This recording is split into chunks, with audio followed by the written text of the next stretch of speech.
Ask her about that, actually. Okay.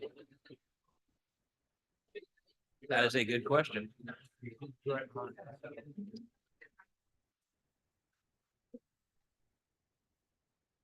Good evening. I'd like to call the April 29th, 2024 Board of Trustees regular meeting to order. Before we get to the agenda, I'm going to take a order of privilege. I'd like to take a moment to acknowledge a recent act of integrity and journalistic honor in a commentary that was published by our local newspaper. There was a misrepresentation, which happens, regarding our board's stance on controversial issues, which were inadvertently portrayed as in a misleading light. However, upon recognizing the error, the Post and Courier swiftly issued a redaction correcting the mistake and upholding the principles of honesty, accuracy, and reporting. This act reflects a commitment to journalistic integrity and serves as a commendable example of accountability. We appreciate the newspaper's humility and dedication to truth, and we look forward to our continuing collaborative efforts to serve our community in transparency and accuracy. With that being said, I would like to move on to the invocation, the moment of silence, and I would ask everybody to stand as we observe a moment of silence for those we may have lost within our educational community and in support of our dedicated staff and the success of our students.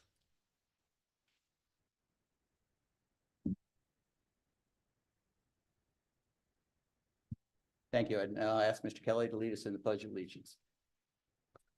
I pledge allegiance to the flag of the United States of America and to the republic which stands one nation under God, indivisible, with liberty and justice for all. Thank you. Moving on to item 1C, which is the adoption of the agenda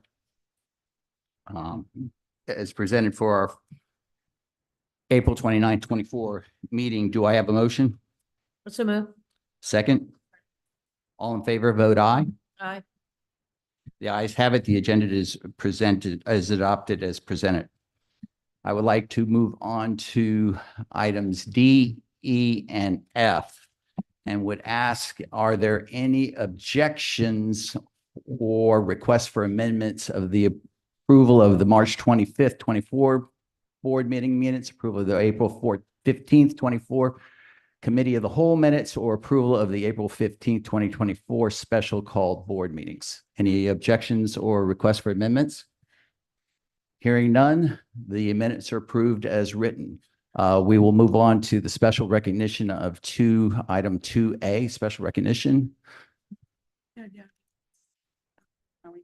Item G. Item G. Oh. I thought I was doing so well with the minutes. Thank you very much.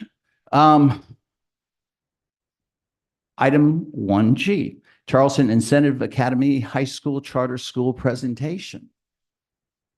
Gentlemen and ladies.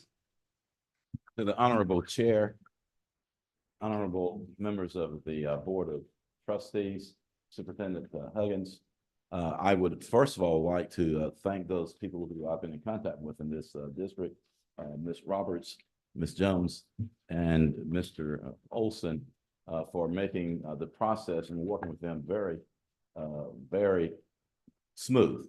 But we appreciate being here tonight. I have with me Mr. Ken Battle and his granddaughter, Sally, who's a member of your school district, and also Ms. Christina Wright, who works with us as far as our technology is concerned. But the Charleston Incentive Academy High School plans to work cooperatively with the school district, should we be authorized by this board to help at-risk students academically and socially high-risk students. As I read the studies that have come out of Charleston County, and as I present across the state, I come to the conclusion that we know enough already to help every student, not only in this district, but in the state and this nation. The question is, do we have the will to do it?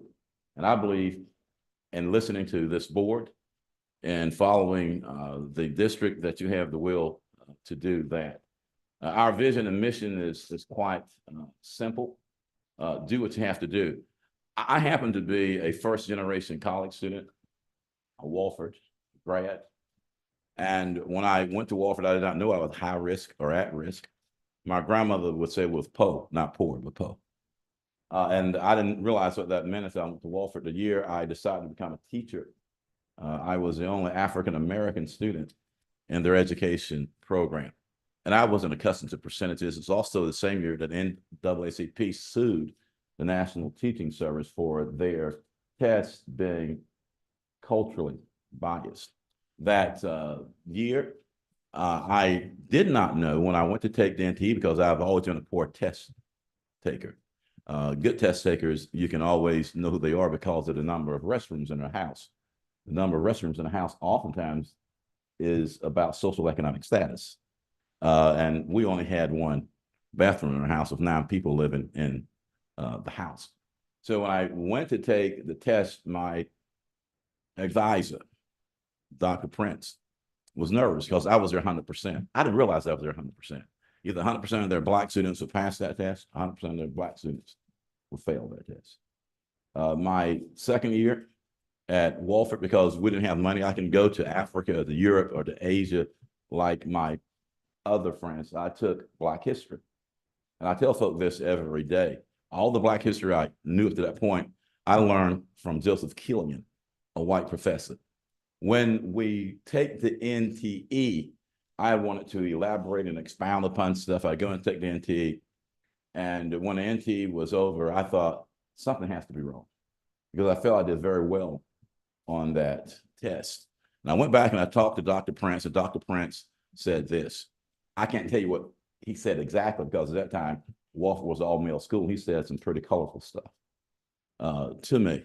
But in essence, he's told me he was part of the board that was with the National Teaching Service, and he understood how the test would be formulated.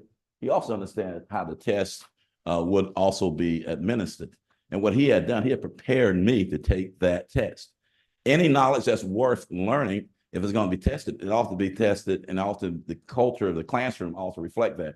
I scored in the 95th percentile on that test. Only 5% of the other students in the nation scored better than I did. Not because I was a genius, but because they prepared me to take that test. So 100% of the Black students that walked that year did a great job. So when you look at what we are doing and what we plan to do with CIA, blended learning, invitational education, inviting students to learn. We plan to have fluid advanced remediation, something I designed. As we look at fluid advanced acceleration, and I think I'm supposed to tell Maggie, is that Maggie? To go to that slide, we cannot expect students to grow if we're always remediating them. We have to accelerate while we remediate, and it has to be fluid. If we're going to make sure that students graduate anywhere in this state or this nation, we have to be purposeful about this. You all know as well as I know, particularly staff, that a kid who drops out of school costs over his lifetime, her lifetime, about $250,000. That most of the prisoners are high school dropouts. And again, we have to decide, are we going to spend our money in the prison system, or we're going to spend our money educating kids? I am at that age now where I'm becoming very selfish. I need someone to pay my Social Security. We need these young people to ensure that these young people get an education. Now, who are these young people? They are kids who are African American, they're Hispanic, so they're brown and Black kids. They are white middle class kids who don't fit into the regular school system. You know who they are? They're socially high risk.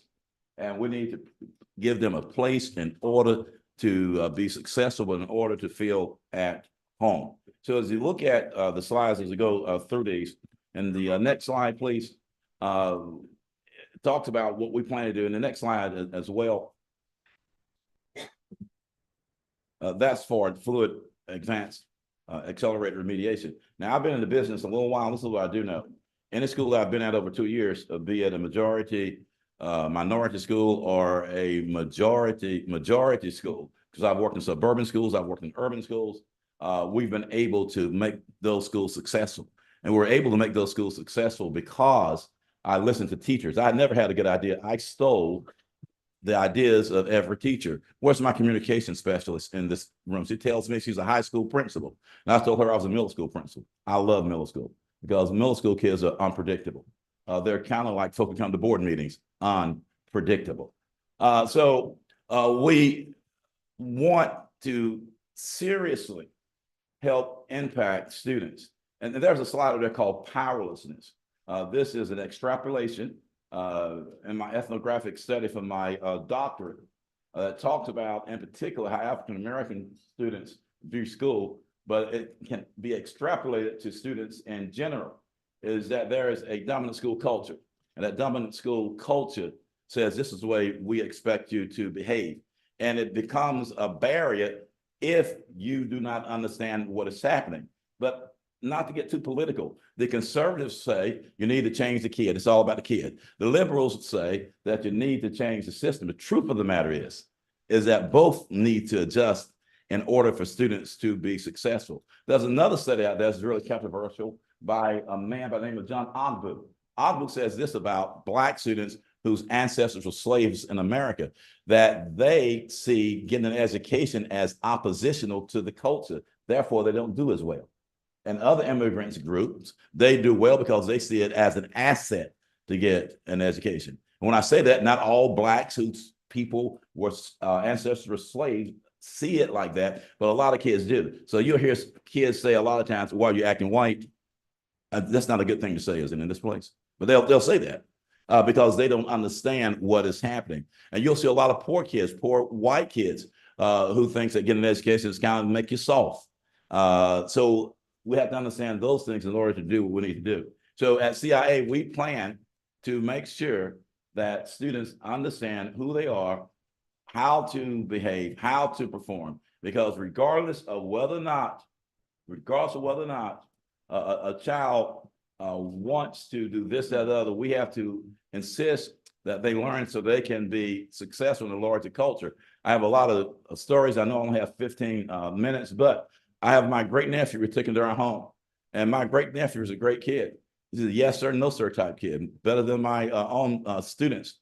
And they told me he was incorrigible. So I go to school, I ask them, "What do you mean he's incorrigible?" And so we ask him, he wants to sit down, he doesn't. I said again, "What do you mean?" And tell me, give me an example of why he's incorrigible. And they said, "Well, we ask him to sit down, he doesn't."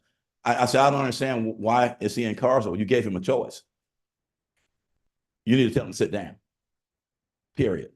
But we have to understand what we need to do in order to educate kids. And if we can do that, then our students will do better. The next slide, please. A couple more slides over, and then I'm going to wrap this up. But the program of study, and I know that the staff understands this, individualized learning, direct instruction, so forth. And there's another slide called barriers that are there. And it talks about centrifugal and centripetal, back up this one, forces. And those forces within a peer group that causes that peer group to gravitate toward the culture and the norms in that group. And then there's us saying, "No, you didn't behave like this." And we're pulling them away from the cultures and the norms of their groups.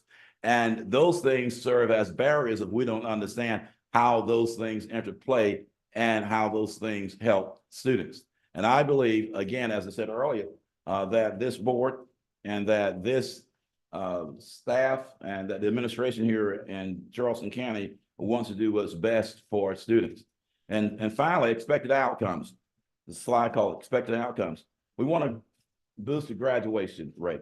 Your graduation rate has improved, but we want to continue to boost that. Expand opportunities for students to make sure that we're having a positive economic impact for those students who have a positive economic impact on their students and on their communities, and also to bring about equity in the achievement of students. My final and my last story is I have a friend who has passed away on the Anderson County School Board, because I sit on that board as well, serve as superintendent and principal. He has traveled all over the world. And I said to him one day, we have a travel gap. How are we going to solve the travel gap? I said, as much as you travel, you can stop traveling today, and I would never be able to catch up with how much you have traveled. But isn't it just valuable that I have the opportunity to travel? And what we need to understand, yes, we need to work on the achievement gap, but it's more important that every student in Charleston County, every student in the state of South Carolina, they have the opportunity to learn, the opportunity to get a high school education, an opportunity to earn a diploma, an opportunity to do what needs to be done for their families and for their neighborhoods. I apologize for rushing through and telling you stories, but I want to stop to give you time to pepper me with questions. And I'm going to ask Mr. Battle and Ms. Wright to come up as well. They are really the brains. I'm just the presenter. But I appreciate being here, and I appreciate those people who, again, who work with me, working for me to do this. Like you, we want every child to be successful. And I do believe every child can be successful. If I can be successful, anybody can do it. Thank you, Honorable Mr. Chair. Burgess. Mr. Kelly, do you have any questions? Well, thank you. I know that was a very abridged version of your presentation. What I'm not seeing, I see a lot of goals in here. I'm not seeing much of how. Wondering if you can define for me a couple of terms you used in here. For instance, you said that you want to use a supportive environment. What is a supportive environment in contrast to what is not already being offered at CCSD? How, when I talk about curriculum instruction, and we'll get to the how, curriculum instruction has really already been laid out by the state of South Carolina. They have 24 credits. You have to do this, that, and other to get those particular credits. The how would be, and I've not been in all of your schools, Mr. Kelly, but the how would be creating an invitational environment where we invite students to learn, where we invite students to understand what it is and how it is to be socialized into the larger culture, to give them the expectation that they can achieve, that we expect them to achieve. Going back to my great nephew, I have 3 children. The expectation was that you will do what you need to do in the school setting in order to be successful. So invitational learning does that. Also, progressive discipline would help in that particular matter as well, when we look at moving students from one grade level to another grade level. Also, a lot of our students, these students in particular, some of them have families, they have to work. So how do we go about adjusting schedules to make sure they get what they need academically, but also get what they need socially? And providing, as you do here in the district, mental health. As I said earlier, we plan to be good partners with the school district and to talk with folk and to see what is going on to make sure that we're adding to and not taking away from when it comes to what students need to do. Okay. I'm not sure I heard anything distinct that was different than what's already being offered by CCSD, though. And I'm standing looking, I'm trying to determine what the CCSD do. I know what CCS does, but they're also losing students in the district. And our job is to catch those students and to make sure they are successful. And so our pipeline would be students who are at risk or students who are dropping out of school to ensure that they do what needs to be done. So the intent then would be students who drop out of high school, we're going to fix that by inviting them to a school that does the exact same thing they dropped out of. And in your proposed solution, you want disengaged students to do independent learning. And that's how we're going to invite them to do it. Students that already dropped out of high school. I'm not seeing the congruence here. Go ahead, Christian. There's a variety of things we'll be doing with that. Hi, my name is Christina. Hi. So I am a late diagnosed autistic female, and the traditional school system I graduated with a 5.0, but then going into college, I almost dropped out and failed. And so I would say the biggest difference, I just want to answer in terms of how, is that we are starting small. So instead of starting up here, here's the big corporate, here's the district, here's what we're doing, we're starting here. Here's the individual student. What are their individual needs? Do they have economic problems? Do they have social issues? Do they have behavioral issues? Are they having issues with mental health? Are they having issues with housing? Because it requires custom solutions in order to meet a student where they are. And it's something that a large district and a large corporate entity cannot handle, versus when they come to Charleston Incentive Academy, we are holding their hand one by one and providing tailorized support through individual learning models, as well as economic and socioeconomic strategies. Does that make sense? Does that have more Okay. clarity in terms of how it's individually done and not just holistically, this is Charleston Incentive Academy? So it's individual learning plans or Yeah. IEPs and wraparound services. Correct. Individual wraparound services, IEPs. It's not just IEPs, it's also the socioeconomic of all the things that are falling through the cracks that the school system cannot maintain, to figure out how can we keep them in school? How can we partner with them? And how can we make them feel like we are on their team and not just they're just one of thousands? Okay. Mr. Elder. Also, to follow up on that, my name is Ken Battle. I basically look at myself as a community servant.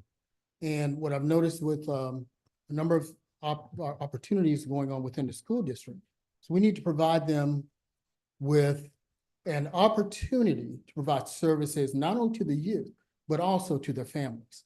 You know, so we're looking at tools that would help them to find resources in the community, and to make the education a little bit more informal. So when they come to us and they're explaining to us that they have issues with getting to school, if they have issues with services at home, you know, we're looking for those tools that we can provide them. One of them is a model that we looked at through Housing and Urban Development, where if you're familiar with 211, it is a list of individual services in the community.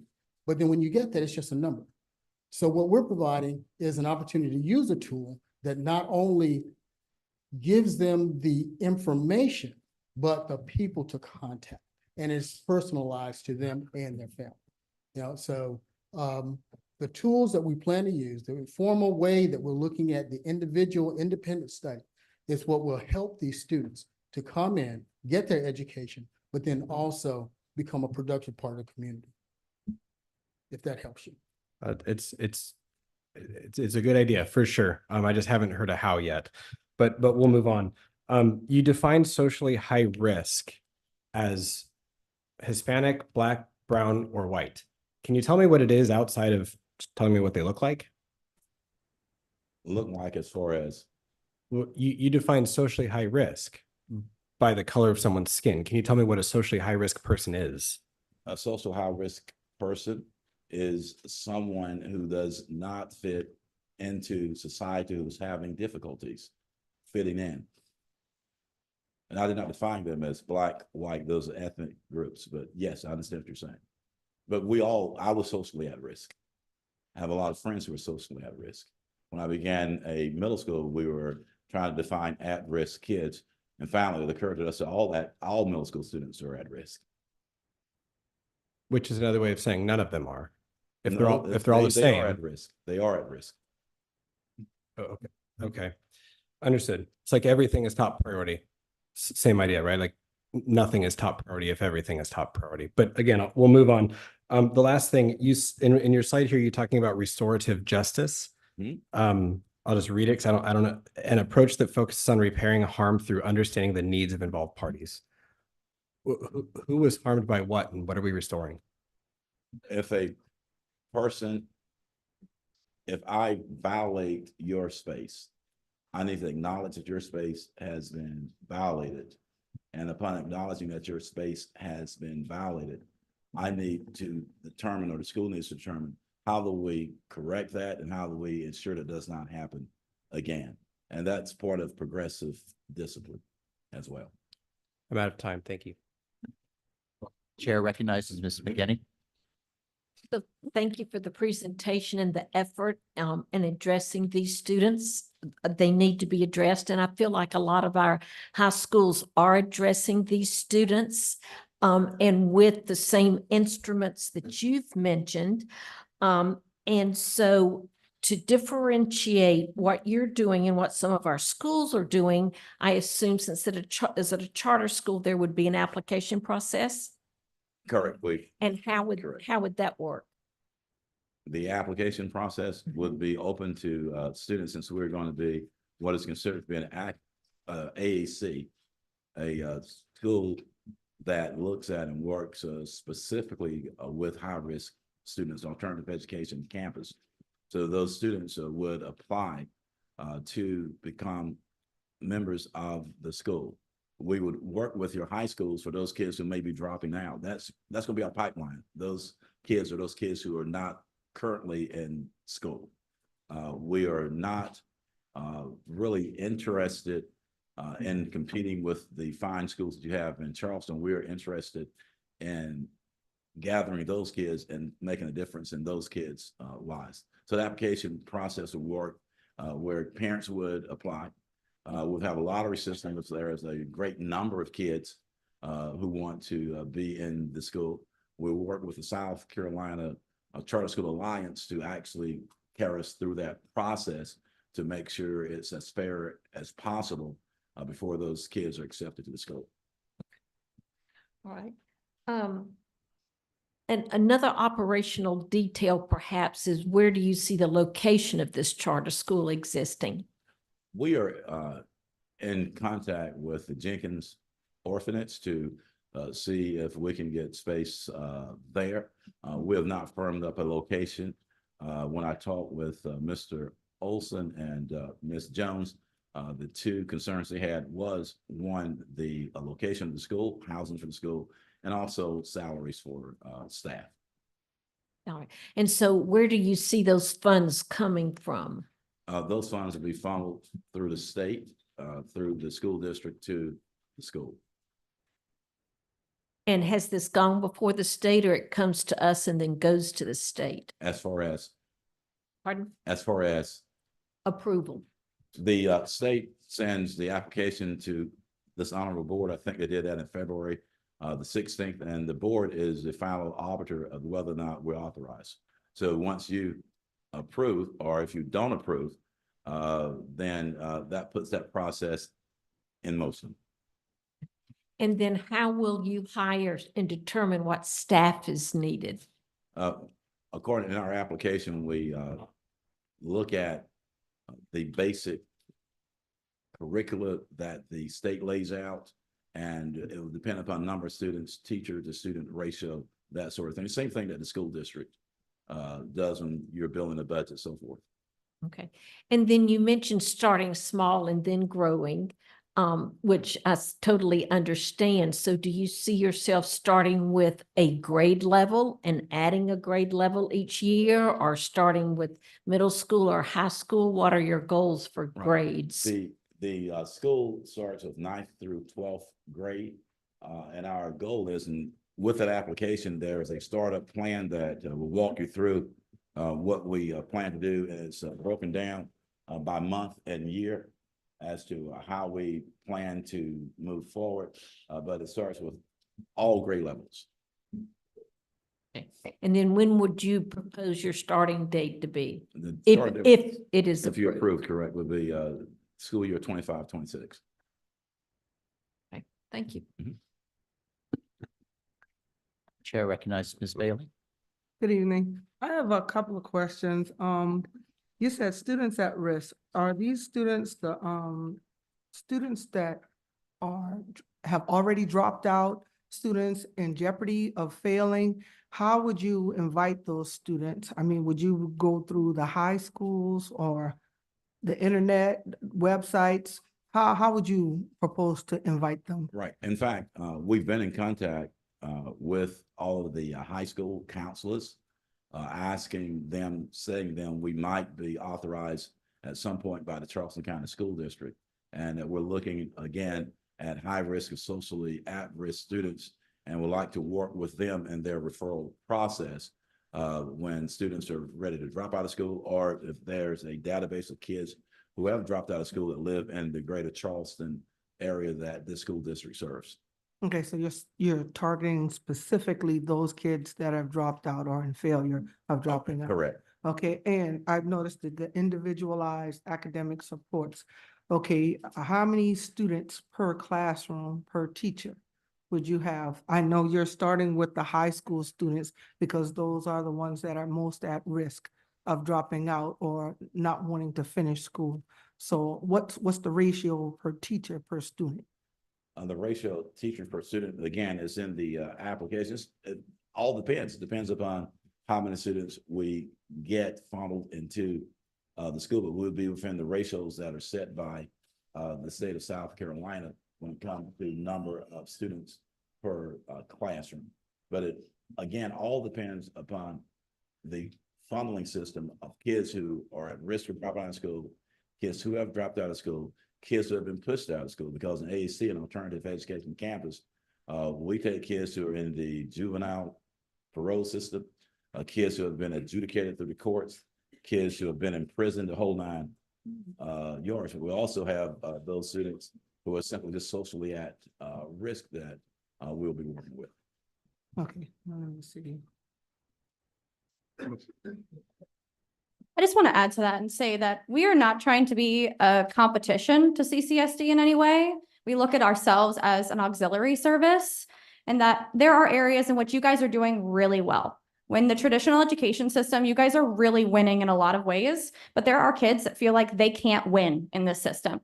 And those are the kids that we want to target in terms of like minorities, in terms of specific, cases. It's not as simple as saying race. It's not as simple as saying, are they special education? It's not as simple as saying, what's their poverty level? Are they receiving free and reduced lunches? Sure, I can create an entire model to tell you 97% of our kids are going to fall into one of these minority categories, but it's more than that and it's deeper than that. And it's that the traditional education is failing certain students and they're choosing to drop out and to just enter the world and to enter whatever with no guidance and no help whatsoever. And they're ending up either on the streets or in prison.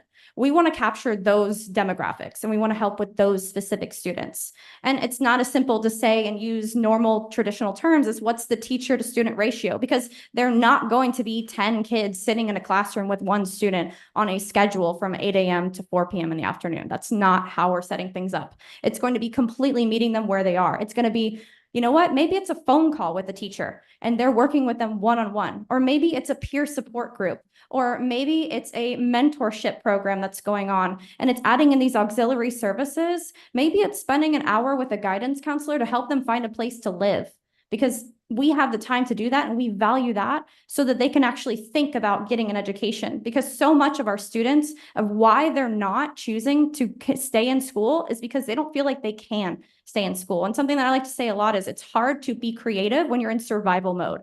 And we want to fix the kids that are in survival mode. And we want to work with you guys to find the kids that are specifically at risk of dropping out. Maybe they've been in school for 3 years and they only have 5 credits, because every time they show up for the first 3 weeks of class and then they stop showing up because either they couldn't get a ride to school, or maybe their parents needed them, or maybe life was just really hard. Maybe they had a death in the family. I don't know what all those situations are, but I would guess that you guys do know a lot of those kids, both personally and professionally. And we want to use those kids to refer to us. And it starts with a referral program. It starts with us working with you guys and having a good relationship. And we don't want anything more than just to be a support system and to find those kids who are being failed already. Thank you. I understand perfectly what you're saying, Mal. I understand because I've dealt with kids for a very long time with my own children that have dropped out of school, that have lost hope, that don't have family to support them, that don't have community to support them. So when you find someone that cares and has a heart to show these children that I care, I want you to succeed, I want better for you, and this is how you do it, then I'm all for that. But we need to know the why, and not the why, but the how. How are you going to implement this program to the fullest? Because I'm with you all the way, because I've seen so many kids in our community across North Charleston that they drop out because they feel like they can't do it, but they don't have the right person behind them to push them. So I get it. Chair recognizes Mr. Calhoun. Yes, thank you. I'll drop it down to only about 3 questions. My first question would be, why do you seek the authorization through CCSD and not the? That's a personal issue for me, being a school superintendent. To be perfectly frank, I know you're recording this, so I will be heard. I think that the authorizers, the authorized statewide, are trying to actually close public schools down as we understand those public schools. And if CCSD and other school districts would authorize their own charters, because there are public schools, that we can work together to make sure that all kids' needs are met. That's my personal take on it. Having been a school superintendent, having been a high school principal, having been a middle school principal and a school teacher working with kids from all socioeconomic groups and all backgrounds. My second question, over the past 3 to 5 years, we had a few charter schools shut down, that had almost about the similar mission, you think? What did you learn from those schools that shut down within Charleston County that you can make a difference in? I've only looked at one of those schools in particular. The issue is actually the population. I said the population as far as number of kids, because you have to have a number of kids to sustain the school. The other thing that I've learned, not from Charleston County, but from charter schools across the state, as the Honorable Trustee Bailey was saying, is that those schools replicate the same culture as the schools that they dropped out of. So it cannot be top down. It has to be everybody working together, but helping students to understand you do have to fit into the larger society, period. Yeah. I just want to answer this because I've done a really long analysis of alternative education campuses in general across South Carolina. And I'm not sure if you guys are aware, but there does not exist a model for a successful alternative education campus in South Carolina. That is the #1 problem. There is no model for being a good alternative education campus. As of right now, every successful alternative education campus is housed under a different school district or a different school specifically. Like Dr. Burgess actually worked for an alternative education campus in Anderson County, and he had a couple graduates a year, and he was considered amazing, the best thing since sliced bread. I worked with another alternative education campus here, and we graduated hundreds of people, but yet because you don't have the students that are taking AP classes or IB classes or anyone else like that, it's very hard to be treated the same and scored the same. So that's another benefit of working within Charleston County instead of any of the other authorizers that work statewide, is because you guys would understand and work with us that we are essentially taking all of your bad students away in terms of scoring, in terms of paper, in terms of the scorecard. Essentially, all the students that don't score well, don't show up to school, aren't going to graduate within their cohort, they come to CIA. They come here, and so that they actually have a chance to work again. So that's it. And also, I apologize, I don't understand the question as well, but there's an alternative education campus that specializes in this group of students, and some of these schools in the county were not AECs. I'll hold the rest of my questions till later. Chair recognizes Ms. Watley. Thank you. Would you happen to have the equivalent of a business plan for the charter? Yes, it's in the packet. Executive session. Well, it's out the executive session packet. Okay, okay. Okay, then I'll move on to my next. Transportation, how do you plan to address transportation needs? We plan to work with the local transportation authority here. At one point, I said, well, we can work with the Charleston County School District, provide transportation, but I know you don't do that, but that's a discussion that we're in the process of having. And again, it's in our timeline as to when we want to firm that up. But they would need transportation to school, yes. My next question is more for, I suppose, Superintendent. Should the charter be approved, what risk would the district incur if it failed? Mr. Olson, could you or Ms. Jones? Mrs. Watley asked what risk if the charter failed, at what risk the district would be placed? Are you able to respond to that? You might have to. We've had several charter schools that have closed. I've been doing this since 2006. We've had several charter schools that have closed, and when the charter schools close, basically the students come back into our neighborhood schools. So we inherit the students that have gone to those schools. In this case, since it's a high school, I don't know how many of those kids would matriculate back in. So basically the assets that the school has, they would come back to the school district, would become owners of those schools. The liabilities the school has, they do not become our liabilities. As we're not liable for anything, any expenses that they incur. Like state law. So, we wouldn't be responsible for taking on a contract. For example, if they get a contract with Jenkins Orphanage No, for, we're not responsible. There are a couple things that we are responsible for. We're responsible for special education services, regardless if it's in one of our schools or at special or at the charter school that we sponsor. So if a charter school that we sponsor does not serve the special education students, then we as the sponsor are responsible for serving those children. That's one of the few things that we're responsible for. So if they had failed to serve a student at their school, then we would be responsible for providing those services and the expenses that would incur. and that does actually lead into some more of the questions that I have. And since I only have 49 seconds left, I'm just going to go right on into, because I also have questions about the coursework licenses in order to purchase the needed coursework for online that's accreditation. Students with disabilities, do you have a plan for how many you plan to attract? What curriculum are you going to use? Continuum of special ed curriculum, et cetera. I think. I know I just threw a lot at you, but I was trying to beat the clock. I understood. If you need me to circle back, I will. I understand. It's my understanding that for the most part, with curriculum, the district uses Edgenuity. The district? Yeah, Yes. the district, right. Yes. And those will be the same platforms we'll be using, so there'll be continuity. Right, but you but would have to yes. have your own license. That's correct. Mhm. No, that's correct. Yes.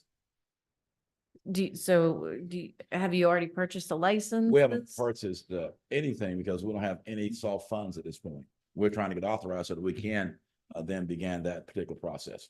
What about, okay, so I'll ride on that fundraising. What about fundraising through nonprofits or philanthropists or other avenues Yes, besides the state? Yes, those are our plans. But again, it's hard to go to a philanthropist that we need money, but we've not been authorized. But again, Honorable Trustee Watley, the timeline that we have lays out that because we don't plan to move forward. We don't hit our own benchmarks. Period. Mm-hmm. Okay. And my last 10 seconds, I've been friends with Mr. Battle for many years, so I very much want to support this. I highly respect him and esteem him and have worked with him on another charter. And just to mention, I've already started working in the community concerning opportunities to provide funding for the schools, but it depends on where we are and on our timeline. So creating that support, working collaboratively with our nonprofits in the area, understanding what their needs are and what our needs are. And that's something that we have to do. We have to show the impact. We have to be able to work with nonprofits and assist them in improving the services they're providing.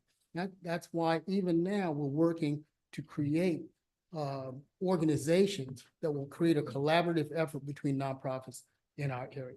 So we're working in the Tri-County area right now to do that. And if I may add, and I'm very clear about this, the law for charter schools, they carve out area for AAC's alternative education campuses. And again, those campuses are for those students who are at risk of dropping out of school, have dropped out of school, or kids who are just on the street that want to come back to school who have not earned their high school diploma. Ms. Watley, I hope we have answered some of your questions. Thank you. Chair recognizes Dr. Temple. Good evening. Thank you for being here. I think you've laid out a concern that many of us have for at-risk students and how to work with them. I do have a background in working with at-risk students and school models that I thought would work well. I was looking at the slide that you have, the fluid accelerated remediation, Mhm. and I don't understand what you're trying to show with that slide.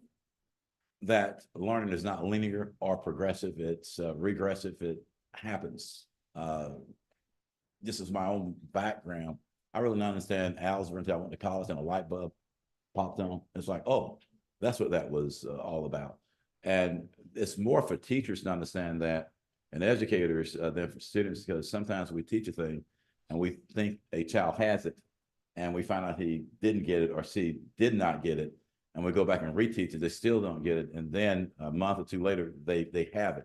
So the human brain is interesting. It does not absorb stuff the way we think it absorbs. And when it does absorb, it may come out differently than students, than we intended it. And as you know, Honorable Dr. Temple, is that there's a thing called the intended curriculum, and there's a thing called the unintended curriculum.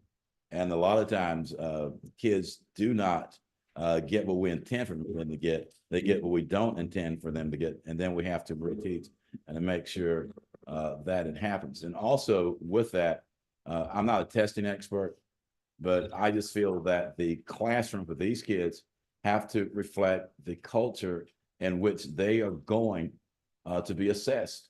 And if the culture that they're going to be assessed in is disjointed with how we are teaching, they're never going to do well when it comes to standardized tests, when it comes to how we expect them to behave, when it comes to being able to understand there's the street terminology, and then there's terminology you come to a professional setting. And street is good for the street, but it may not be good in a professional setting. So that is what I'm trying to show there, is that learning is not linear, it's not progressive, but it's regressive. It's bilateral, it's unilateral. It just goes in a number of different ways. And if teachers understand that, then they will not be as frustrated when tests do not yield the results they yield. And when teachers are being assessed by their superiors, the superiors understand that, then teachers would not be under so much stress as to how kids test, because everything to the degree possible will be congruent in the classroom. Thank you. Chair recognizes Ms. Robertson. Thank you. Thank you, Dr. Burgess, for your presentation. Before I ask my questions, I do want to answer the question about what is a socially at-risk student. I think that we need to understand that just as there are educational gaps, there are social gaps as well. And those are students that, based on poverty, social isolation, and limited community resources, that you are trying to reach with your program. So I just wanted to, I think Mr. Kelly had a concern about what does socially at risk look like. And it's based on psychology and sociology. When you have limited community resources and you're in social isolation, then you are at risk for poverty. Therefore, they look at your life expectancy and your health. So it's a gap that sociologists tries to eliminate. Let me also say that I agree with Trustee Bailey that there is a need for us to address the dropout rate, especially here in Charleston. Having said those two things, my questions are, is this modeled a sister to Charleston Accelerated Academy? It is. So you would basically be replicating what you had before? To the degree possible. There are some things that I would not replicate that happened at the Charleston Acceleration Academy or Advancement Academy. But this particular model does not expand upon that, but refines some of the procedures and some of the curricula and how we actually dealt with students there. Okay. My biggest concern is funding. I believe in the plan you talked about you're going to service the Tri-County area.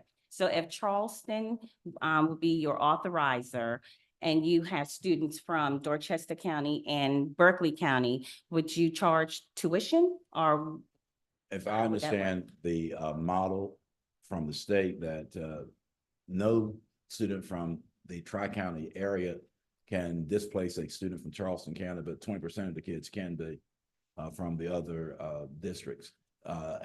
Again, not been up on that, to be perfectly frank. I think the districts will have to work together, and we'll work with them to make sure that funding comes from those districts to the school. That's how we do it in Anderson County as well. So it would be the responsibility of Charleston County to work that out. Well, we will, the school will work it out with the districts, yes. Mhm. So it's really hard to, how many students are we looking at? And I'm not sure if someone asked that. Yeah, because- we, when it caps down in 5 years, we are hoping to have 300 students, start with 225, adding 25 students a year. But to start, you would open your school with, That's 225, and the number 225, I work with Prestige, a financial company that deals with charter schools, and we're looking at the numbers that we needed in order to be viable. They do this, they have done this, and that's the number. And looking at the dropout rate, and looking at students who are at risk as well, and also doing a survey, and that's in the packet as well through a firm that they talk to 300 to 400 families. And those families felt that if this school was open, that they would send their students to the school. The only caveat with that is that those students, when the school opened, they may have either already graduated or dropped out of school. If that makes sense. So if we survey them this year and they are sophomores, their students are sophomores, we open 2 years hence, then they've either already graduated or they've already dropped out of school. So, but we believe that there are other students who fit into those slots anyway that are coming up through the ranks. Looking at the longitudinal dropout rate for the state and for the district. so if I were to ask you for, and I'm only looking at this from a financial Understood. perspective. If I were to ask you, if you were to open in 2025, how many students will you open your door with? That number would be? 225. Okay, thank you. And I have to also, to be transparent, have known Mr. Battles and also Kenny Brinkman, who's been involved Yes. with you for a long time. My biggest concern is always viability and the financial side of it. But, when I look at charter schools, parents are so critical on making the charter. That's the whole purpose of charter schools, their involvement. So how do you plan to involve parents, families, broader community in the governance and decision-making process at the school? I mean, what have you done so far in the way? I understand you said something about surveys, but. We have surveyed. We have not at this particular point actually gone out, knocked on doors. We're going to develop a website, so forth, to get students involved. What I've found, Honorable Chair, in my experience as an professional educator, is that the students that we are speaking of, as the Honorable Trustee Bailey stated, they have to have folk that will take them by the hand and guide them, and parents too. I was on an ERT. Dr. Temple may be familiar with the external review team when Superintendent Tannenbaum was superintendent of schools. And I was on an ERT, so we go down to one of the low country schools and they said that parents weren't involved. And I thought parents are not involved, and you know, I'm a pretty smart guy. I've traveled across the state, and when I talked to the parents, they said, Dr. Burgess, have you been to the beach? We're those parents that are cleaning those rooms. We get on the bus at 5 o'clock in the morning, and we don't get home till about 8 or 9 o'clock at night. So we had to redefine what parent involvement was, because we were looking at parent involvement from our middle class perspective. And these were hardworking parents who loved their kids. So we plan to do everything that we need to do in order to populate the school and support those parents. But the bottom line is we will be responsible for student learning. We will not say, well, it's the parents' community. It will be the school that's responsible for student learning. And finally, and Ms. Wright wants to speak, when I worked at a high school, that was pretty influential in the state. A number of kids were not getting scholarships, and the guidance council said to me, well, we'll announce it every day, but certain kids won't come by. And I said, you need to go get those kids since you know that they are eligible. They didn't think those scholarships were for them. So therefore, they never applied. So we will do everything we can to make sure those kids and their parents are involved, and we'll knock on doors and do whatever else we need to do. And since you called Mr. Brinkman's name, I've been in contact with him. He wants to be involved in this as well, should we be authorized by the district. I just want to say very briefly that I think that the idea of parent involvement is a little bit biased for what the demographic of this school is. I think that a lot of us play roles of parents. Even myself has played a role of parents. You know, I'm parenting a child right now who I'm not the parent for, but being able to step up and community involvement and being able to show that other people do care about them, and community involvement is a huge piece of this, but it's not going to take the realm of parental involvement in the traditional sense that we imagine parental involvement. It means meeting them where they're at. It means that they may not show up to a board meeting like this because they don't have the time to get off of work, but being able to talk to them using technology, which is what my skill set is developing community engagement through technology. I think that that plays a huge missing piece. And I am really looking forward to being able to meet students, parents, and the community who the traditional education system has been unable to reach.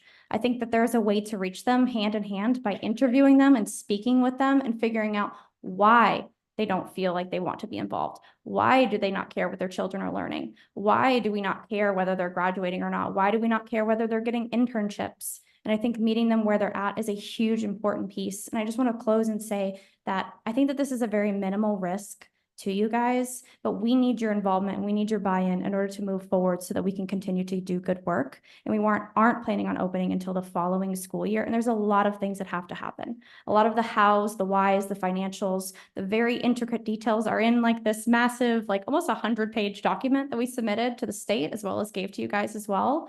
And I think that any subsequent and follow-up questions, we would be more than willing to answer any questions. That's all I just wanted to say. So thank you.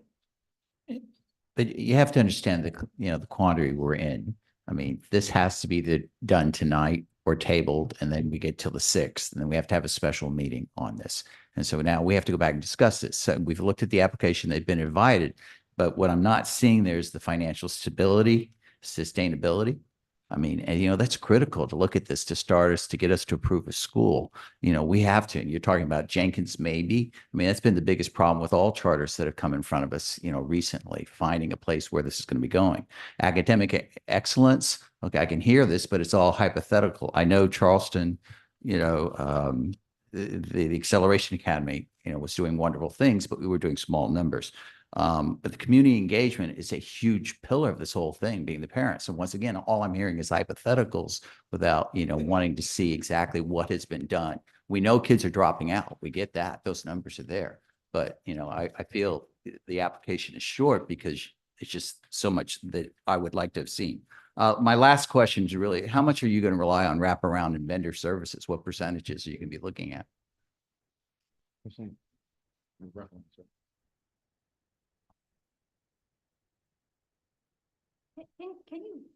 Can you state this question in another way? I'm sorry. I kind of heard you and I kind Okay. of did. I'm sorry. We're going to fund your staff. Okay. And also, as we look at the way we're doing our new funding models, you know, the principals are going to have the right to use some of the portions of the money for other services, wraparound services, vendors. What is the percentage are you looking that you think you're going to be needing to provide the services to do your curriculum? When you say percentage as far as the money is concerned, or? Percentage towards the amount of staff.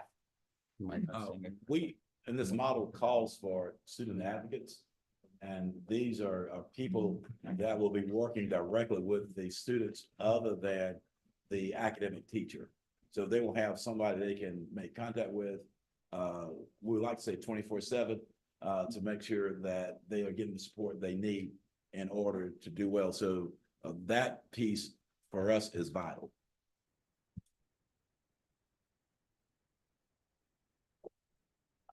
I'm going to allow the board members each one question, try to get through this as quickly as possible as a follow-up. Mr. Kelly?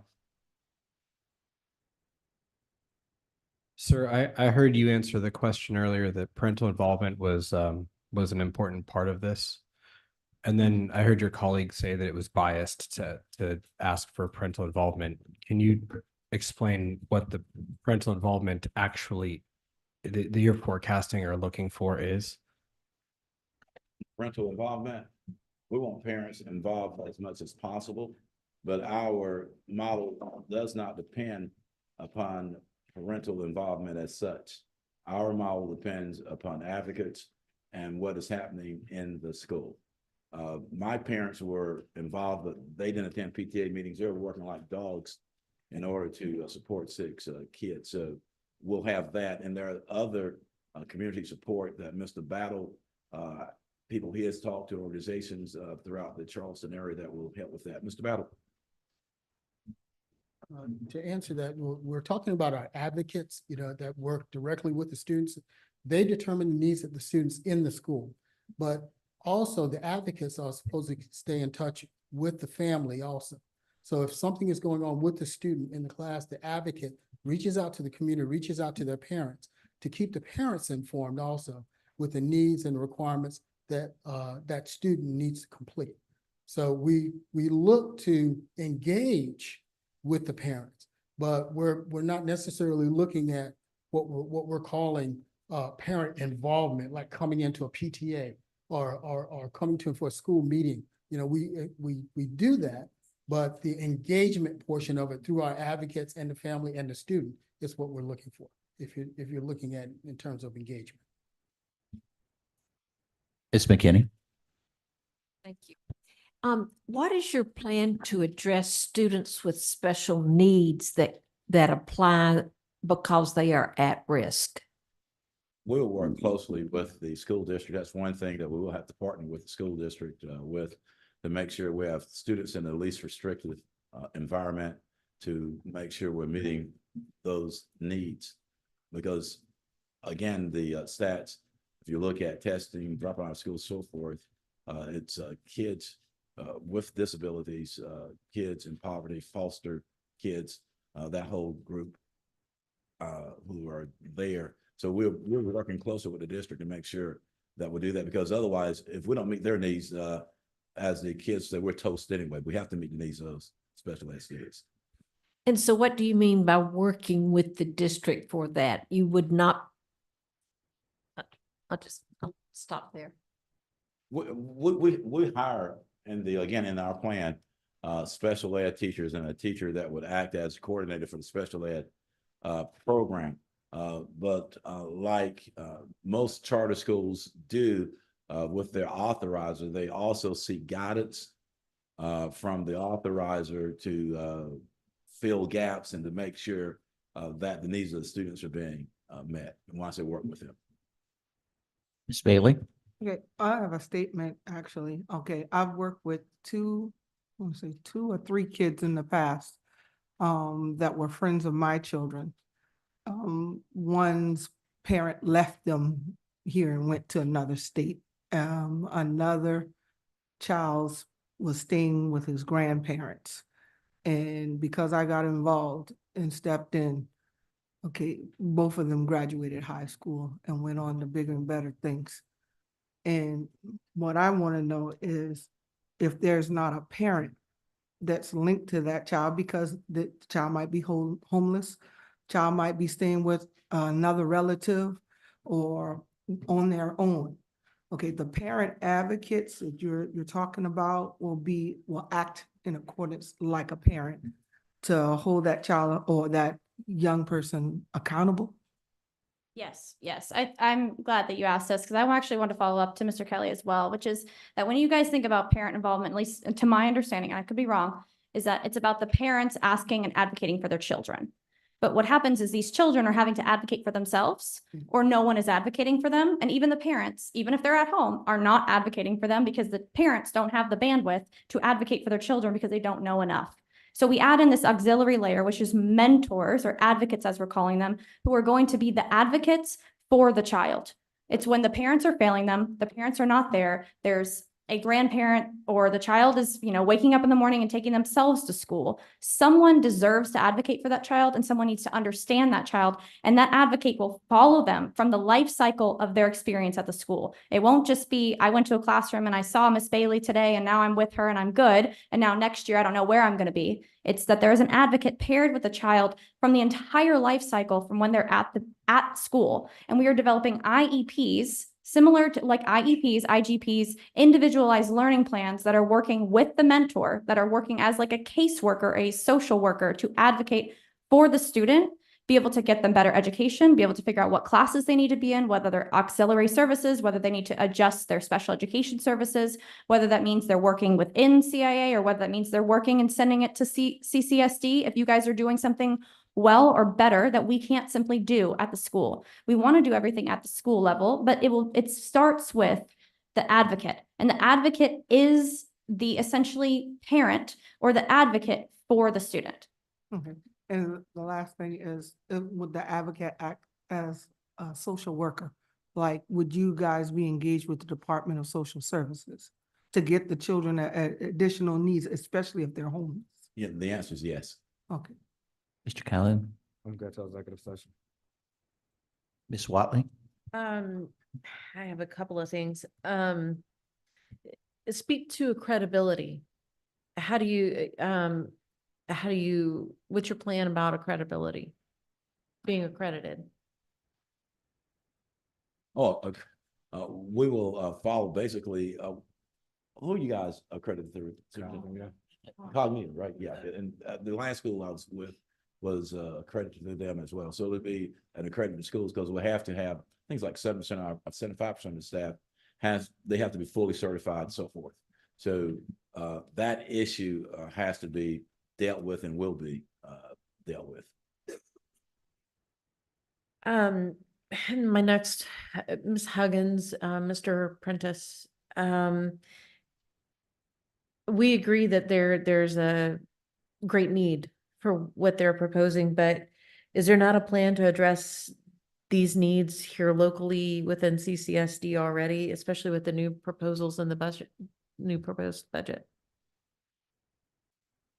We certainly have planned for supports for at-risk youth. Yes, ma'am, Mrs. Watley. Mr. Prentice has done some preliminary numbers around estimated costs we could discuss with you in executive session. Okay. Yeah, I'm good. Dr. Temple? I was looking at the slide of Meet the Team. So this Meet the Team, is this the, excuse me, is this the think tank for your charter? Or are the individuals that are listed there, are they going to be involved in the school? Do they live here in Charleston County? Tell me about this. Yeah, meeting. everyone lives in the Tri-County area with the exception of myself. And though that's a charter committee, once the charter school is authorized, should we be fortunate enough to be authorized the November of that year, we have to actually elect a board. And the board has to have a certain percentage of parents, employees, so forth to be on board. But yes, going back to the original question, that's basically the thing that we've been kicking around ideas, so forth. So it's not the administration team for the charter school? No, it's not. Thank you.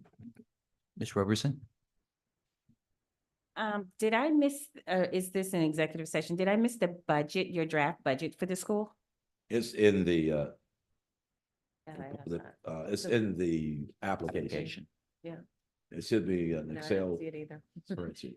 It's not in the slide presentation. but No, it's in the right, correct. I apologize. That's why I asked about the business plan. I couldn't find Right, it okay. either. Yeah. Gotcha. Okay, I didn't see it. Mr. Who's over charter school? Do you have a copy of us, for us to go over that in executive session? Okay. Thank you.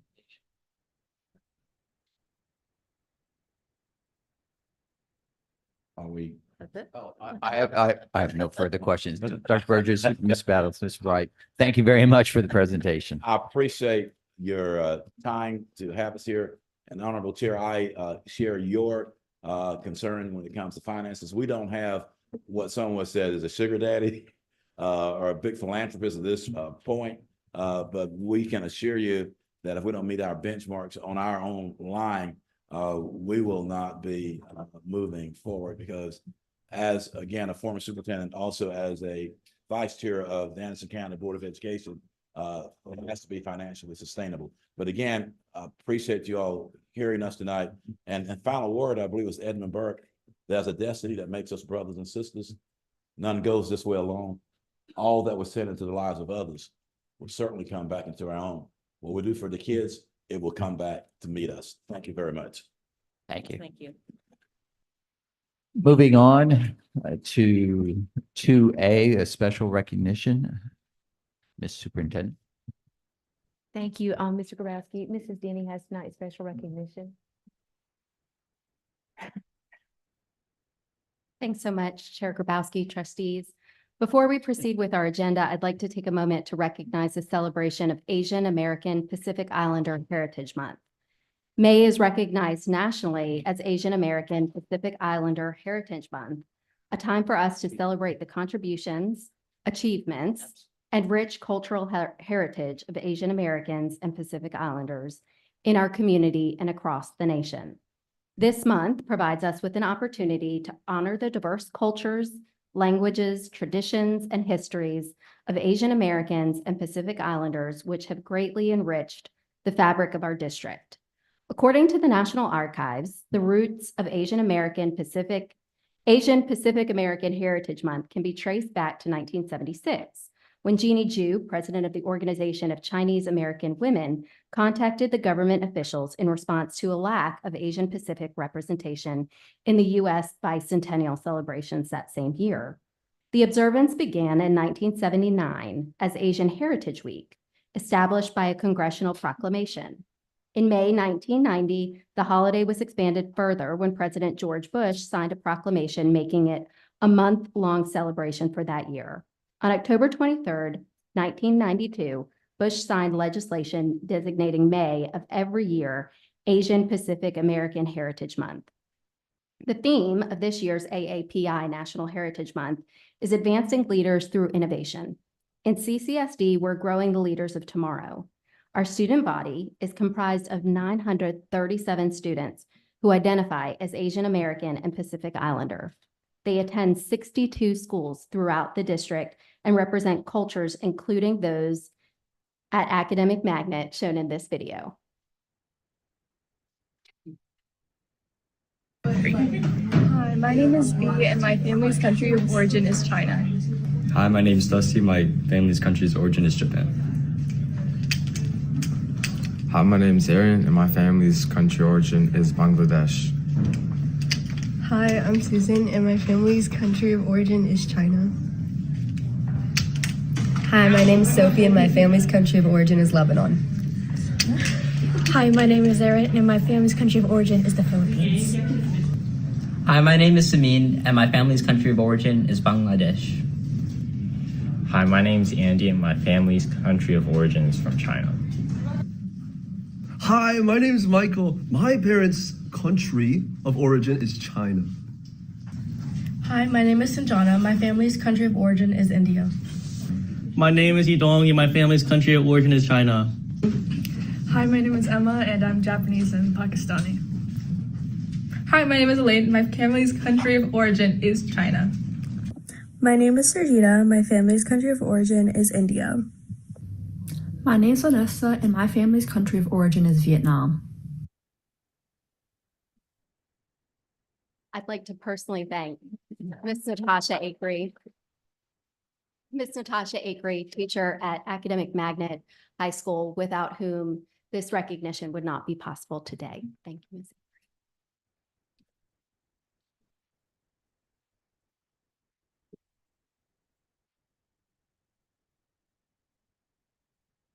Mr. Cowan, since we are recognizing students, Mr. Cowan, like to make some recognition.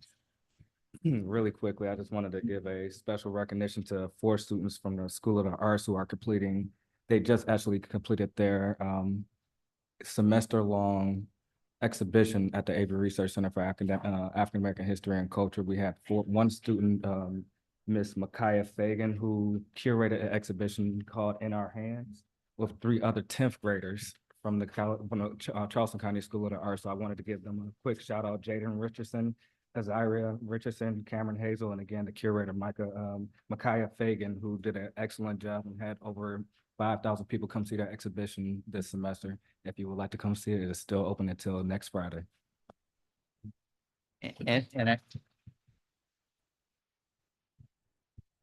And I know Mr. Kelly would love to give a recognition to some of the students that he played pickleball with. All good. Any further recognitions?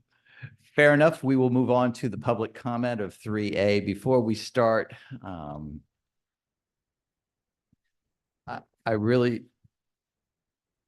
I'd like to take a moment to remind everyone the importance of maintaining respectful and inclusive environment during this portion of our meeting. We welcome the diverse perspectives and opinions and value the opportunity, but it is important to know the public comment is designed for the constructive dialogue and input that contributes to the betterment of our community and the topics at hand. We encourage our speakers to express their views respectfully and within the allotted time. We anticipate a range of perspectives. I kindly request that all speakers adhere to these principles. Our goal is to ensure that public comment periods remain a space for open and productive communication. If you plan to address the board during the public comment period, please keep your remarks focused on the relevant agenda items or issues affecting the district. Keyword here is issues, not individuals. While we respect your right to express your views, we ask that you refrain from engaging in disruptive behavior that would impede the orderly conduct of this meeting. With that, I will turn it over to the co-chair, Mrs. Watley. Thank you, Mr. Grabowski. Before we begin, we have 17 that have signed up, so that if we were to strictly adhere to policy, would not be an exact 2 minutes for each one. If you wouldn't want to do the math on that. Otherwise, unless there's any objections, if the board would vote in favor of just giving everybody the 2 minutes. Okay, any objections? No? Okay, so everybody will get 2 minutes. The first speaker, I'm gonna call you off about 4 at a time. So if you will just everybody line up. I just want to remind everybody to please, on personnel issues per policy, we're not supposed to have public comments regarding personnel issues. So I just want to remind you to not name anyone by name. So we have first Danya Amir. Please forgive me if I mispronounce your last name. Patrick Martin, Judith Condon, Patty Travis. Please state your name and then proceed. Yep, my name is Danya Amer. Good evening. I'm speaking on behalf of a former CCSD employee and parent who's currently zoned for Meminger Elementary. Her name is Maddie Shannon. Her testimonial reads, I'm here to speak to you as a former educator of CCSD and parent who is zoned for Meminger. I've worked under Sherry Wash at 2 different schools and would continue to follow her to any school if I were still teaching. On personnel matters, I've already asked you to please don't name anyone by name. I understand. Thank you. She is the most supportive administrator who deserves to serve the children of Meminger as principal. She cares about the students and teachers more than anything. She continually advocates for them and the school. I live in downtown Charleston and would only consider sending my child to Meminger if this person is the principal. Knowing she is principal is ensuring that my daughter would be safe, taken care of, advocated for, and looked out for. The only choice to serve our Meminger community would be this person. Because not only is her heart a part of our community, it is the pulse that keeps us going. She would also like to thank Dr. Temple and Ms. McKinney for responding to her. Now I'm speaking for myself and my fellow colleagues at Memminger. I cannot emphasize this enough, that this effort comes straight from the teachers, staff, and families who are advocating for their community school. As a public school, we feel that the public should have a say in what will ultimately and directly affect them. Our students thrive on trust and consistency, and this person has both been building trusting relationships as well as consistently showing up for them. She has dedicated her life and career to CCSD, working in different facets and achieving the respect of the community as well as her coworkers in each role she has played. We just ask for communication and transparency so that we can assure our students and parents that their voices are being heard and valued. If you knew this person at all, you would know she would never ask anyone to advocate for her. With that being said, if you truly knew her, you would understand why she has so many advocates willing to do whatever it takes to ensure she's given a fair opportunity to help lead Memminger and continue the tireless work we teachers, staff, and admin have put into bettering our school climate and helping all of our students feel supported and become successful. Thank you. Thank you.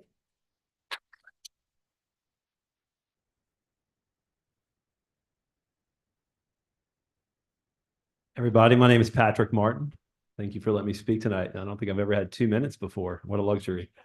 So I want to start by thanking you for your service and your communication with me and the teachers and the school-based classified employees and the community members who have been engaged for the past 2 years in a robust advocacy effort for teacher compensation in this district.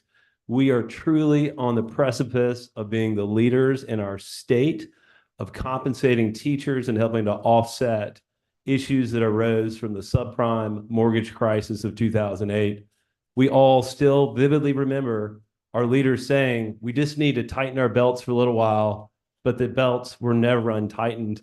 And what happened was teachers started leaving for better opportunities. Charleston has grown to the point where there are ample other opportunities for highly qualified educators, but we want to stay in the classroom. So we're here today to ask you to continue the amazing work you've done with the support of our new CFO, who I will not name by name because I'm not allowed to, our HR director, our superintendent, and all the other people who I've harangued and harassed with my emails and correspondence over the past 2 years. Y'all are very patient and supportive people. What we would like to advocate for today is a full 100% market value pay for our school-based classified employees.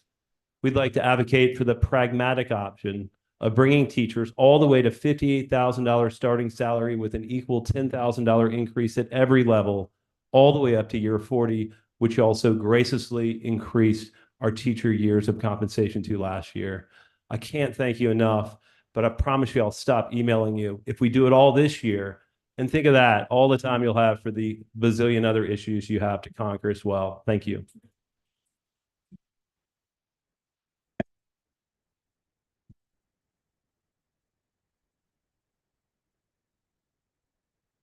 Good evening. My name is Judith Condon. I'm the very proud principal of Angel Oak Elementary School.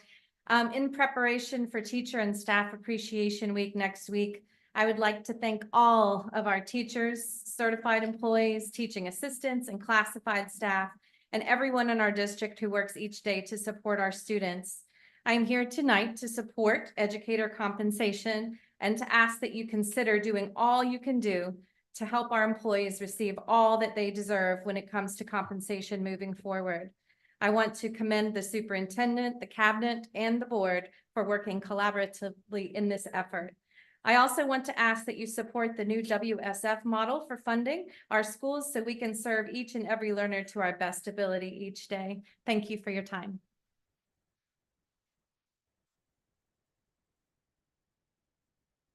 Good evening. My name is Patricia Travis. I'm a CCSD teacher.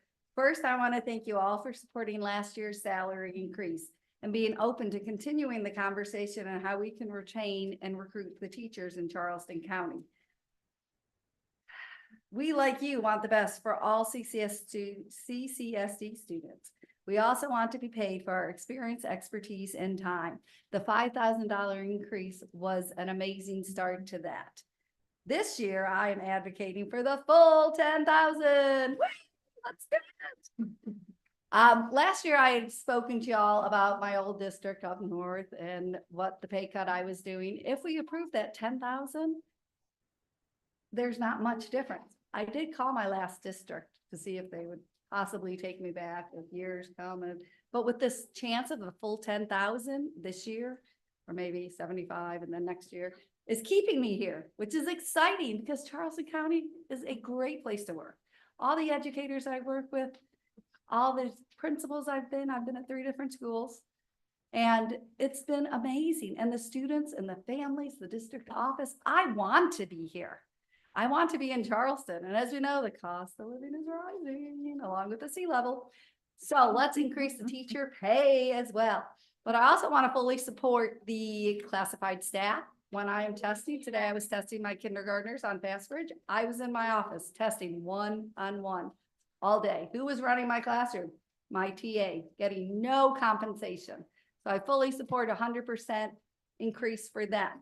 I'm also in support of the WSF, letting the principals and the staff at the school decide what works for their students. And the board, you guys have so many issues, so many things to do. And as Mr. Martin said, we want you to do them. We don't want you to listen to us and keep coming back saying, pay us more, pay us more. Let's do it. Let's pass that millage. Let's get it done. Let's do it this year. Let's show everyone we can do it. Thank you. Next for Cynthia Smalls, Nelson Rivers, Spencer Quinlan, Yvette Campbell. Reverend Cynthia Elaine Smalls. Ephesians chapter 6, verse 18 says this: pray in the Spirit on all occasions, be alert, and always keep on praying for all the Lord's people, meaning watch and pray, pray and watch. I am here this evening to advocate for our teachers. I was here last month, and it grieves my spirit how we as the people can say that children are the heart of our work. How can that be when we're not paying our classified and our teachers what they deserve? How can that be? How can we that are sitting up here making all the monies, and then our teachers are not making money to pay their bills? What grieved my spirit, I spoke with a teacher 2 weeks ago at a restaurant, working night shift after working all day, teaching her children. She's about to leave Charleston County School District to get a better paying job. But yet, the children are the heart of our work. We need to look at that. We need to revisit that. Give the teachers what they deserve. Give the classified what they deserve. And another thing, I'm watching agenda, and I'll wait till next month to address that. I see on 9/11 personnel matter, appointment of the deputy superintendent. I pray to God, and it is my prayer to him who sits high, but he looks low, that we do the right thing. People that have worked in Charleston County District for umpteen years, homegrown, have proven themselves. I pray, God, I don't know who that person is, but I pray to him that if somebody that's in Charleston County School District has been here, a benya as we call it. Please, let's do what's right. God wants us to love one another. And for the love of Jesus Christ, let's do what is right. Thank you.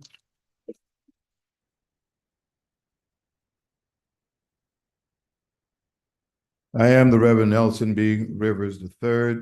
I'm here on behalf of Movement 400 and also on behalf of the Charleston Area Justice Ministry, known as CAJM, and on my own behalf. I first want to, at the CAJM meeting on Nehemiah Action on 15 of this month, leaders of this district came to ask specific questions One of them said no to every question. Another said two and maybe so. So let me go straight to what we're asking you to do as a board.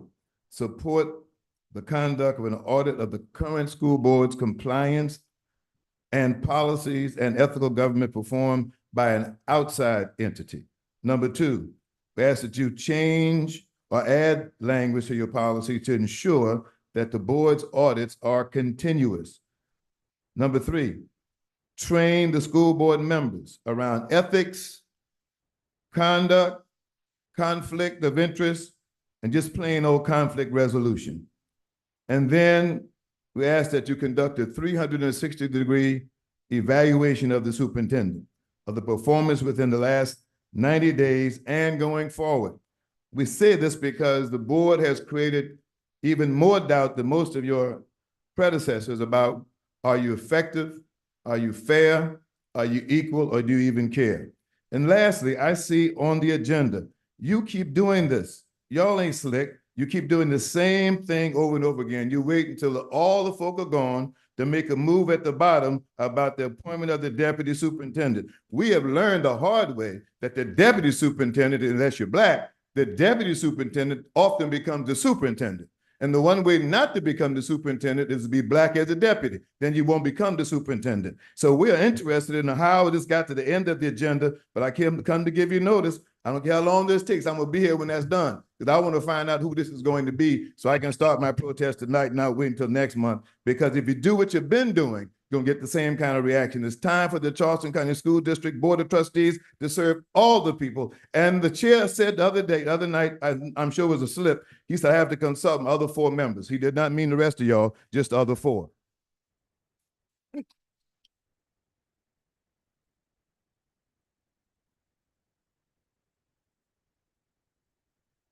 Members of the board, good evening. Please state your name. My name is Spencer Quinlan. I'm a 2nd grade teacher at Springfield Elementary and the proud CCSD Teacher of the Year. Thank you for the dedication that you have put forward in your service to CCSD. This united effort to make the choices that will best benefit all of us is one that I firmly believe in for our staff, our students, and their families. I'm here to support pay increases for teachers and classified staff. Increasing the millage rate would allow CCSD to offer teachers $7,500 raise and bring non-teacher salaries to 100% of the market value. Additionally, putting students and educators first by instituting the weighted student funding model will help show the state that CCSD is leading the way and prioritizing the heart of our district. Although this increase sounds like a substantial ask, its design is to counter the years of inaction and minute or non-existent increases for dedicated and diligent people constantly training to improve their skills and doing so while adapting to change every second of the day. Educators serve a critical role, and a more unique and spectacular workforce does not exist. Education is a linchpin to success, which makes teachers a critical need. Without teachers driving the success within our society, we will fail in every way imaginable. As Teacher of the Year, I have been honored to listen to these critically needed employees throughout our district. The salary increase is most certainly an ask at the top of our list, and a facet that has historically proven to support teacher retention. We are unanimously united in this ask. If failed, teachers will continue to leave the field once driven by passion because they are not receiving the salary they so much deserve. I want to teach alongside educators who respect their jobs because they feel respected. I want to teach alongside hardworking teachers because they are driven to do so and feel appreciated for their efforts. Our students deserve these teachers, and we wish to retain them. All educators in Charleston County have earned the reward of this salary increase, and I stand with them in this request. Thank you for your invaluable time, thoughtful consideration, and deep reflection on the matters that you will discuss and decide on together.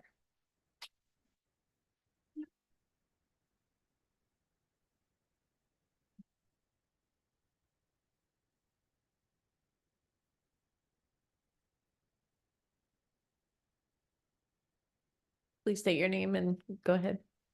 My name is Yvette Campbell. And everything that was said about supporting the school district and the teachers, ditto for me. Secondly, I'd like to personally thank those members of the board who took the time to come to the Nehemiah Action on April 15th to show their support of the children and the families that they serve. I also wanted to reiterate something that was explained at the meeting. I understand that the South Carolina State School Board offers free training, and this is actually required of the board members. Training that would help them govern ethically and manage policy to be in compliance. This training helps you understand not only your constituents who perhaps don't look like you, but you get training in how to respond ethically and unbiased. I also wanted to say that it is your obligation to do so as elected officials. And on another note, if you have nothing to hide, why not have the 360 audit so that we can evaluate, so you all can evaluate what's going on in the school system and those that you employ. Again, I say, why not? Thank you.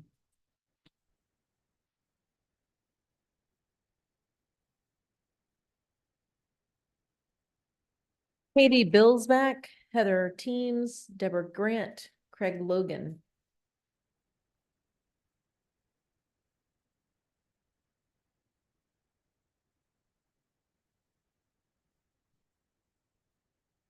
Good evening, members of the board. My name is Katie Billsback, and I'm a proud early childhood educator in Charleston County School District. Thank you for your time in hearing our voices and continuing the discussion on one of the most uncomfortable topics, money. I would like to support the $10,000 increase for teachers and bring non-teacher salaries to 100% of market value.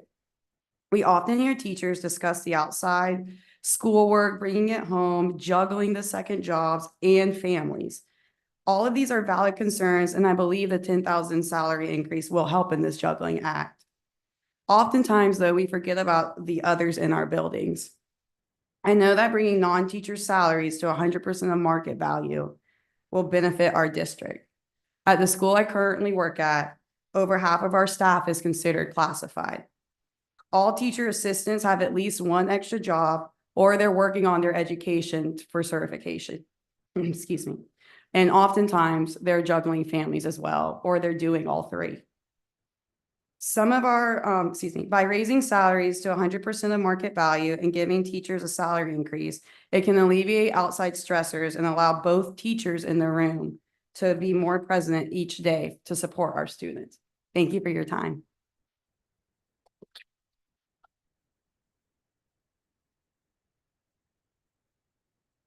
Hi, my name is Heather Teams, and I'm a teacher on James Island. I also own a home on James Island. I pay taxes on James Island. I pay my salary. And I want to say ditto to all the other advocates for teacher compensation. So that's why I'm standing up here as well. I would like to just say, and I'm going to quote Nelson Mandela, there could be no keener revelation of a society's soul than the way in which it treats its children. If student outcomes and children matter to the district, then teacher pay should reflect that. Teachers and classified staff matter more to student achievement than any other aspect of schooling. Our children deserve to be surrounded by people in their school buildings who are compensated in a way that allows them to give fully to the children in their care every single day. Fully. If Charleston County wants to retain and recruit effective teachers, then a livable wage is just the beginning.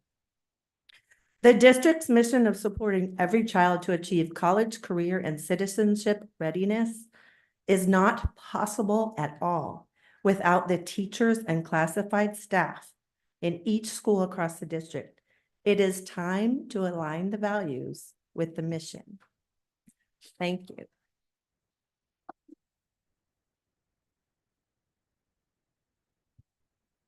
Good evening. My name is Deborah Grant.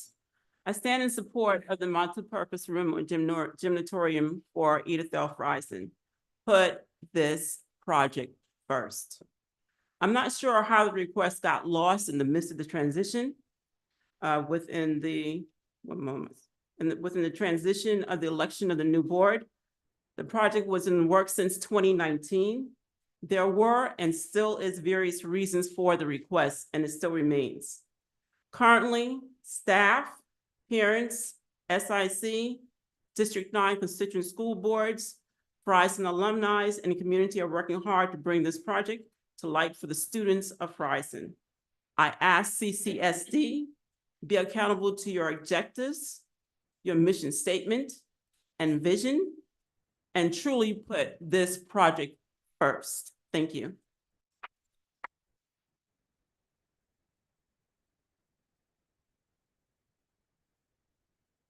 Good evening. My name is Craig Logan. I'll start with a quote that was quoted in the Post and Courier by the district's leader. And it said that we have to do better for kids. We have to get better outcomes for children, particularly Black and brown children. Power is a temporary influence, but the legacy that you will leave will be one of harm and division. Using power to oppress, manipulate, and marginalize others only serves to perpetuate injustice and erode the fabric of society. True leadership is not about dominating others, but about lifting and empowering them. Consider the impact of your choices, for the mark you leave on the world will ultimately reflect the character of your leadership. Choose wisely, for the true measure of power lies not in its acquisition, but in its righteous application for the betterment of all. Systematic oppression pervades every facet of society, manifesting entrenched inequalities and injustices that disproportionately affect marginalized communities. It perpetuates cycles of discrimination and disadvantages, denying individuals equal opportunities and denying their humanity. Addressing systematic oppression requires systematic change, dismantling structures that uphold privilege and actively work towards equity and justice for all. Member students, staff, and family members deserve someone who has been dedicated and persistent to their community, and I ask that the leadership in this district support the students, parents, staff, and community members in naming and promoting someone within the current leadership of the school. Now I'll call attention to item 9L, and I'll just say that the community is watching. Albert Einstein once said, insanity is doing the same thing over and over again and expecting different results. Do what's right and not what's easy. Thank you.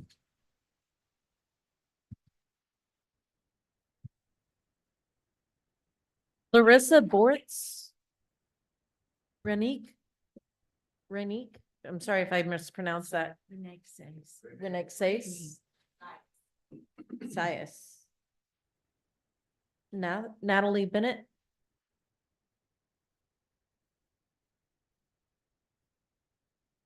Good evening. My name is Larissa Bortz, and I'm an educator and president of the Charleston County Education Association. I want to begin by thanking the Board of Trustees and the Compensation Task Force for their diligent and difficult work of looking at teacher compensation. We all know that it's sometimes an uncomfortable conversation, and we do appreciate the time and the energy and the increases that you guys voted on last year.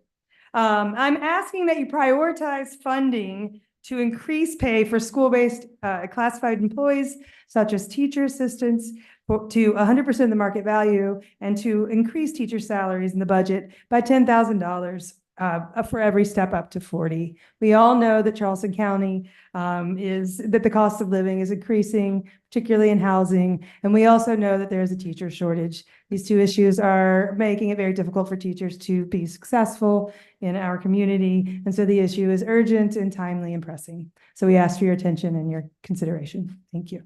Thank you.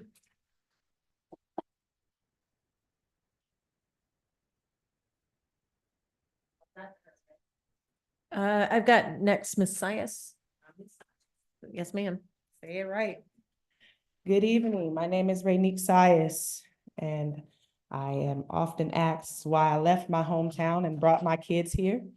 This year, I have wondered that even more. Most of you have met me. Some of you have had the privilege to work with and be around and do great work in this community with.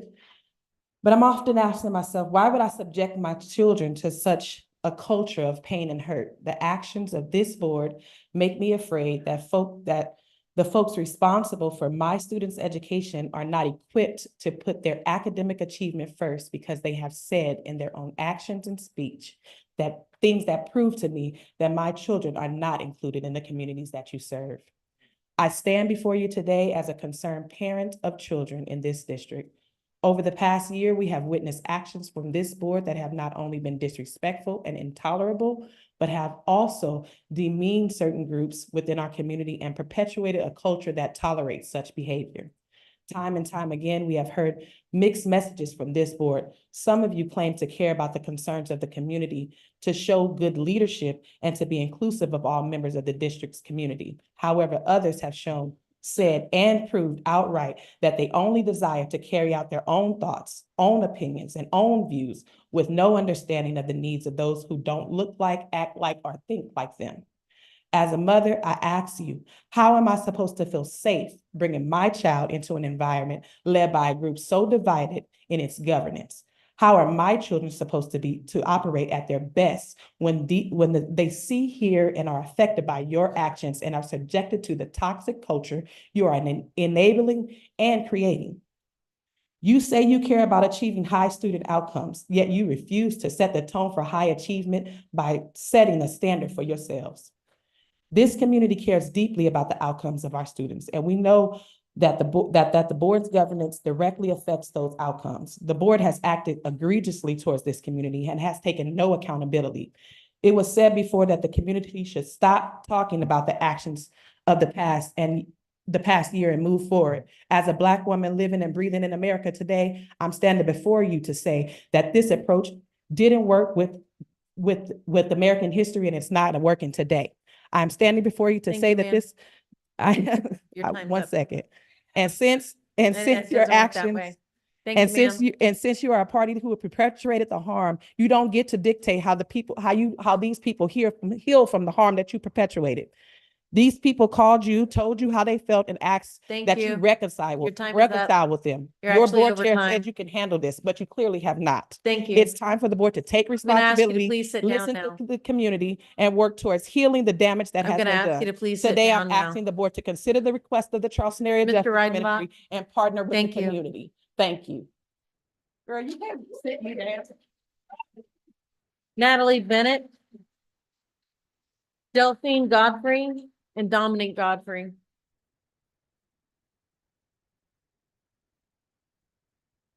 Hello, my name is Natalie Bennett.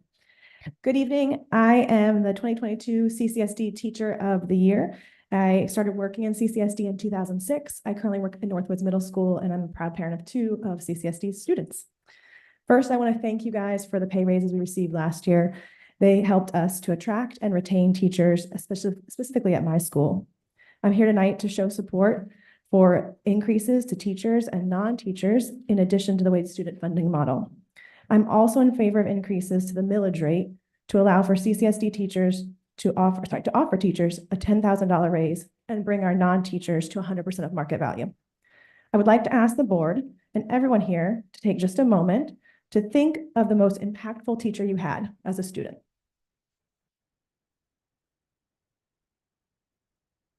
If time allowed us to share, most likely you would say this was a teacher who took time to build a relationship with you. And for many of us, those relationships continued long after you were a student in their classrooms.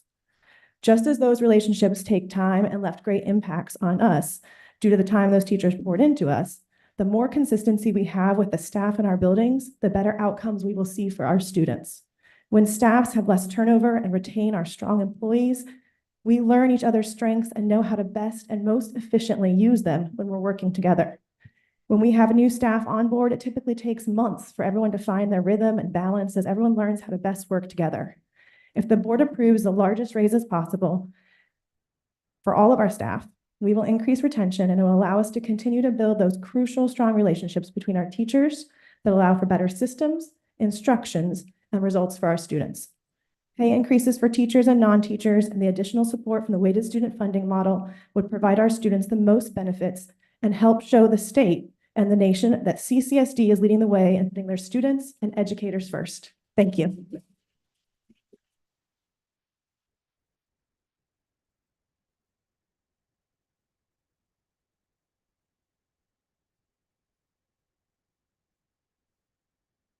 Hi, I think you actually called Delphine Godfrey next. Yes. But I'm her mom and she's a little scared, so she wants me to go first. So first of all, let me say that I am humbled to follow such passionate speakers, and I would definitely like to add my support for pay raise for teachers. But in addition to that, I am a mom of 2 students at James Simmons Montessori. And we are thrilled that our school began composting food waste at school lunches and breakfast this year.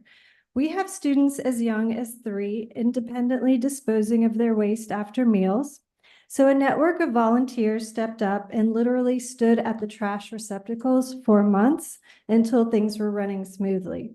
And also, teachers took the time to teach about waste sorting and composting within the classroom. The kids worked really hard and were so proud to divert over 20 tons of food waste from the landfill this year. Maybe you didn't hear me. That was 20 tons of food waste from the landfill this year. Anyhow, with the contract with the waste removal company, Smart Recycling, was abruptly canceled.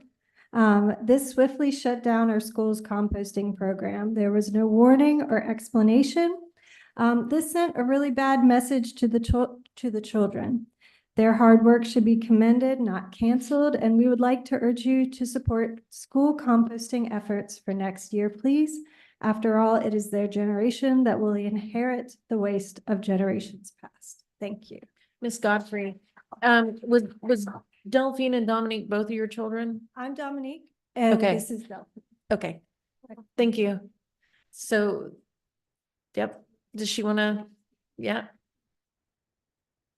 Can't see her. Can somebody get her a chair?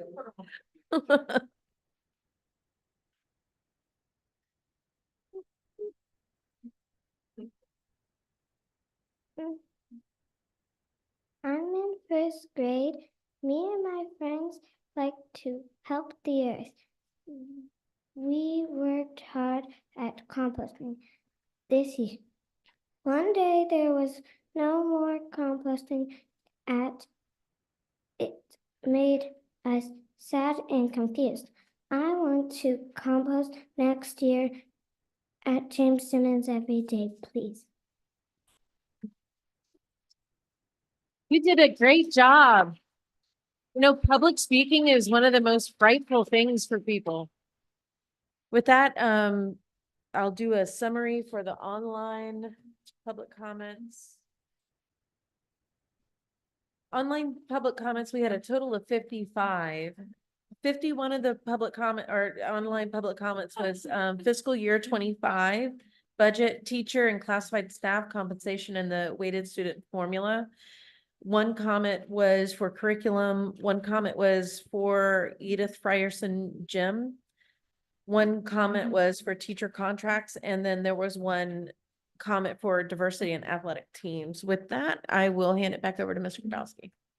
Mr. Chair, if I may request, I think it's in our policy, if during a public comment, one of the issues can be addressed by staff that it's permitted.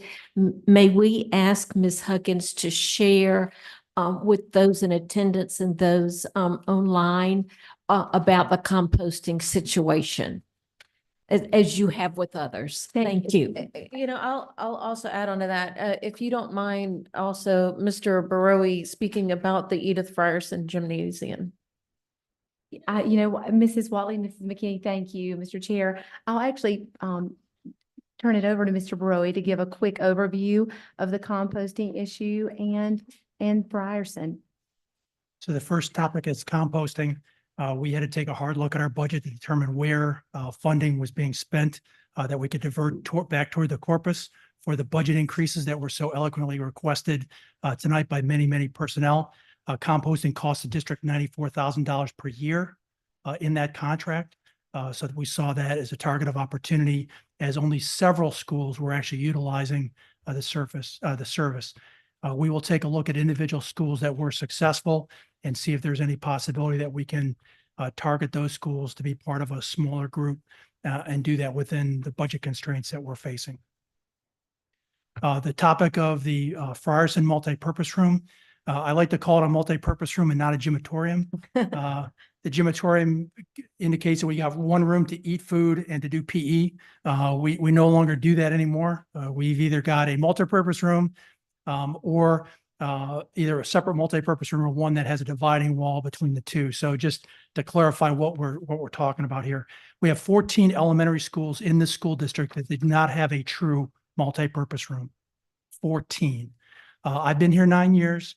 My predecessor was here 15 years.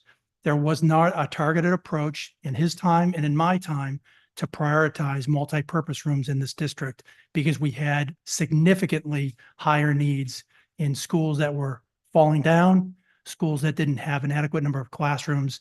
And as we saw by the latest increase by the board, high schools that were short athletic facilities to compete in the scholastic programs. We're taking a hard look at coming up with a list of schools that and how much it would cost to do that. It's something that we will present to the board later on. Right now, as you know, we're only 2 months and 1 year into this capital program. And in that capital program, there were no multipurpose rooms on the list. We met with District 9, like we did with all constituent districts back before the last sales tax program began. And the number one need for District 9 was a new elementary school. And we got that. There were no comments from anyone out of those 14 schools about a multipurpose room. So we acted in the last building program based on the comments we heard from the public at that time. We're obviously hearing more comments now about multipurpose rooms.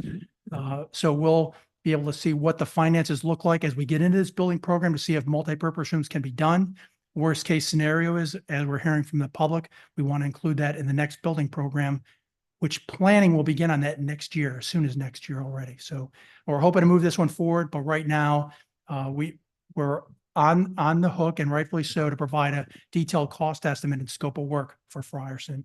And that's what we'll provide here in the next 10 days, May 9th. Thank you, Mr. Borelli. Also, two other quick things. At the request of members of the board and members of the public, executive session was moved to the end of board meetings to honor the public's time and allow them the opportunity to comment and engage in the district's business. Number two, in regards to Memminger, we're working with HR. Dr. Jen Swearingen is the hiring manager for the Memminger principalship. We appreciate the long service of Dottie Brown, who is retiring to spend time with her family. And we'll be working with the Memminger family, HR, and Dr. Swearingen to fill that, to make sure we have the best school leader to serve children there. Thank you for the opportunity, Ms. Watley. Thank you. Mr. Grabowski. Moving on to item 4A, the superintendent's report. Ms. Huggins. Thank you so much, Mr. Grabowski. You'll see the first slide here is actually the spotlight this week. We're going to delay that until just a moment. Under the Strategic Education Committee, Mrs. Bailey will cue this up in just a few moments. Tonight, we're going to look at the classroom walkthrough tool, which is a way to ensure we hold high expectations for all kids across the district. It's a way to measure that. I've heard Ms. Waters ask about that several times from the dais, and tonight we're going to give an update on Guardrail 4. And so I'm going to let Maggie show that video when Dr. Williams, Mrs. Pilkey, and Dr. Coakley come up to talk about the classroom walkthrough tool and its implementation in this initial year, disproportionality data in regards to special education student identification, and identification of disproportionality in regards to suspension rates, particularly for Black and Brown students. So we'll cue that up when we get ready for item 5B, Guardrail 4, treatment and expectations of students. The primary purpose tonight of the superintendent's report is to update the board on number one, metrics and our our work around metrics associated with the weighted student formula that we proposed for inclusion in the FY25 budget. Number two, to update the board on where we are in regards to the project management plan with the WSF. And then number three, to give the board an update regarding classified compensation. And we're excited to present those numbers after the completion of HR's analysis of school-based compensation opportunities for classified employees. The first slide here, this board and the district have the opportunity to really be on the cutting edge of something not only here locally in South Carolina, but also nationally. Not many educational organizations across the nation utilize a metric to monitor progress and provide insight on how districts use resources for improved student achievement. And we believe as a cabinet, and from what I've heard you express from the dais, that to leverage funding for the most impact, we have to monitor funding cost or return on investment in comparison to student outcomes. Next slide, Maggie. So we are dedicated as a system to doing that. Back one up if you don't mind, or two up. Okay, one forward. There you go. So our efforts internally and with thought partners across the nation, including Dr. Margarita Rosa from Georgetown University, is to align metrics with a link to student funding and what we've asked you to fund with the $32 million WSF that we're proposing in this year's budget. This will focus on our board goals, assure alignment of what schools have requested with the district's goals. It'll match metrics with the student group so many of our public speakers spoke about tonight, and it'll establish a baseline this year and a monitoring report timeline to align with the budget. You've heard Mr. Prentice talk about a 3-year budget forecast. We're also doing this with the metrics for student outcomes and how it relates to that budget forecast. So if you'll stick with me on the next few slides, you'll notice these next two slides, a quadrant chart with scatter plots. Don Kennedy continues to work with us. He and Margarita Rosa worked a bit together when he was in Washington, and she is a leading expert nationally on doing this work and linking achievement and growth of students to funding metrics. And so if you'll see here and try to stick with me a bit, we are going to attempt to, at a macro and a micro level, examine how student performance is aligned with the monies that we spend in our schools.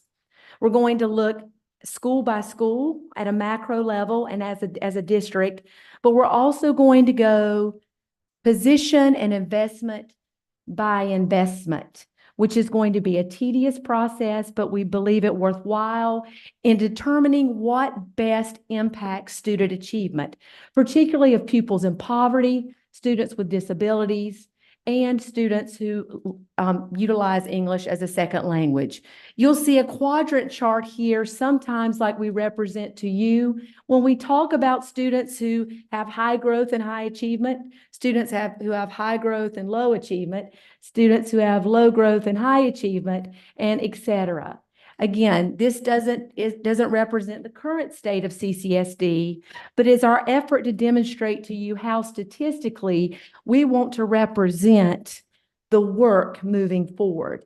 Likewise, on the next slide, Maggie, you'll see the same thing represented here with 4 different quadrants, and hopefully how we will work with Mr. Prentice, Ms. Roberts, Mrs. Simmons, and our associate superintendents to represent how student growth along the way and student achievement at the end of each year are best reflected in our investment opportunities, which is what the board has consistently asked us to do.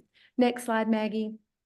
So again, if you'll stick with me a little bit, this slide represents that micro examination of what this could look like when we come back to you as we start to establish a baseline at the end of this year when we look at student achievement, and at the beginning of next year when we begin to track student growth. For example, on number 3, you'll see represented by bullet point A, School A, who utilized a literacy interventionist, could be in the high achievement and high growth, low cost quadrant based on student achievement. So unlike program impact reports, we are going to quantitatively tie student outcomes with fiscal investment. So we'll be using iReady and MAP growth targets to say and assess how effective literacy interventionists are in improving student outcomes at Jenny Moore, how effective social workers are at Zucker in elevating growth and achievement. We'll be looking at how a reading pull-out class is in regards to investment when we come to you and as we internally assess what are the most high leverage strategies to impact student achievement. Now, this represents no current data. This represents a schematic of what we are planning to do as we work towards, alongside Mr. Prentice and the talented folks behind me, to align a system with our budget priorities.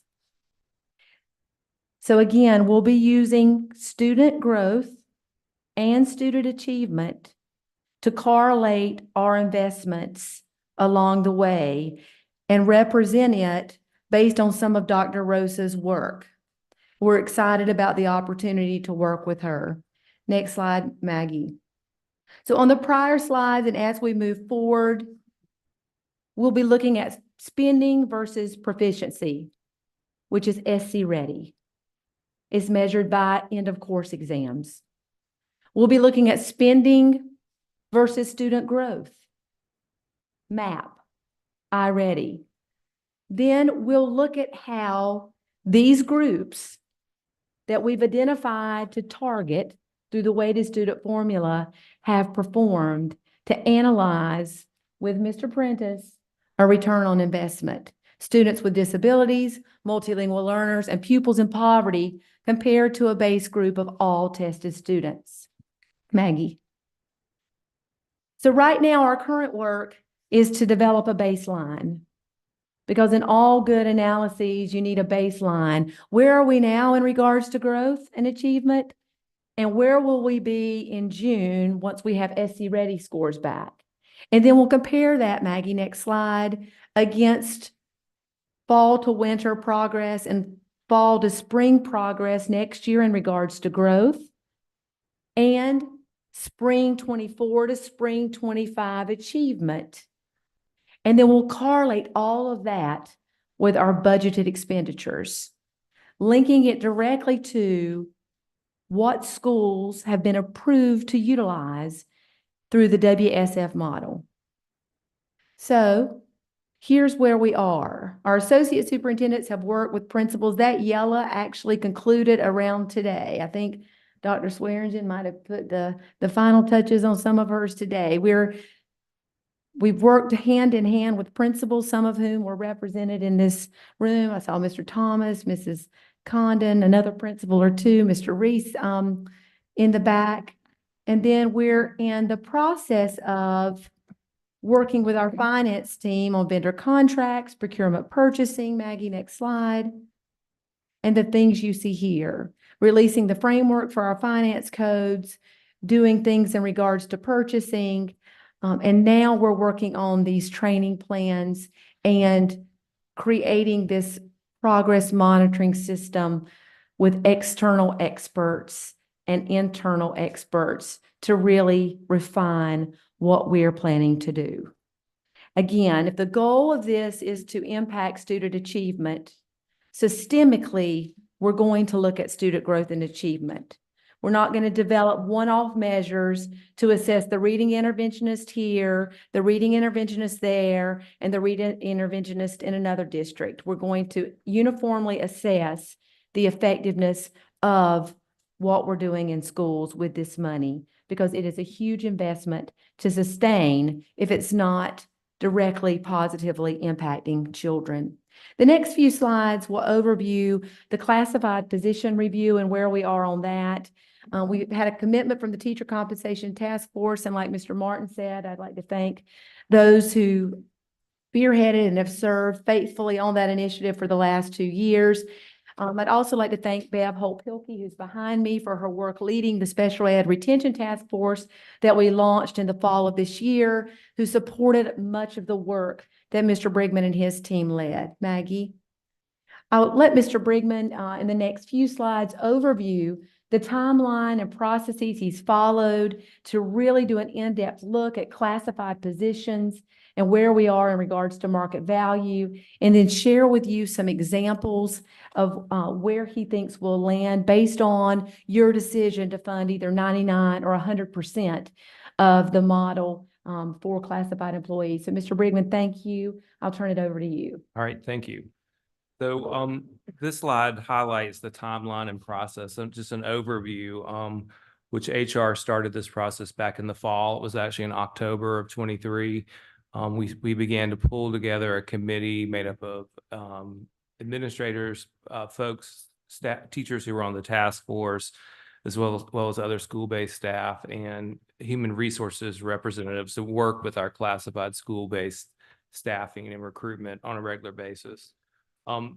January, once we came back from winter break after a review of job descriptions and the current pay grades and whatnot, we rolled into winter, where we actually started to bring groups together. We surveyed around 440, we had about 440 responses for our school-based classified hourly staff on a survey, asking about their job descriptions, asking more about what they do, and also just receiving overall feedback from them.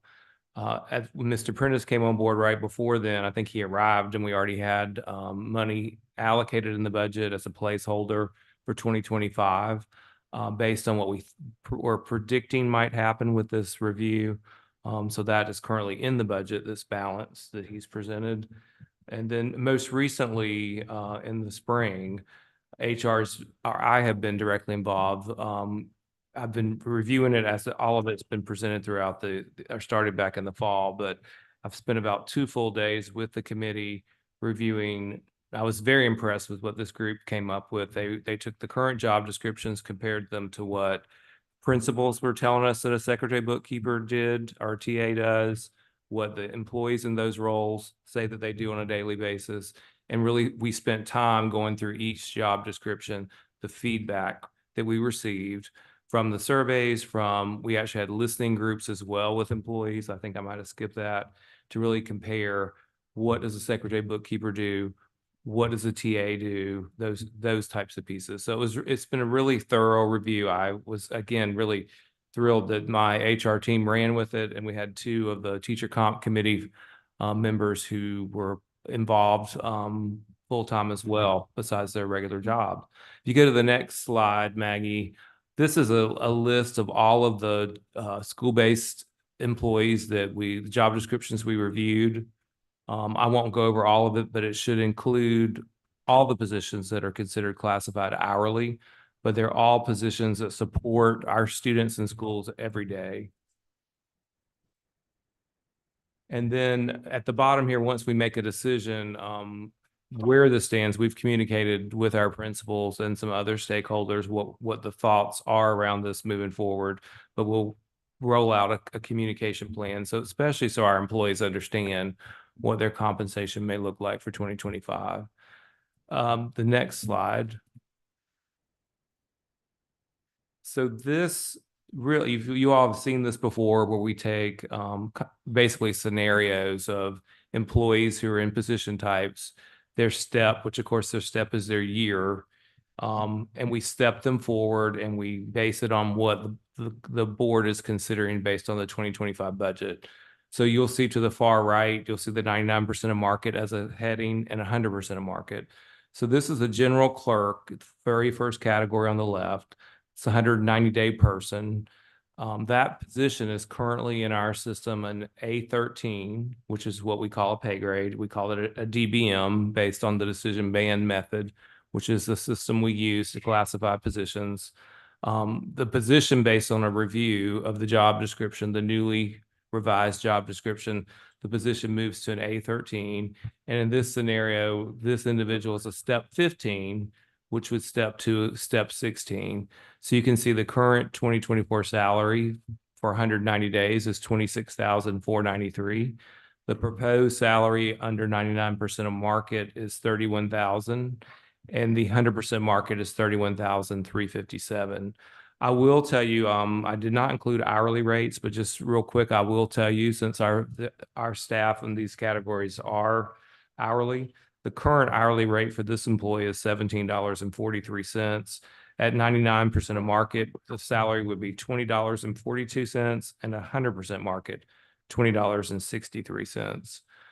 You can see the next category is our Secretary 3, which is 240 days. And talking to principals, much like the person who assists me every day, they become your right-hand person.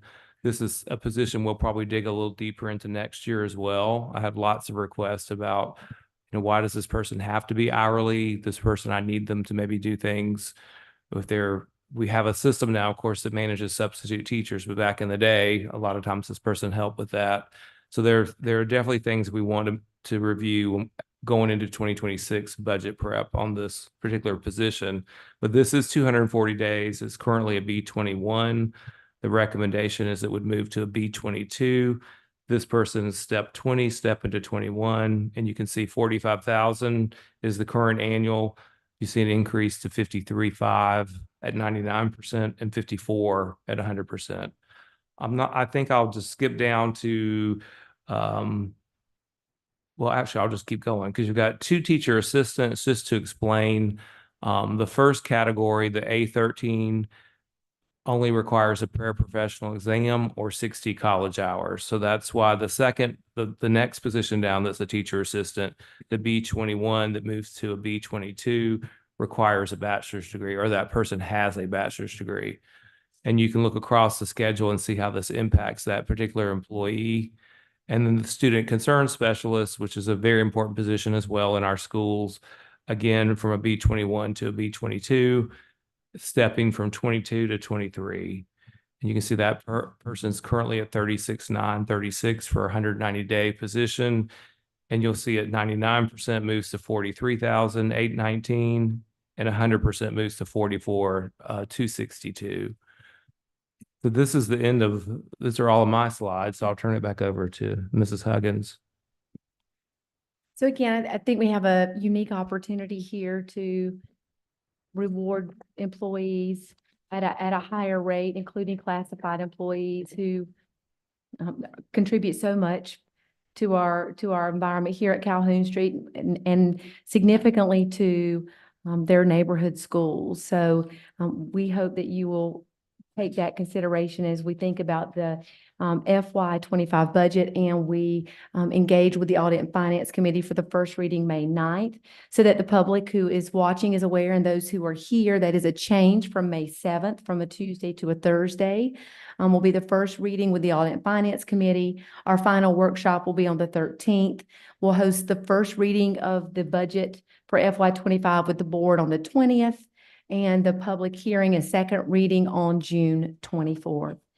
Now we're certainly open to any questions that you might have about the weighted student formula, where we are in the plan with schools, the classified study, and or any other related questions you might have. Thank you, Mr. Chairman. Thank you, Mrs. Huggins. Ms. Roberson. Are you okay with being asked questions? Yes, ma'am. We're always open to questions. Absolutely. Okay. Let me just say for the public and for the record, when I ask questions, it's because I was elected to ask questions, and I don't expect to see anyone send me a social media clip to say that I'm an angry Black woman because I'm asking questions. It is my Absolutely. responsibility to ask We're questions. absolutely open to questions all the time, Mrs. Roberson. That's Okay. our role, and we appreciate the questions. And you do understand me asking questions doesn't mean that I'm against the weighted student formula. Okay, as long as we're clear. So my question, I will start with Dr. Rosa. So is she now contracted to work with the district? We are in discussions with Dr. Rosa to engage with Edunomics around this work. Yes, I would ma'am. ask us to be careful in this personnel matter, so I don't think this should be discussed in open public. Well, Contractual. her name was called in the presentation, if you were paying attention. I didn't just make that up. You mentioned her name, correct? I did mention her name, yes. Okay, so, and we are talking about the model. And so I do get to ask that question. That's not, I didn't ask how much her contract is. Okay, my next question is about guardrails. I know that Mr. Prentice is working on the financial part of it. And from Dr. Rosa's studies, in which I have researched, she said that there's about 10% of schools in the country that uses this model. And there's not a lot of information on the academic side. So I'm assuming that's why you are working with her. Absolutely, Mrs. Roberson, you're spot on. Like that first slide said, very few districts, this board has a unique opportunity. Very few districts are doing this work. If we do this work and we do it well, we have an outstanding opportunity for kids. So my question about the guardrail and the multilingual learners portion of it, are principals going to be required to hire support for the It's a great question, Mrs. Roberson. Principals are expected to hire support staff and or utilize programs that directly impact the three groups of students we've identified: pupils in poverty, multilingual learners, and or students with disabilities. So given that, principals can't say, I'm going to hire an assistant principal, an associate principal, and an assistant administrator. Correct.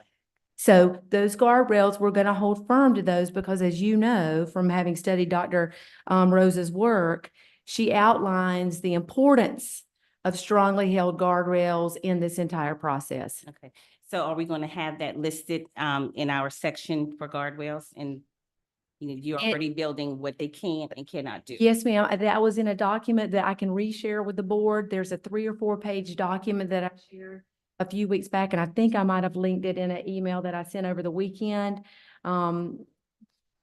that outlines all the things that principals can and cannot do. And they actually utilize that when they work with stakeholders to build their plans. And the associates then measured those plans by those guardrails. So we did have some principals who reworked some things in their plans based on those guardrails. Okay, but is the required part in there?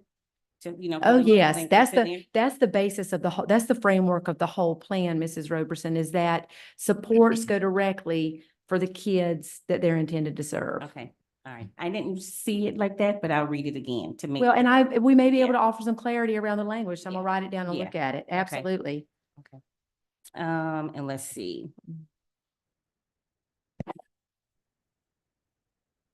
Okay, that's Okay. just my concern, Ms. Huggins, to make sure that the parameters for the principal Absolutely. are in place. Very valid concern. Yes, ma'am.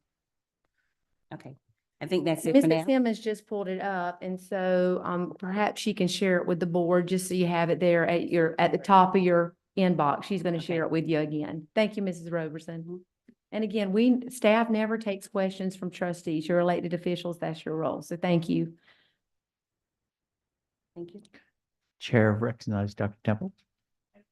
Great. What is the official name of this model? Because you had productivity metrics, then I heard edumonics.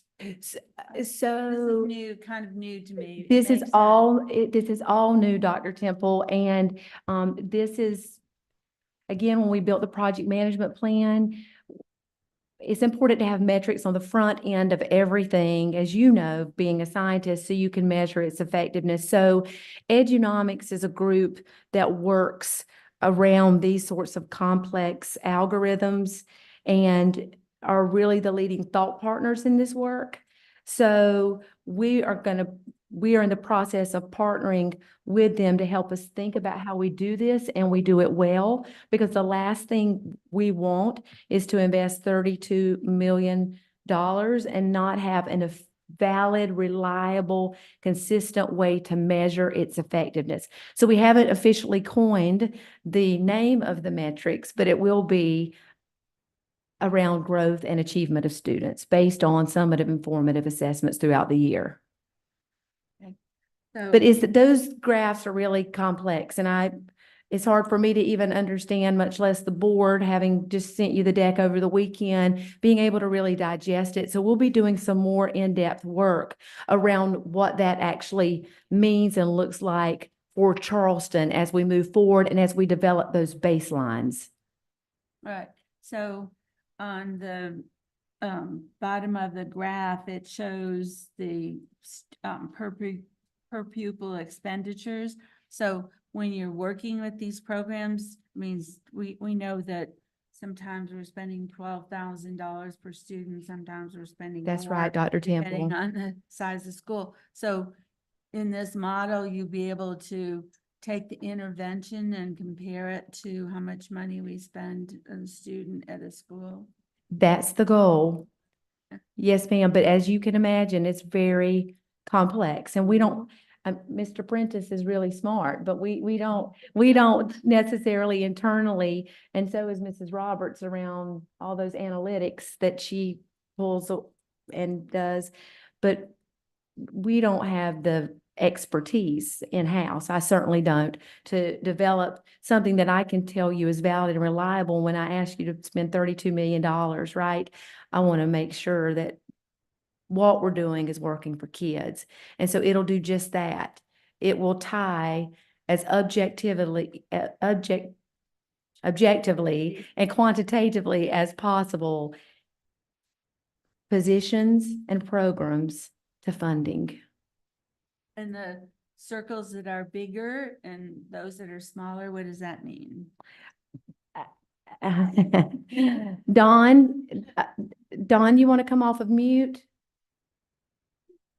Mr. Kennedy? I believe it has to do with the size of the school or the group represented here, but Dawn, you're on mute or we can't hear you. And this is not actual data right now. It's not, no, ma'am. It's just a prototype or an illustration, I think. And I think those circles represent size, but Dawn, can you hear us? I can't hear you though, Dawn. I see you moving your lips. I might have to call you to the phone. Do you have your phone there? I'm calling you, Dawn.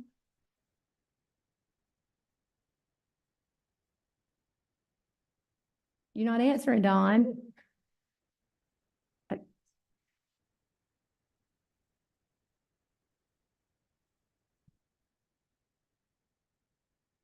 I think it's important for the board to know that, hold on now, I've got to say what you said in a. Put that up to the microphone. I don't think it'll work. Go ahead. Oh, I got to put it on speaker. Go, thank you, Michelle. Go ahead, Dawn. I think it's important for the board and others to recognize tonight that the three quadrant charts that were presented, those are for illustration purposes. We pulled some sample data from the Edunomics website, which they had done some research on the state school districts in the state of South Carolina. And so the intent tonight was to give an example of how that might look. And so the different circles could represent the size of dollars going into the schools or anything associated with their achievement of growth. But we have a couple of months worth of work to be able to get this thing built out. So again, tonight is just for illustration. And then the next iteration that gets presented to the board will begin to present real possible data. Okay. stay All right there, well, we'll Dawn. move on. But my other, this goes to the classified staff. I mean, one of the things that I hear is that oftentimes when there is a teacher assistant in the classroom and the regular teacher is absent and that teacher assistant is often the substitute. I just would like to see if that is the case, that teacher assistant, receive the substitute pay if that's larger than what their normal pay is. I think that's only fair. So Dr. Tipper, yes, I went out and spoke to groups of teacher assistants specifically. I did hear that. I also heard that when a sub was called in for the day, that the TA may arrive earlier, be the one of the main people planning for the day. So that is on our list of things we need to definitely look at. Recognize, yeah. I'm not exactly sure what that looks like yet, but I agree. Thank you. Chair recognizes Ms. Watley. Mr. Prentice, when I met with you, I attempted to ask you to explain, sorry, I'm caught up in a cord here. How this budgeting model is different to those of us who aren't like you.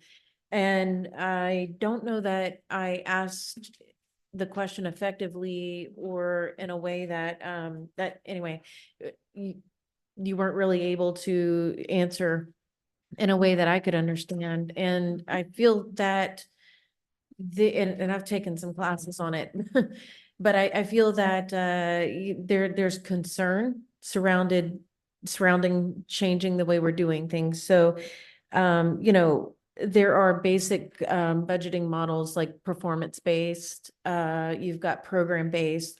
The basic is the line item budgeting, which all budgets are based off of.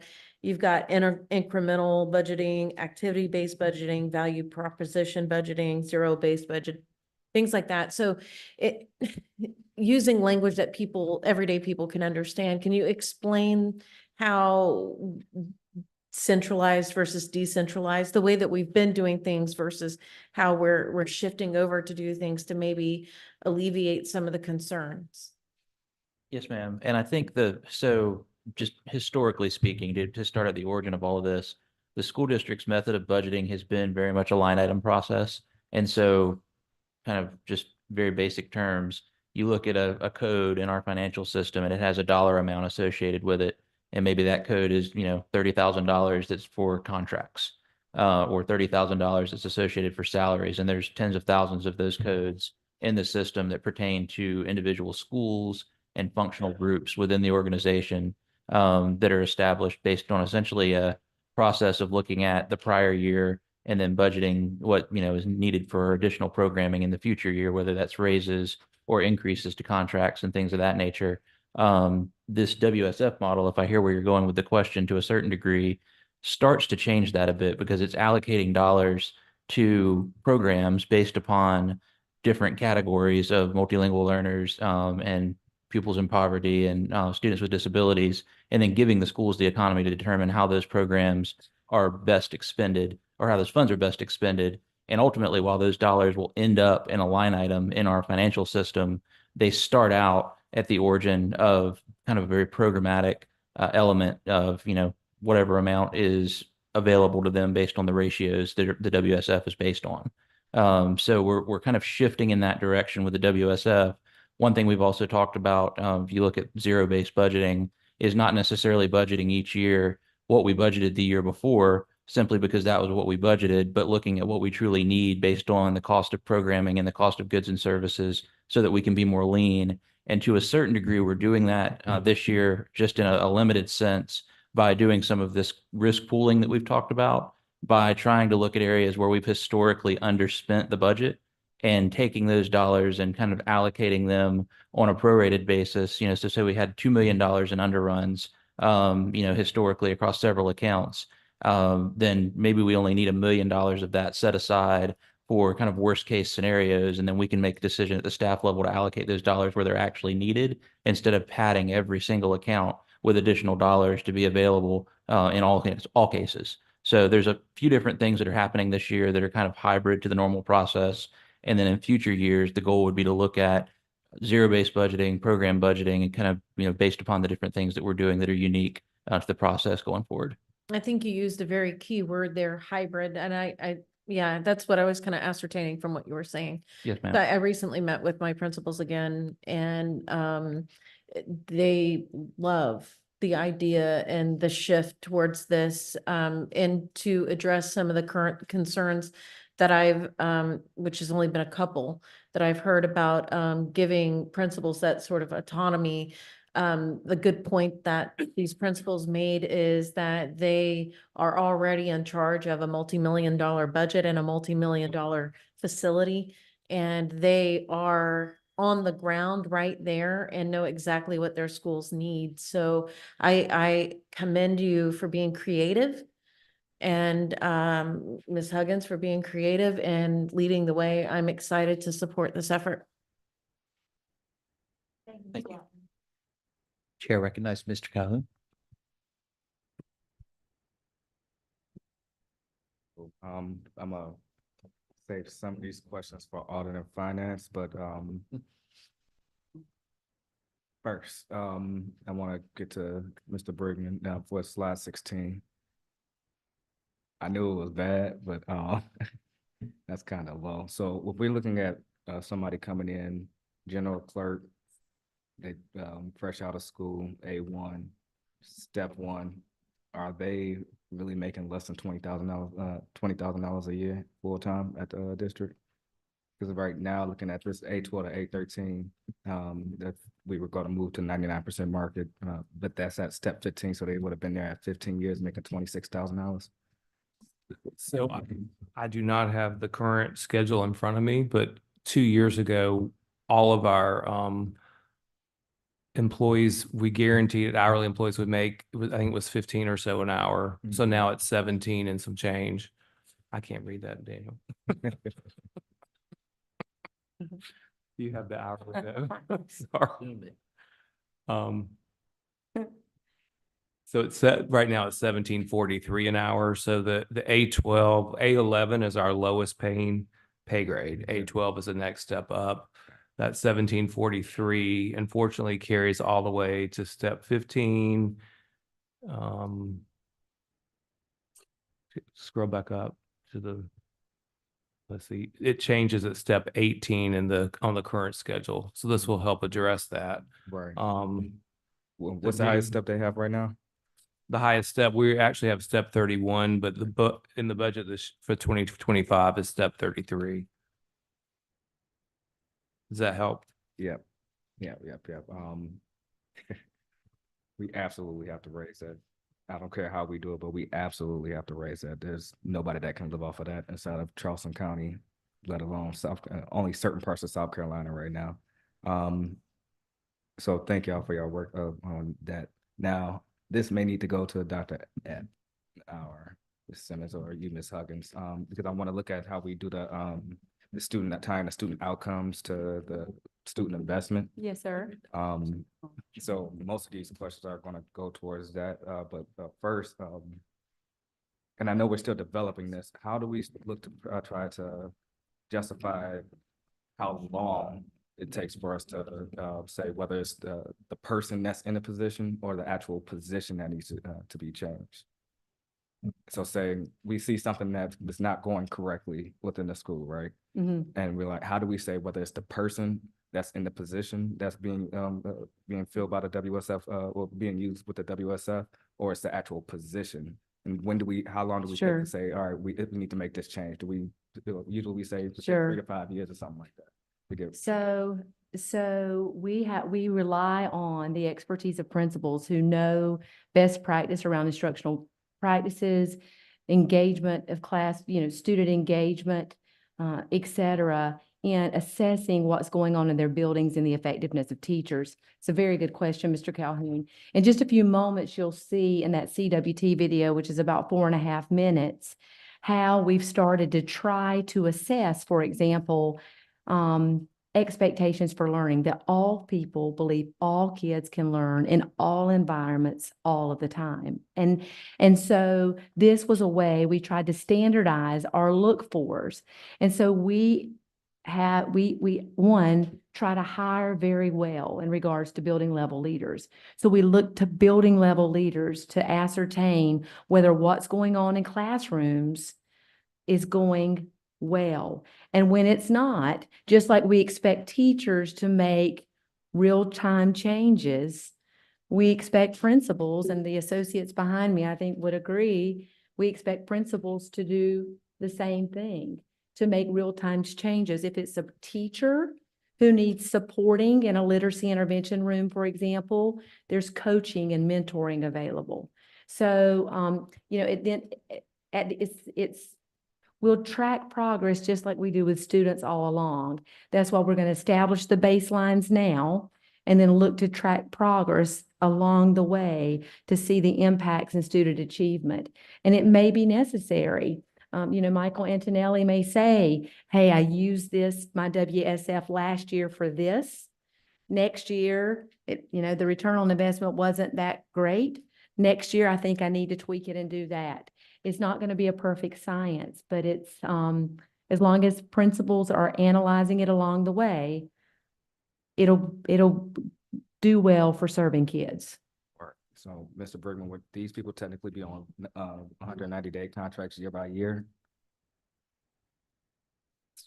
How are the contracts going to be written for the people who are going into this model? So say if they're being funded under the WSF model, how would their contract be structured? Would it be year to year they have? So if we're a certified employee who receives a contract, it's really tied to their contract level. So if you have a teacher who's been in a building for 20 or so years, who's a continuing contract teacher, and the principal decides to use funding from this model to fund that teacher has protection. So that teacher, if that money went away, would not necessarily be the teacher that would be cut from the school. And so we're proposing, thank you, Bill, for that we're proposing that this is right now the new way of funding. So principals have asked us just that question, Mr. Calhoun, how, is this going to be like ESSER? Are people going to get a letter with their contract that says, hey, this is an ESSER position? The answer to that is no. We're proposing, and that's what Mr. Prentice has done in the 3-year forecast, to be able to sustain this over time. Because I think your last question was, how do we in real time make sure this is working for kids, right? And then how do we over time assess the true effectiveness of the program? And that's going to take probably 3 years. We're not going to be able to say a year from now, whoa, this is a great success. We'll have to look, we'll know how it's trending, but we'll have to look over time at the impact of this funding model based on the old allocation model in regards to student success. That's why we need a sophisticated way of measuring it. I got one more. Like I said, I have a lot of questions, but I got one more I'm gonna get to. But how do we navigate the growth at like our program schools? Have we looked at that yet? We have, and we've gotten that question a lot, Mr. Calhoun, recently. And Dr. Williams and I discussed this today. He and Dr. Epplesheimer will be meeting individually with program school principals over the course of the next day. And it's the WSF in regards to the Centers for Advanced Studies and our program schools are going to be impacted a little differently. And I'd like to discuss that with the board first in executive session before sharing with the public at large, just because of the nature of the discussion. But Dr. Williams and Dr. Epplesheimer will be meeting with the principals of those impacted schools because they're middle and high school programs over the coming days to discuss that. Cool. I saved my next ones. Thank you. Ms. Bailey. I have 2 questions, but I'm going to ask it like this. Who and how will the effective spending of the WSF be monitored? Will it be monthly, quarterly, annually? And who will be responsible for that? For Thank you. Each school? Thank you for that, Mrs. Bailey. So we want to make sure that the progress is not monitored haphazardly. So we will monitor progress centrally. Mrs. Roberts and her team will monitor iReady and MAP growth And that is measured in the fall, the winter, and the spring. And then we'll measure the success of students on end of course exams and SC Ready. And we'll measure that from spring to spring. And so we'll see how students, pupils in poverty, students with disabilities, and multilingual learners are impacted and how they perform on these formative and summative measures in their schools, and we'll monitor that centrally. Of course, the great principals in this district monitor those things at the school level as well, and they monitor it along the way with benchmarks and common assessments and other things that good principals and great teachers in a system do to make sure kids are learning along the way. Okay. Does that make sense? Yes, I want to know specifically who will be monitoring the spending.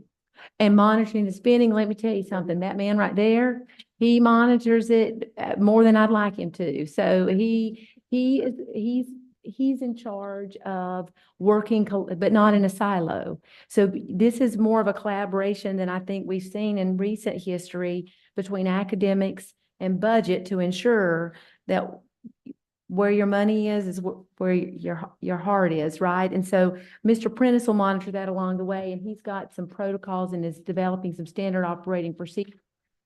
And I'll turn it over to him to give you some more details. Yes, ma'am. And to Ms. Watley's question earlier, as those dollars that are budgeted at the school level are converted to the line item level based on different things that they'd like to do, different programs, positions, whatever they may be, we're planning to present a monthly report with budgets and expenditures by school to the board on a monthly basis. So one of our outcomes that we're tracking is pushing a report to the board in June for review. And then on a monthly basis following that, in FY25 and onward, you would see a report of what's been allocated from their approved program dollars, what's been spent, and what remains. And then that would, correlate, of course, with the academic gains and everything that are being tracked as well.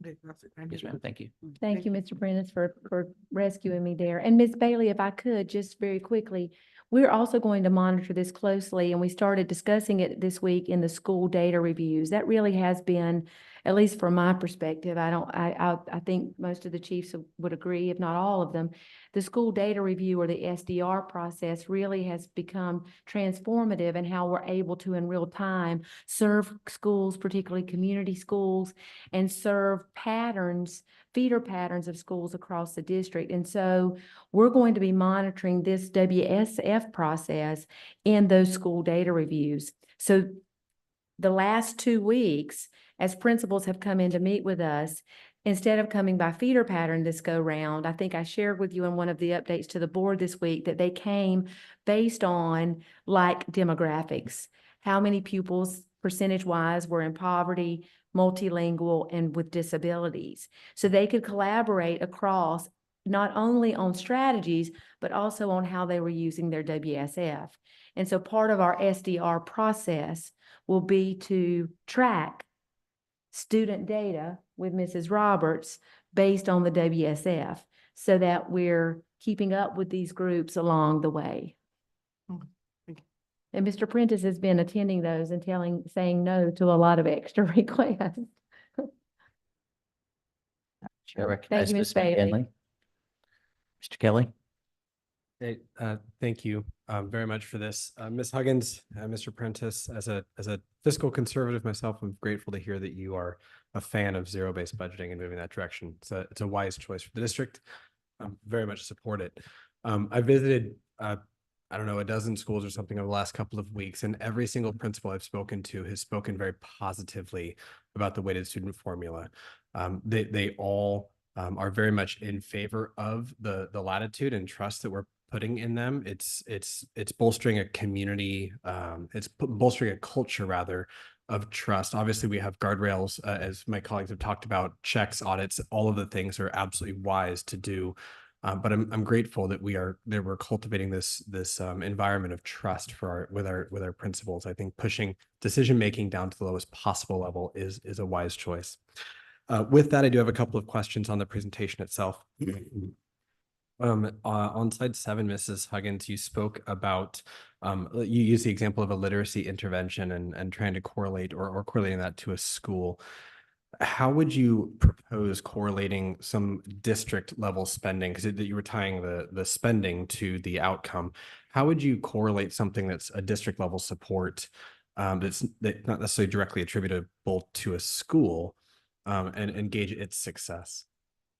That is a great question, Mr. Kelly. We will have to do that on the macro and the micro level as well.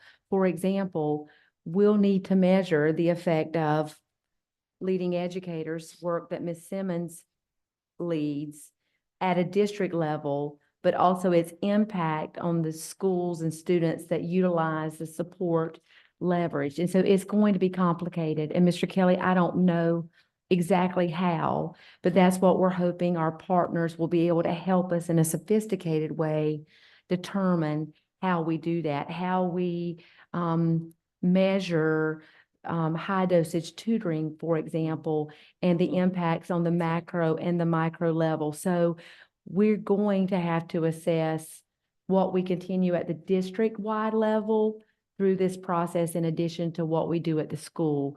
We just haven't worked out the specifics yet, but we're determined to do that. Okay. And the reason for the question, by the way, is there was one of the public comments tonight. I don't recall who said it, but I wholly agree with it. And that there's we should drink our own Kool-Aid to right. synthesize it. So if we are going to hold our schools to a similar metrics-based standard, we should do the same for the district. No doubt. So that's why the question. So thank you for that. You were telling a great story on slide 10 about this data you're collecting and this analyzation, and we're going to synthesize it down. But I didn't hear the so what. What are we doing with that data once you get it, collect it, and analyze it? That's a great question. Then we'll determine, Mr. Kelly, how we budget and prioritize for the next year. So you're a fan of zero-based budgeting. Mr. Prentice is obviously putting some systems in place for that now. But it goes back, I think, to Mr. Calhoun's question about how are we sure it's working along the way. These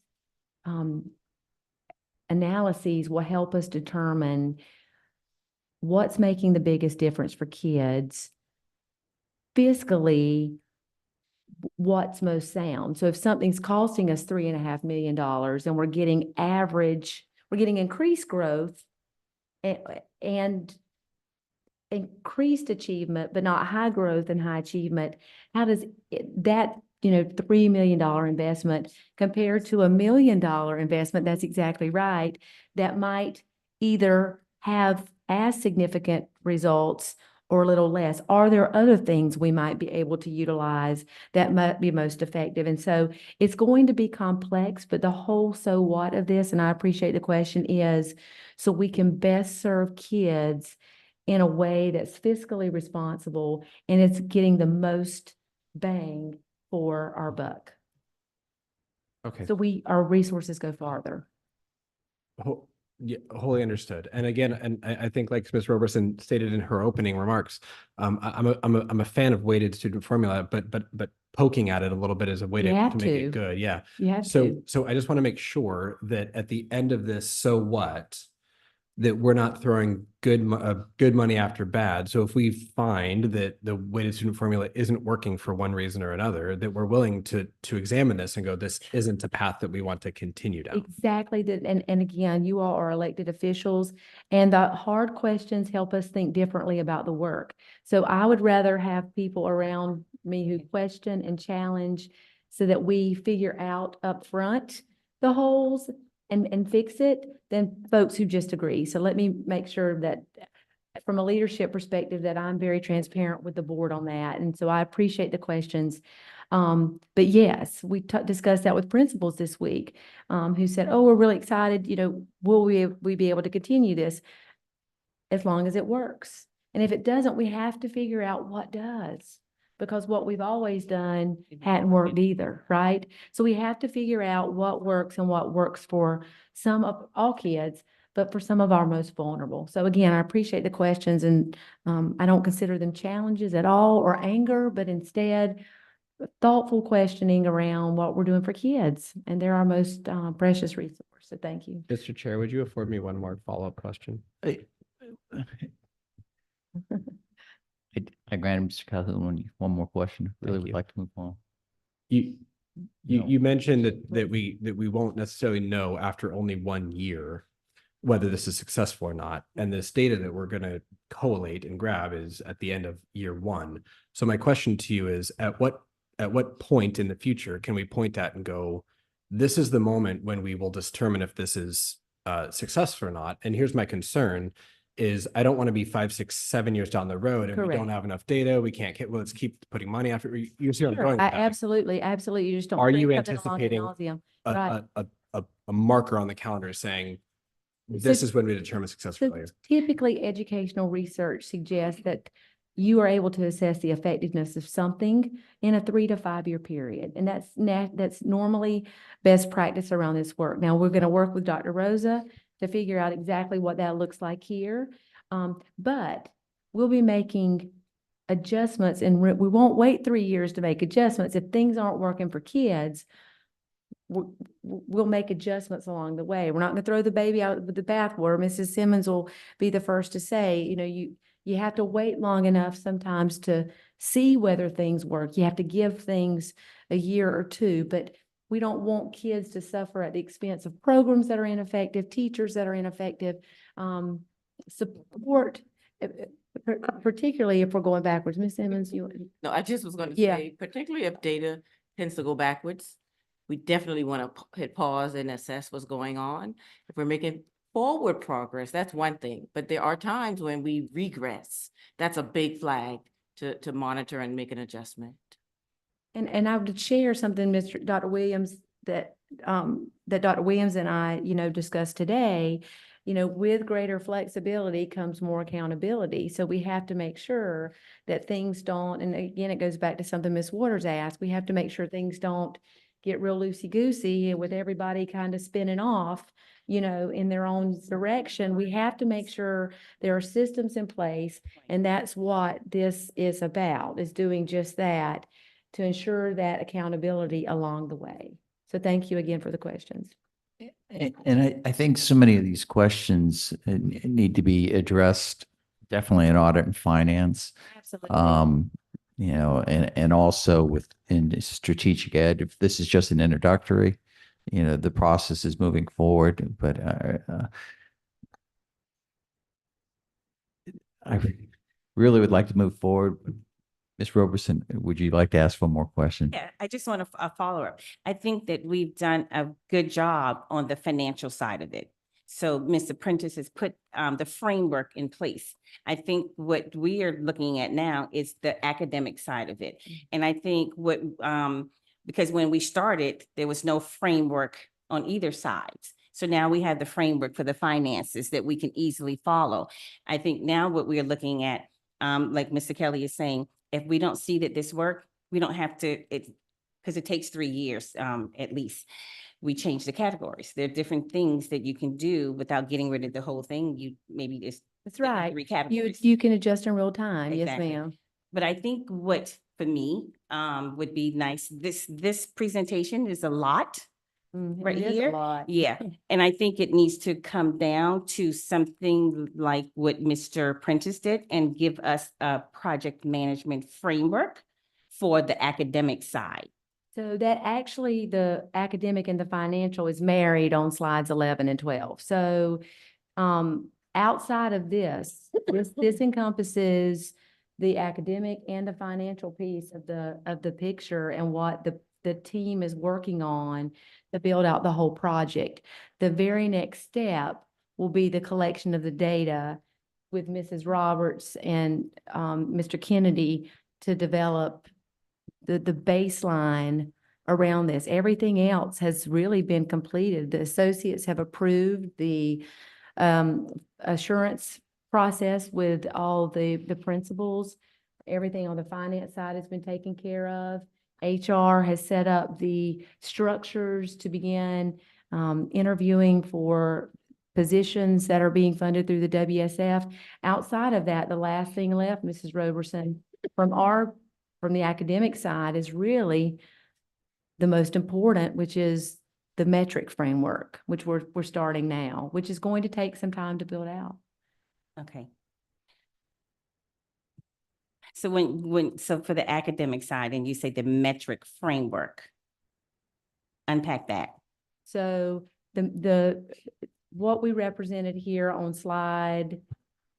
the growth chart slides, which would be slide 6 or 7. Yeah.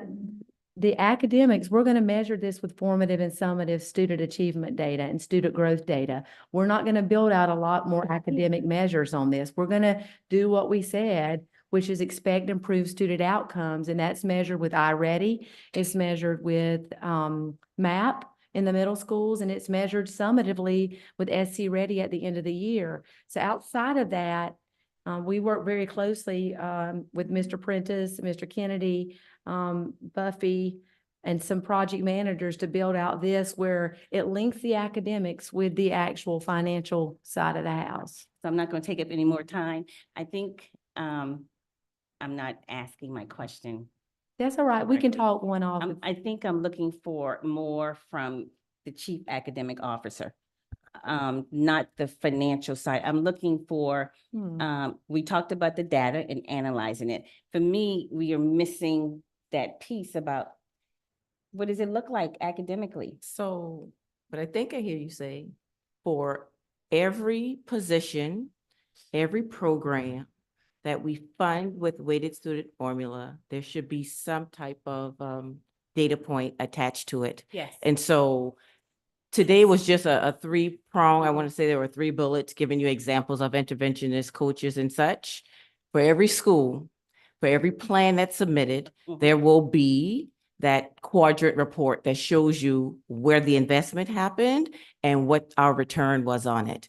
And so I think as time goes on, as Ms. Huggins alluded to, we'll be able to give a clearer picture. Today was just a sample, a bite-sized look at what it could potentially look like. Is that what you're asking? Yeah, so I guess it goes back to Mr. Kelly. Is this every 6 months? Every 9 months? How often are we going to look? I think what I'm saying is we don't want to wait you are presenting us and the data before we wait too long. So we have to monitor progress along at the school level. So principals will use benchmark assessments and common assessments to measure student achievement at the school level. Then we'll take a snapshot in the fall, the winter, and the spring, iReady and MAP. And then we'll measure spring to spring. And so we have benchmarks along the way established to see how students are achieving. But what we're not going to do is develop 5, 6, 7 ways to assess the effectiveness of this. We're going to focus on student outcomes. We're going to focus on growth, and we're going to focus on achievement and linking the efforts through the WSF with that. So maybe we'll plan out a board workshop where we can look more at that real time and you can play with it a little bit and get your hands dirty, because this spreadsheet that Mr. Prentice just brought me aligns every request that every school made. For example, Cario, there's a negative there, variance there, so I'll skip over that. A reading teacher is aligned with the literacy goal, the metric they propose, with extra notes and, et cetera. But again, we have to take a macro look as a system. What is the overall impact on student growth and achievement as a system? So there might be several different iterations of this chart. In fact, there will be, but it is complex, Mrs. Roberson. I appreciate you asking the question. Thank you. I'm Dr. done. Temple, I'm done. Mr. Calhoun. And I know you got a lot of questions for audit and finance. I do. I'll hold it for audit and finance. It's getting late, but real quick, Mr. Apprentice, do we have the spreadsheet where somebody can toss in the formula, or that has the formulas on it, that we could just toss in numbers that can pop back out to us with the funding model on it? So say like if I take one school, I could say. So would you like to see the wallet amount for all the schools, how much each school earned? Now, I just want to be able to play with the model. So say if I had, I could say we have 3 poverty, I can toss that number in and it'll toss something back out to me. I want to see the spreadsheet with the model attached. Do you all have that set up, Ms. Roberts? I don't think there's something that you can manipulate per se. So say something that y'all, if you get the information from the data clerk, you can say, I'm gonna plug this in here. I want to be able to do that same thing, if it's possible. So if you're talking about just the weighted student formula, Mhm. about how many students, were calculated as a part of like ML1 and sort of, or, people's in poverty and that sort of thing, yes, we had that. Mhm. Okay. Yeah, so you can take all the schools off of just, I could just get the spreadsheet that y'all are using to say, okay, I'm inserting a school name here. They have this many students in poverty, this many MLL students, this many students doing that. With the ratio. With the ratios, yeah, just a template model. I think we understand what you're asking for. I think we can work on that. Yeah, appreciate it. Ms. Watley, No. Ms. Bailey, Ms. McKinney, Mr. Kelly.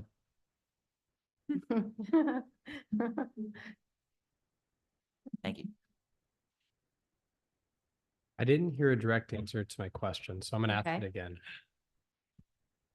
Is there a point on the calendar somewhere in the future that you are planning to put a pin in and say, at this point, enough time has elapsed where we can determine that this system does or does not work? 3 years. So May 1st of 27. July 1st of 2027. Okay.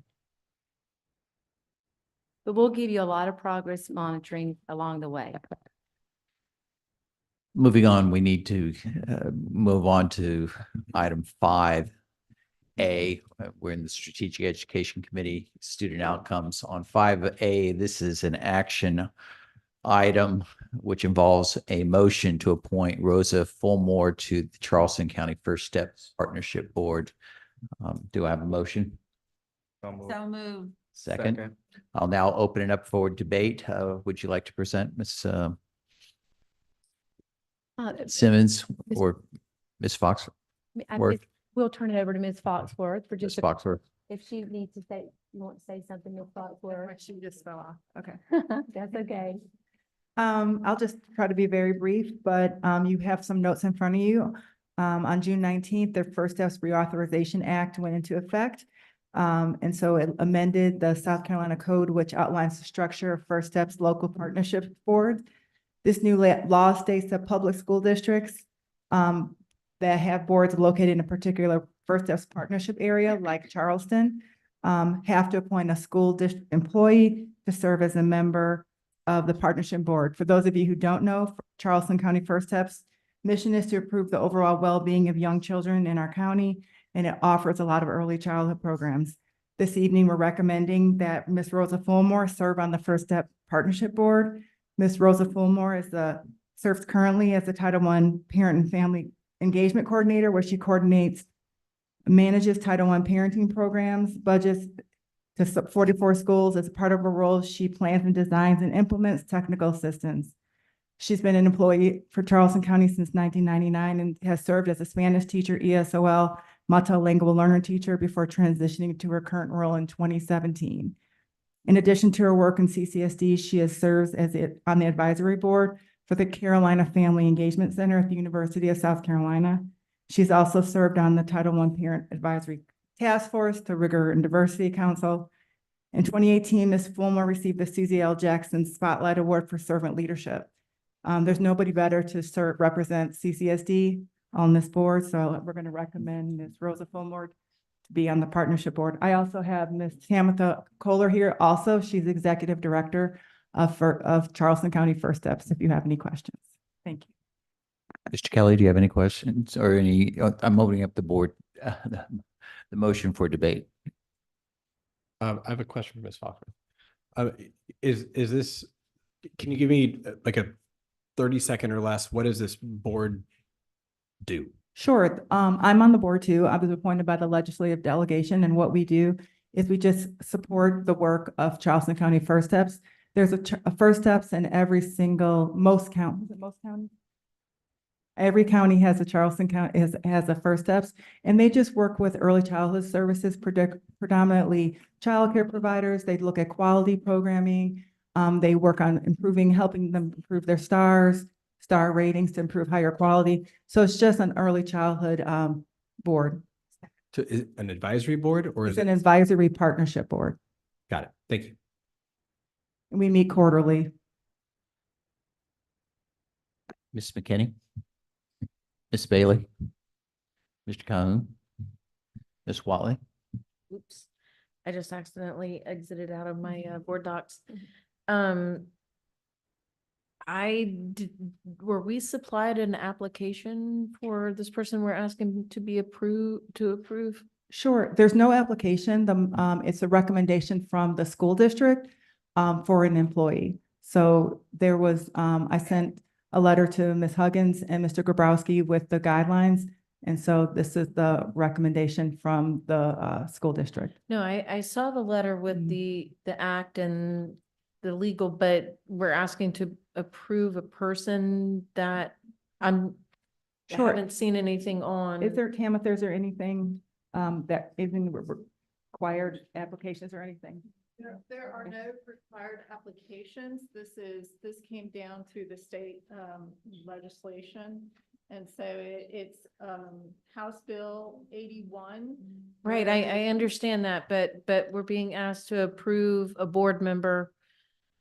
You're asking for us to vote to approve a board member that you're asking me to vote for Sure. somebody I have zero information on. We can table it and I can send you her resume if you'd like. Thank you. That's Yes, your ma'am. choice. Yes, I ma'am. can send you her information. It was asked of us to come up with a recommendation from Yes, the ma'am, school Mrs. district. Watley. Thank you, Mrs. Bosworth. We were asked to appoint, so if we didn't put a resume in there, we're glad to forward it to you. Mrs. Fulmore is a long-standing employee of this district who's served kids well, so I have no reservations whatsoever about her appointment, but we can certainly forward that to you ASAP. So we're tabling this or are we? I can't table it. by No, there's no myself. motion. So I'm just expressing my own self. We can even after, if you pass it, I can send forward along her resume. Rosa, she's right here. Rosa. Rosa will you Fulmore. stand up, Rosa? Yeah, Rosa's been a longtime employee of Charleston County School District in Title I. The documents we have don't mention her name. Right. Right. So we just. This heard is, it this now. is, this is the first I'm hearing of voting for somebody Okay, I first apologize. I'm heard, yeah. Her name is in the Yeah. motion. the recommended. I understand that, but we have zero I information on her. was talking to Okay. Dr. Temple.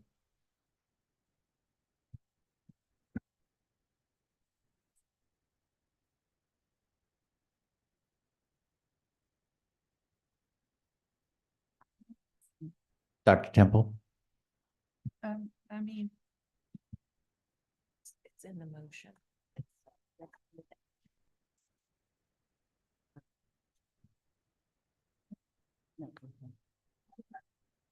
oh, okay. All right, sorry about that. Our apologies, Dr. Temple, no That's all worries. right. This is our first time. We will make sure in the future we will get it right. It's all right. We appreciate our representative from First Steps being here tonight too. Kim, would you please introduce? Sure, I did, but this is I'm Ms. Tama. sorry. That's okay. Tamitha Kohler, she's Executive Director of Charleston County First Steps. Ms. Roberson? Any other questions? Hearing none, I would like to bring the motion to appoint Rosa Fulmore to the Charleston County First Steps Partnership Board to vote. I Second. seconded. We already, Sorry. we have a motion in a Okay. second.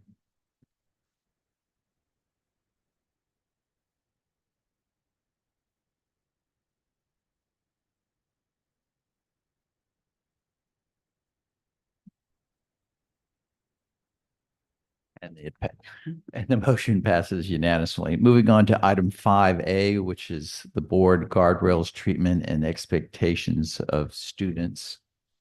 This is an information action. Mr. Grabowski? Information. Just clarity, I think the count was wrong on the last vote. That was right. It's It only was 8 of us. 8-0. 800 and members not present was also 0. No, Eight everybody, yeas, 8 everybody yeas, 0 present nays. voted it. Present to vote, not present to vote, Ms. Waters. It shows 0. Oh, I see, yeah. So then He's asking for it to be counted. wouldn't there be one not present at vote then?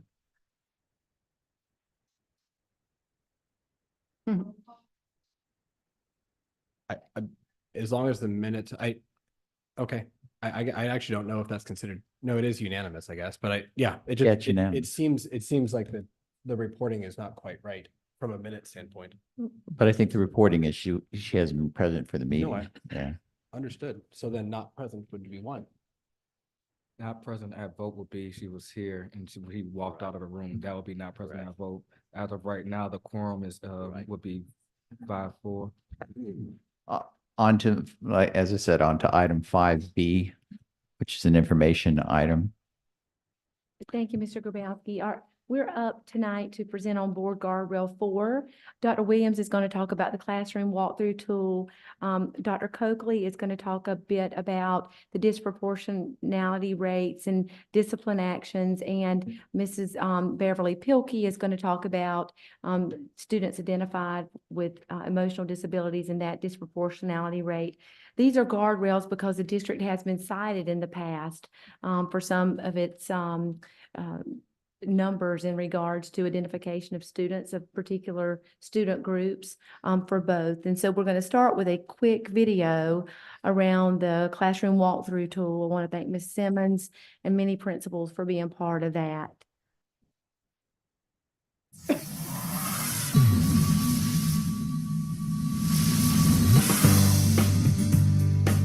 The classroom walkthrough tool is really a standardized approach and mechanism for classroom teachers, administrators, as well as district staff to support, monitor, and enhance our teaching and learning practices.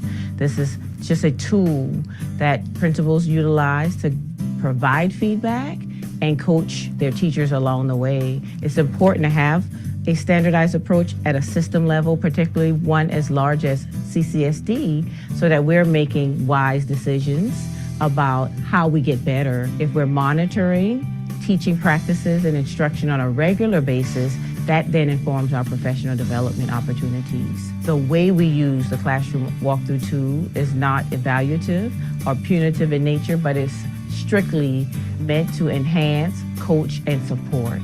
We have a tool, we have a platform, if you will, Schoolmen Grow. That's the instrument where principals enter the feedback they collect while they're in the classroom. Principals have the ability to take notes anecdotally and summarize that, give feedback, make recommendations even. And so that information is stored in Schoolmen Grow. Once we realize where our high points are, where we're lagging, we can then take that information to produce really solid professional development opportunities for our teachers. It allows me to focus on one area with a teacher instead of like the whole 4.0 rubric. You're focusing on all the areas. Well, this, I can just focus in one particular area. Like if I wanted to focus on instruction, I could give some detailed notes as to what I've seen in the classroom and what has been working well in some areas of opportunity for them. So this is what I've really found has been helpful. So an exemplary in the expectations category, when I walk into a classroom, I expect to see communications, things on the board, like maybe an agenda, first of all, so that students know where they're going for the day. I do look to see, are our kids working together, or is it an open enough classroom where kids feel like they're comfortable enough to work together with classmates. I look to see the communication between student and teacher. I look for all of those things. That, to me, is an exemplary. For us, it starts with our hero matrix. So we use our PBIS matrix, which talks about being helpful, engaged, respectful, and organized. And how does that tie into daily living here at St. James Santee for not only just the students, but also for the staff? When we meet, we talk about what does each of those components look like in an actual lesson If we're not seeing where a student is making progress, how can we define, how can we actually strategize to come back to ensure that students have an opportunity to be successful? They're coming in on a regular basis and seeing what you're doing and how you're teaching, and they're coaching you or saying, hey, this isn't working, or this looked great, or any of those things. It's very, very helpful to kind of know where you are. I don't think you can underestimate the importance of communicating what the expectations are in a classroom. When I think of the expectation portion, that's like the most critical area. It sets like the foundation for what we do in the school. It's our expectations for our students, their engagement, even the data, how we set them up for wanting to do more, how we motivate them, how we get them to participate in the actual world of learning, having them develop that student agency and just wanting to do better each and every day. It allows us to have that high expectation for learning for ourselves. Therefore, we transfer that high expectation that we have of ourselves into the classroom, modeling what we want for our children as well. We are definitely working to define and create a program where our children know that there's high expectations from me, there's high expectations from the teachers, and if children know that their teachers have high expectations for them, they are bound to make some growth. We'll turn it over to Dr. Williams to talk a little bit more. Awesome, awesome. So great evening, Board Chair Grabowski, Vice Chair Watley, board members, and Superintendent Huggins. So that video just did my job, so I'm done. No, but thank you all so much for giving us an opportunity to give you a brief update on guardrail number 4, which is it speaks to the treatment and expectations of our scholars. And so as Ms. Huggins alluded to, Superintendent Huggins, it's going to be myself, followed by Ms. Pilkey, and then Dr. Coakley. She's going to speak about some suspension. So more specifically, next slide, please. Guardrail 4 has 3 goals underneath it, and they're regarding the percentage of teachers rated proficient or higher on the expectations indicator of the classroom walkthrough tool. It also speaks to the disproportionality rate of our Black and African American students aged 3 through 21. And finally, the percentage of out-of-school suspensions, OSS, administrative discipline actions for Black or African American students. So I do want to pull out in that first goal, you're going to see some variables. You're going to see X and Y, and that's because we did not have any baseline data. But as you see underneath it, we do have some baseline data, and I'm going to discuss that in just a sec. 1 second. Next slide, please. All righty. So as you heard from the video, we really want to think about how we standardize, how we help, support, coach our teachers, but also provide that support to our principals and our buildings as well. And that's what the classroom tool, or classroom walkthrough tool, does for us. So when we first looked at the data, because originally we were going to look at the CWT, our classroom walkthrough tool, which is housed in School Meant Grow, we realized that that percentage is really high. And as you can see, it's 95.9. So after we looked at that, of course, it brought us some pause because that's pretty high. We want to say that we're doing well, but we said as far as high expectations across all of our classrooms, are we truly on point with that 95.9? So what that led us to is looking into SE Lead, which is another place where we kind of do some observations, some walkthroughs, and the percentage of high expectations, our proficiency in expectations was 89.4.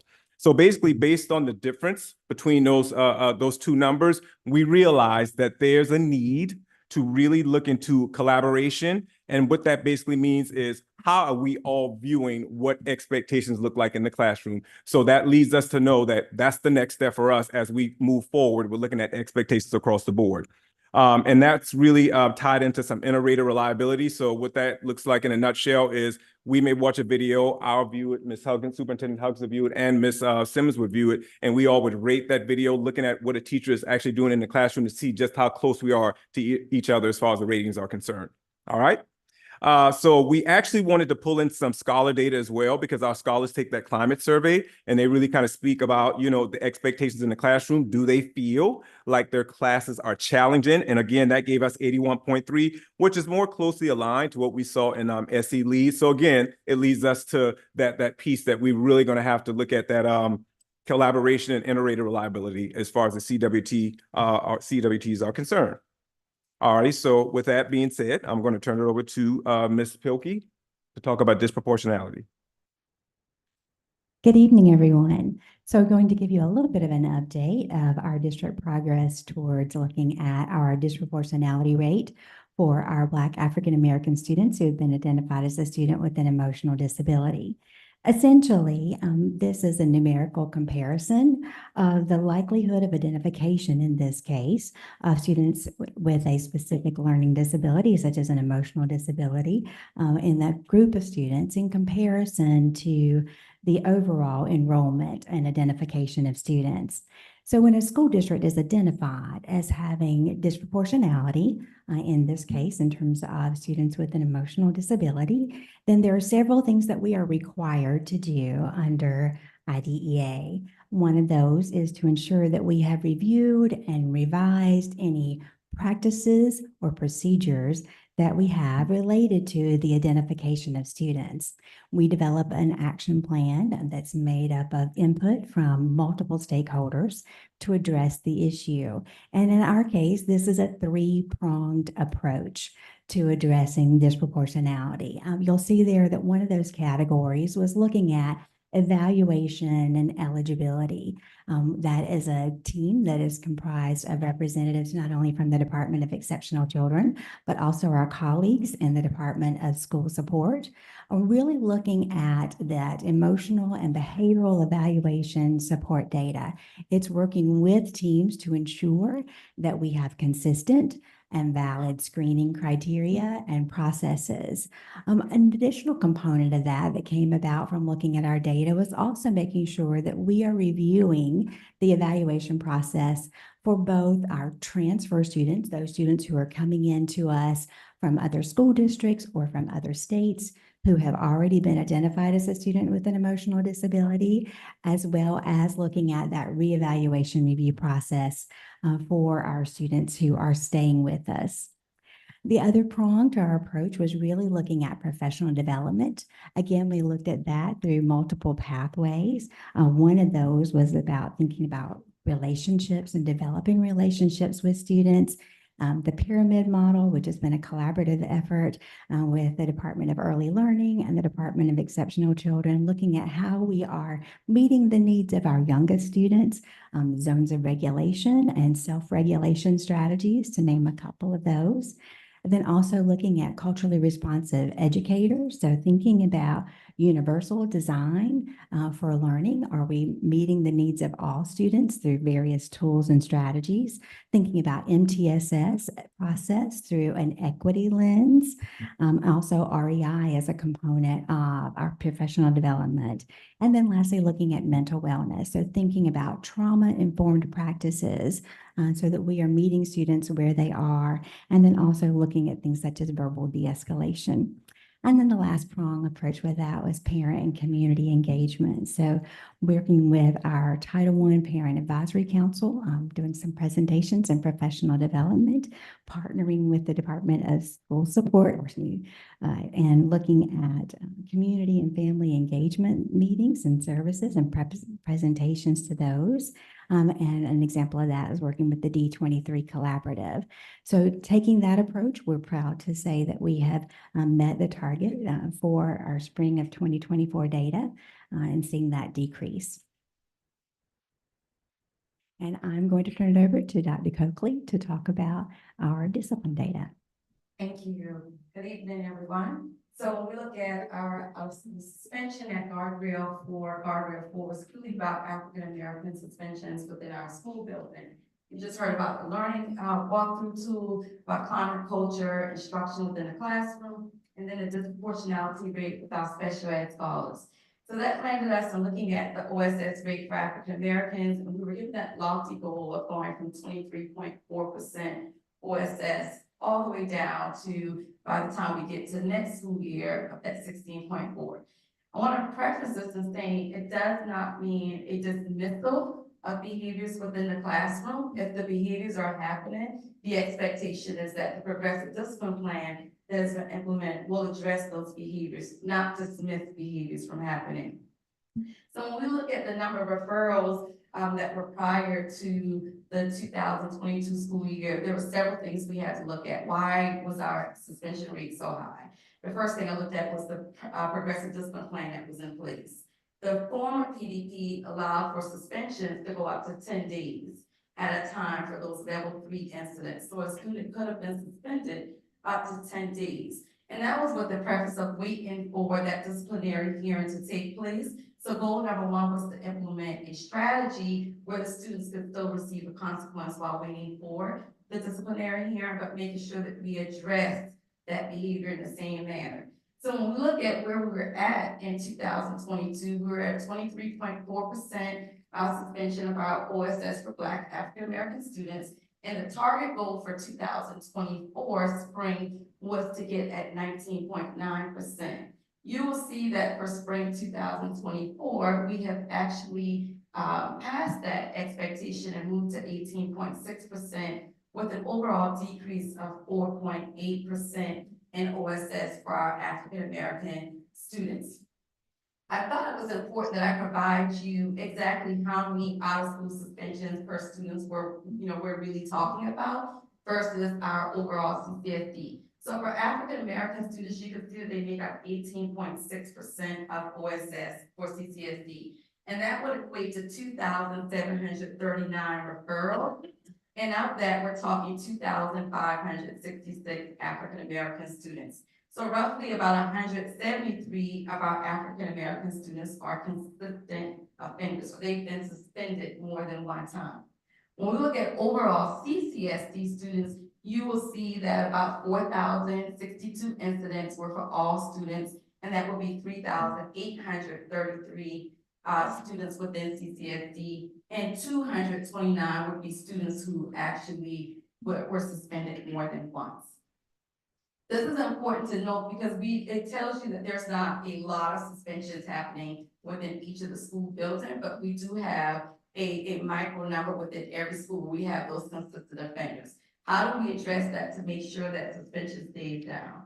We had to implement the temporary virtual placement thanks to Superintendent Huggins, who was deputy superintendent at the time, and making sure that we can still service students while they're working on that disciplinary hearing, making sure that we have a certified teacher in place to continue servicing those students. And to help with some data points, as of third quarter, because of those services, we've been able to save 1,567 out-of-school suspension days for students. That is huge because we're talking about the number of days students would actually be out and about within the neighborhoods versus actually working with a certified teacher virtually. We also talk about the number of students who actually have been impacted by what would have been 10 days of a suspension if we were using the prior PDP, and we're talking 182 scholars as of third quarter would have been impacted with that 10-day suspension. So again, you will see that overall decrease of 4.8% in our OSS, definitely on target of meeting that goal for next school year. Thank you, Dr. Coakley. I really want to thank the associates, Dr. Williams, Dr. Applesheimer, Ms. Haynes, and Dr. Swearingen, Beverly Holt-Pilkey and her team, and Dr. Coakley for their impeccable leadership around this guardrail, the progress that we're making for students and keeping kids in school to elevate outcomes for all kids really, truly is monumental, as you'll see here. So, Mr. Chair, we're certainly open to any questions you might have about any of these things, and we kept it to 5 slides. Mr. Kelly, do you have any questions, staff? Yeah, for Dr. Coakley, just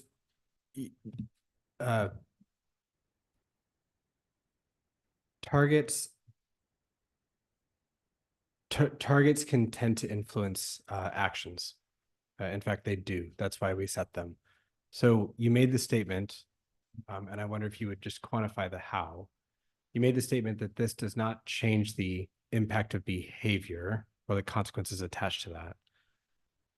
So if we are still enforcing our rules in the same way, then how or what do you attribute to the decrease of 4.8%? Thank you. I don't want to talk too much because sometimes I can. So since you asked, I like to share. So we did several things. So last year we launched for the first time ever the PDP steering committee, where we met with teachers, students, parents, community members, and constituent board members. That process started January 2023, and it moved all the way through May 2023. We looked at the previous PDP that was in place to identify what are those behaviors we need to group into like behavior categories, so that if a student is actually a consistent offender, meaning they're constantly violating, it doesn't take as long for that student to come before the constituent board or a DOS hearing officer for that hearing. So where we had students who were constantly being written up, constantly receiving suspension, the new PDP for this school year eliminated the number of repeats that a student would have to violate that offense, so that we can provide more wraparound services for those students, move students to alternative placement if that was necessary,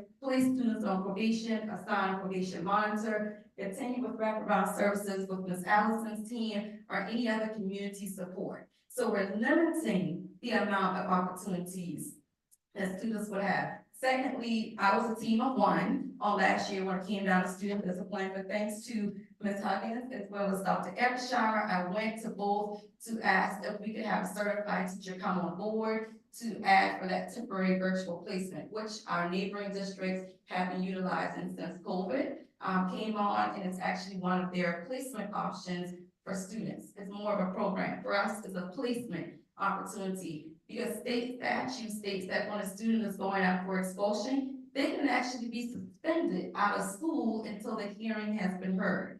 We don't have space for that in Charleston County School District, nor is that going to benefit our scholars to be out on suspension.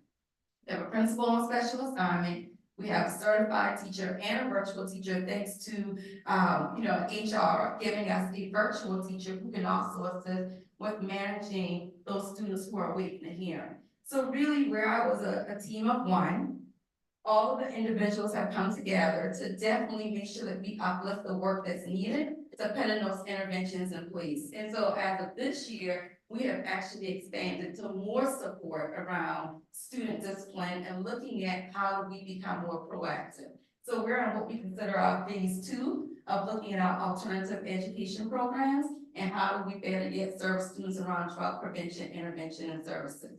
Again, in a lieu of versus an out-of-school suspension. So still addressing the behavior, still documenting the behavior, but how do we service that behavior in a faster way where our students are not receiving 10 days, 15 days, so forth, suspension. Hope that helps. Thank you. Awesome. Ms. McKinney? Ms. Bailey? I have a question. I would like to know the early intervention and evaluation of kids with emotional disabilities. Is that the early intervention with that, does it help catch the behavioral issues beforehand so that we can help these kids, give them wraparound services before the negative behaviors escalate? So that's an excellent question. One thing I want to talk about is the excellent partnership that Ms. Pelkey and her team have with my team. When we have a school that submits a DDR packet or an expulsion packet, there's that intervention matrix that talks about tier 1, tier 2, tier 3 support services. And if we have a consistent offender, which is a student who's constantly violating the PDP, then we're looking to see, is it a student who is special needs? What services have been put in place? Did we look at a tiered support plan for the student? Did we go back to the IEP accommodations to determine if we need to add more to it? If I'm really concerned about a packet, then I'm looping in Ms. Pilkey and I'm giving that professional concern. Here's what I've noticed in this packet. Can you all give me some feedback? Are you in support of this packet moving forward?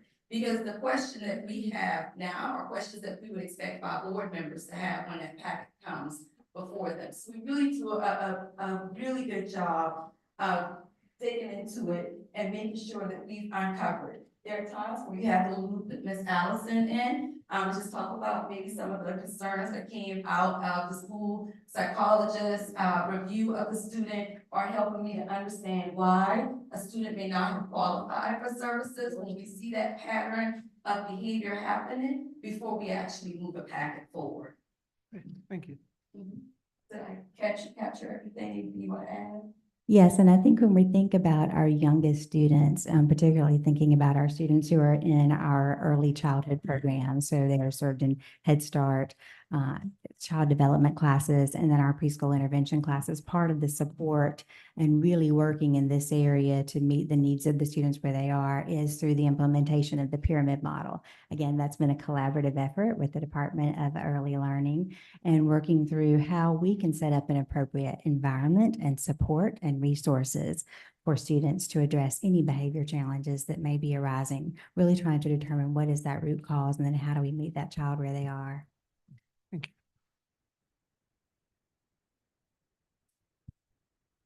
Mr. Calhoun. Yeah, only two really quick questions, Dr. Copley. So where's the temporary virtual placement housed at? Is it up under DOS or is it up under a school or what? So it's actually housed under DOS, and we have generated reports, and the reports count the average number of days that a student's placed in temporary virtual placement. What behaviors are we looking at? When we talk about those students with temporary virtual placement, we're really talking about level 3s for students, and principals get to decide if they feel like temporary virtual placement is the right placement for a student. And really, it should only be used if the student poses a threat to the safety of the climate or a student or staff member. And then the other reason you would want to make sure you use temporary virtual placement is if moving that student back into the school after suspension means that the student's going to possibly suspend it over and over again. We want to make sure that we provide services, the wraparound and SEL support for those scholars while they're waiting. So we have the principal special assignment, the teacher who's virtual, and then we have a second individual within the office that's providing that support for scholars. Cool. So this is only used between the gap, the gap between the suspension and then if it's a level 2 or 3 going to a constituent board. It's not for after a constituent board. This is only for that gap right there. Unfortunately, we're not able to actually support it as a placement for a hearing. You know, that has been the question. Maybe in a different phase, we can move that out to more of a program, but to support what you're talking about, we're looking at the Clark Academy campus. How can we actually filter our scholars who may not want to move back to the general environment or may feel like the general environment can be too much? How do we support those scholars 8th grade on up in a Clark Academy type setting? Great question. Thank you. Ms. Watley. No questions. Dr. Temple. I mean, this is really good looking at the data by the district. You are, I assume, monitoring by schools so that if the rates are higher at some schools, you're working on interventions that the school as a whole can do. Yes, so that's a part of the daily monitoring and SDR meetings when we have to, you know, we sit in this room and our schools read out the information. When Superintendent Huggins is going around talking about what do we look at for data, I have my data present for the schools to make sure if the report may be a little bit of discrepancy, they understand exactly where they're standing at. Our school associates actually reach out and we provide, Alex and I provide that monitoring tool for the school leaders. The DDR packets, those expulsion packets, as far as numbers and needs, we do comparison of what one school may look like versus another school so that the administrators will know. This last SDR meetings, we had a lot of schools emailing, wanting to know similar like schools around their school discipline and what would it look like if they were to do X, Y, Z. The other part that I forgot to mention, Mr. Kelly, is the implementation of a school probation contract that was implemented around November. We had some school administrators actually reach out for another resource tool and working with scholars before they refer them for an expulsion hearing. So we created that template for schools to use in lieu of that recommendation for expulsion at that time period. But if the student violated that school level probation, then it gives them that right to move forward with seeking additional assistance. So that's another change. What was it called? What contract? It's a school probation contract. When you get back to what we had, you know, when we were schools administrators always used it. Now it's a uniform probation contract that can be used across all schools to support the needs within the building. It's a great question. So that acts as an intervention. Absolutely, another level of intervention, because many of the packets that we received, the question comes up, if it's a consistent offender, where are those tier 2 interventions? Where is that MTSS, IPS process? And what we found out is not that the administrators didn't want to do the interventions, it was more about giving them more tools, more resources, those out of the box thinking ideas that maybe didn't come, in that moment. Here are some additional resources that you can use. Yes, ma'am. Ms. Roberson? Fine. Thank you very much. Very good report. We'll move on to item 5C, which is the early college school. It's an action item for us that requires a motion to approve the early college high school 2024-25 academic calendar as presented. Do I have a motion? Second? Second. I will open up the floor for debate on it. Ms. Denny, is there anything you need to say before we? Yes. No, sir. We support the recommendation. If there are any questions, Principal Reese is in the audience. Ms. Roberson. Dr. Temple. Ms. Watley. Mr. Kelly. The other question I would have is, you said you support it. Just want to make sure, have there been any comments to the contrary by the families that, because it's a unique calendar, any negative feedback from families who attend rather? No, sir, not necessarily. I mean, spring break, obviously, with some families having younger students in CCSD, that can be, something that parents have to work out. But parents also recognize the opportunities that early college presents, especially given the level of dual credit that we offer. Thank you. Ms. McKinney. Ms. Bailey. Mr. Calhoun. I'm just curious, the early college starts a week after the school starts, and then the same thing happens again after the Christmas break. They seem to start a week after. So that would assume you're already starting off with the definitive seat times. So I'm trying to figure out exactly how this is working. So for this year, yes, sir, we actually, for this school year, the 23-24 school year, early college started before CCSD. But in this proposal, we started the exact same time as CCSD, where CCSD has shifted their calendar. We'll actually start at the exact same time, both semesters. But our students go to school, they're required to go to school for 180 days, the same amount of time as CCSD. And typically where, something like Thanksgiving, Trident Tech has classes that Monday, Tuesday, whereas CCSD might be out the entire week. So we ultimately end up catching up and might finish one day prior to CCSD or might finish one day after CCSD. But this year is much more in line than previous years because of the shift in schedule from CCSD. And so a lot of that's driven by Trident Tech. It is, yes, sir. Just their calendar days or their semesters are shorter. So. Thank you. Any further questions?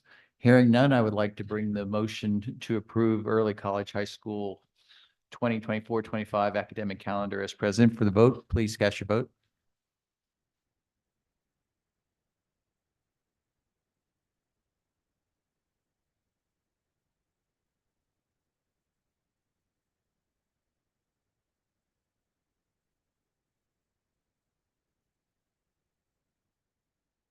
And the vote passes unanimously for everybody who's present.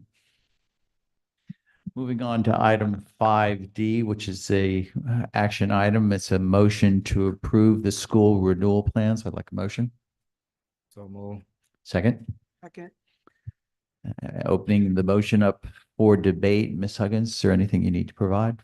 No, sir. I think that we addressed all at the CAL and then answered individual board members' questions. I want to thank those of you that reached out to us and worked with our teams, and special thanks to Dr. Guerra and Ms. Roberts. Are there any questions from any board members for staff regarding the motion? Hearing none, I'd like to bring it to a vote. Board members, please cast your vote.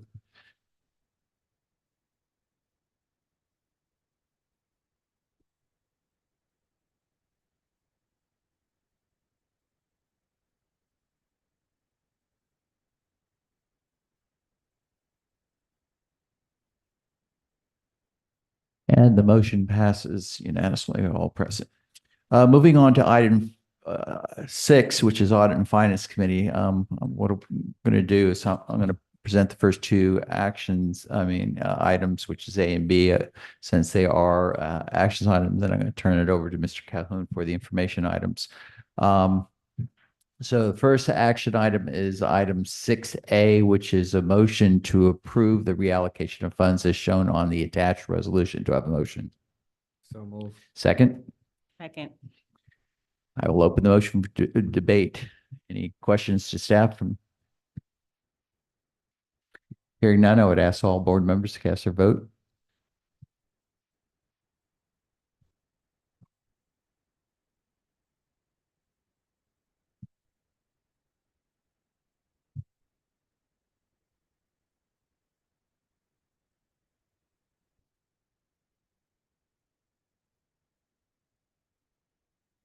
And the motion passes unanimously, all who present.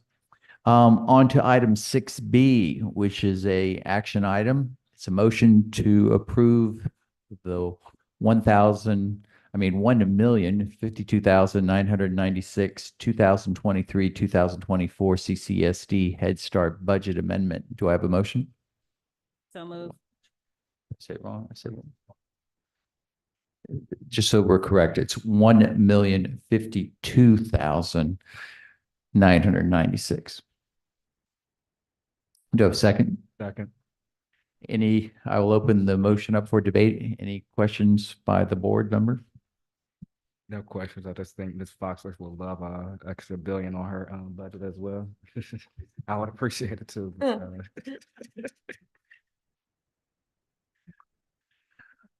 Hearing none, I would like to place the motion to approve the for vote.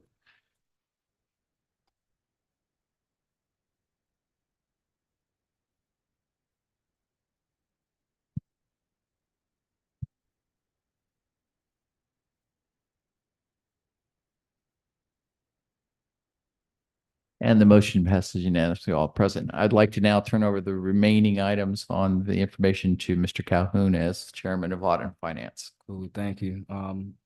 As we know, we get a summary. We don't have to go through the whole meetings again. So everything was presented at the Audit and Finance meeting, and I hope everyone had a chance to actually look at them, came up with their questions prior.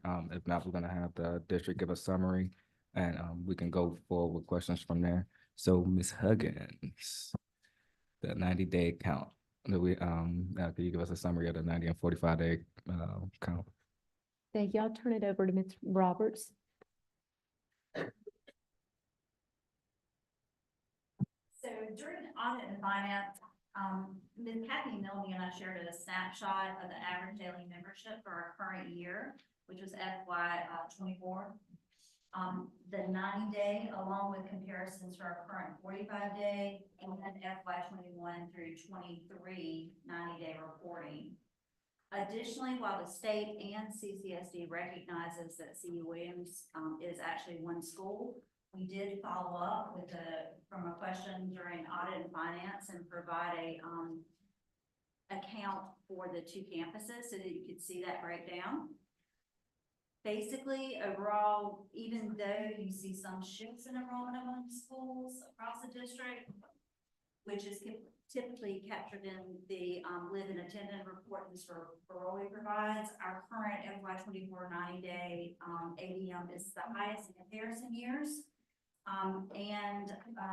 It's actually very little, it should very little change in the 45-day report. So while 90-day reporting provides for progress monitoring and data verification, we did want to make sure that you knew that final reporting and verification, which is completed with the 135-day, is what's actually utilized for funding purposes. And our school and student information actually just finished that up. Any questions? Thank you. Any questions? Thank you. We're gonna move forward. Coming. Word. Coming from Charleston. All right, we're gonna move over to Mr. Prentice with the monthly financial report. Yes, sir. Thank you.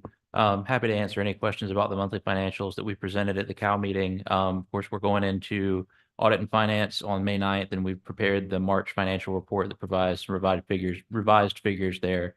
So I won't go through everything on this one unless anybody has any questions. Any further questions? All right, thank you. Here and now, we're going to move on to the SWIMBY utilization plan. Mr. Prentice?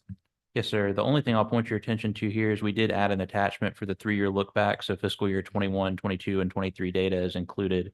And we'll bring forward the SWIMBY plan with the 6-month look back to you in July, as we had discussed during the committee. Thank you. That's one thing we brought up during audit and finance as well. So thank you for that. Any further questions? All right, here and now, we're going to move forward. Y'all are doing great.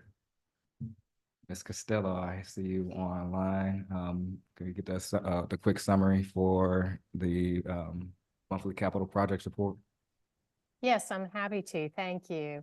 I'd like to present the February capital projects report, and the highlight is due to our revenues, which came in 331,000 above our projection. Expenditures for the sales tax programs are moving along.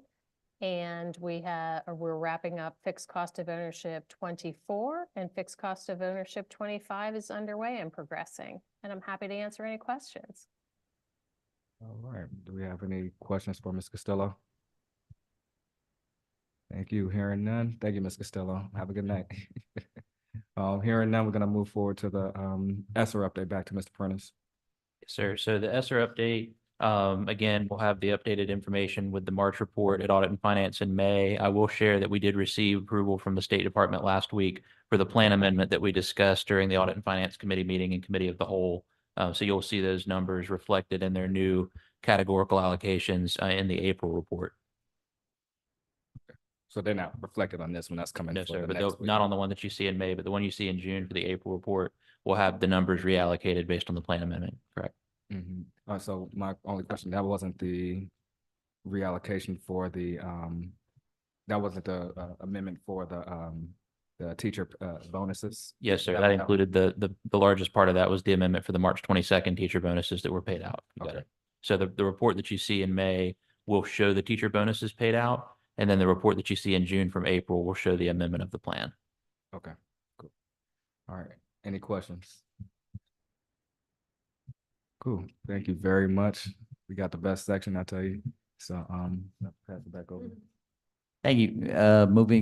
Mr. Calhoun, moving on to item 7, the policies.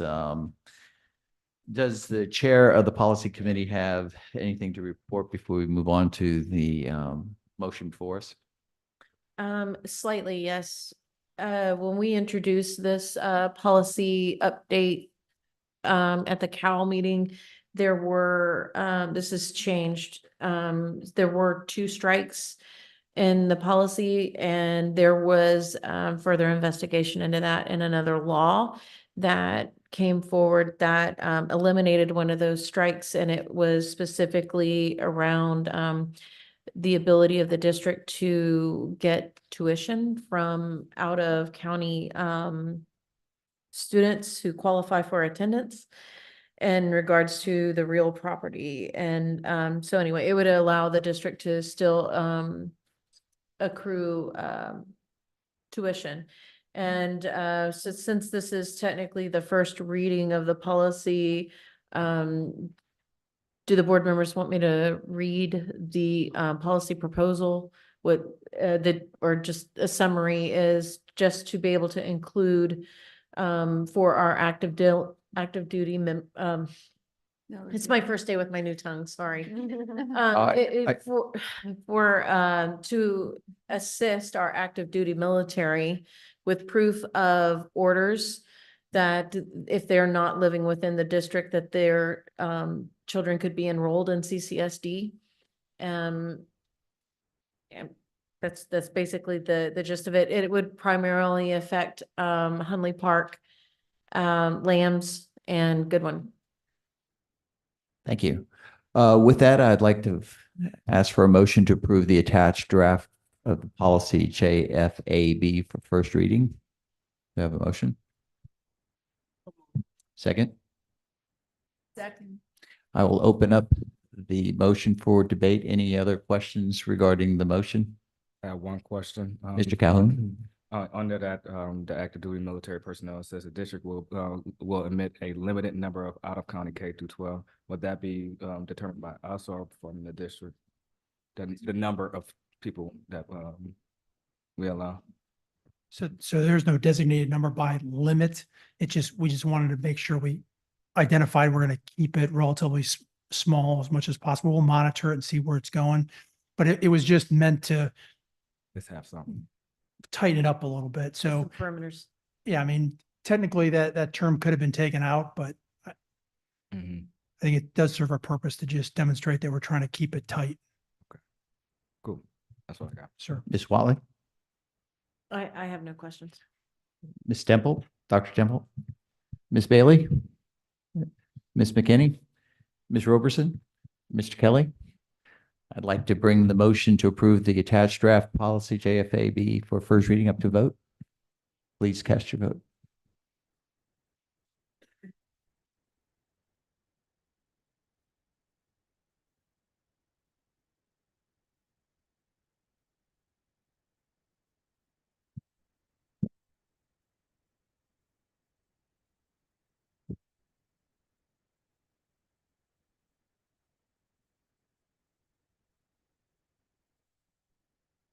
And the motion passes unanimously.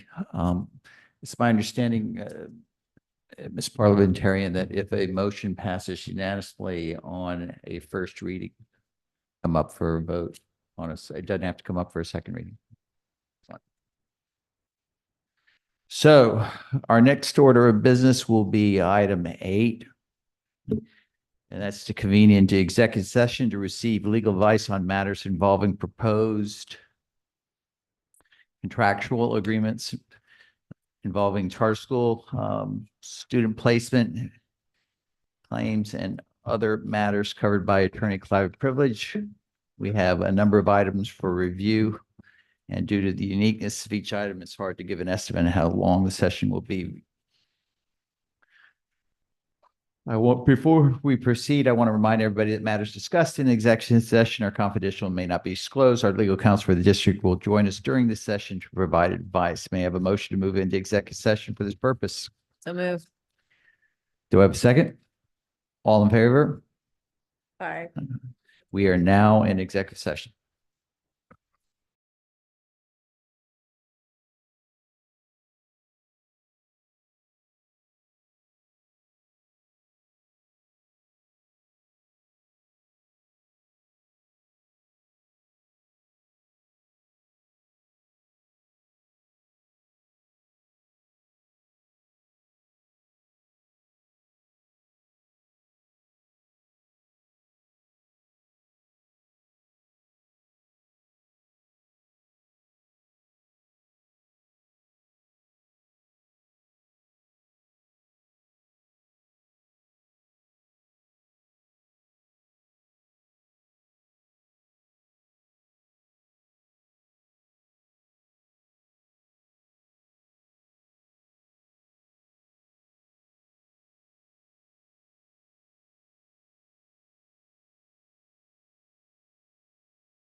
Entertain a motion to adjourn the executive session and reconvene.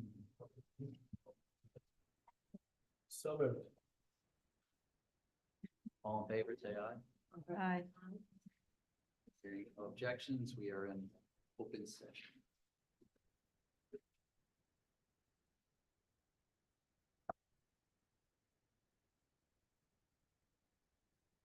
We'll move on to item 11A.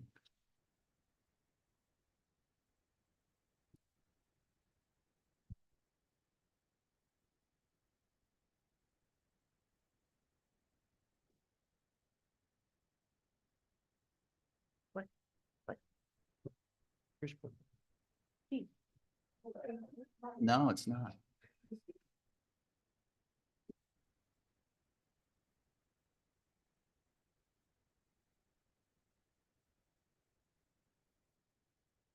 Mr. Chairman, I move that we deny the application. I second it. I'm not seeing. Is there any debate on the motion?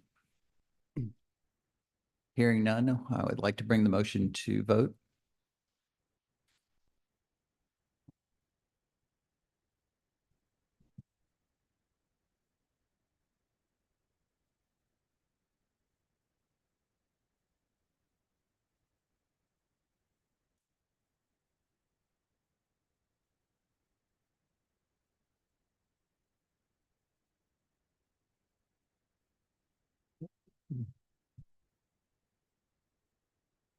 And the motion passes unanimously.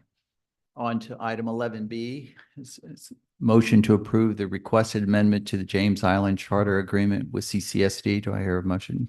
I'll move. Second? Second. Any discussion?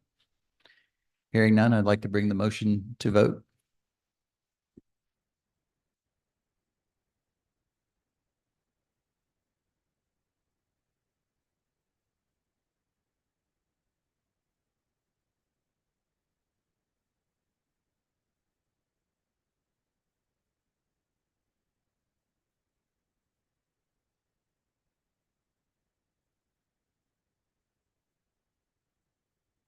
And the motion passes unanimously. On to item 11C. I move to uphold the constituent board's decision. Second. Any discussion? I'd like to bring the motion to vote. Please vote.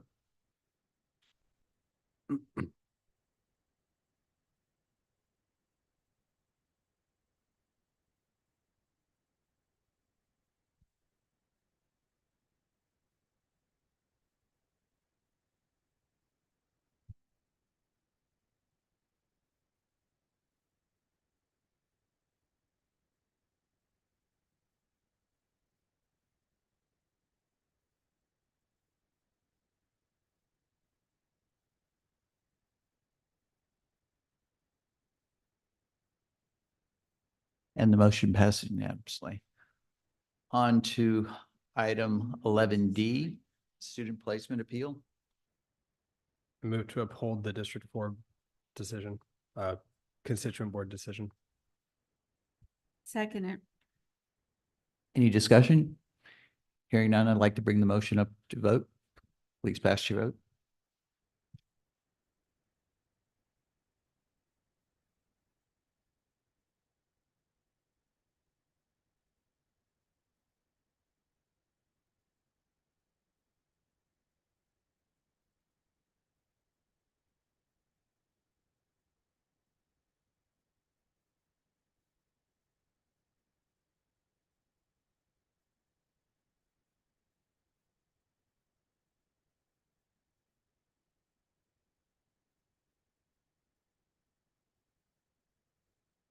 The motion passes. On to item 11E, where the board's being asked to consider the appeal and render a decision. Do I have a motion? I move to overturn the constituent board. Have a second? Wait a minute. Move to overturn the constituent board ruling in favor of the administration's appeal. Do I have a second? Can you restate that for me? To overrule the constituent board's decision in favor of the administration's appeal.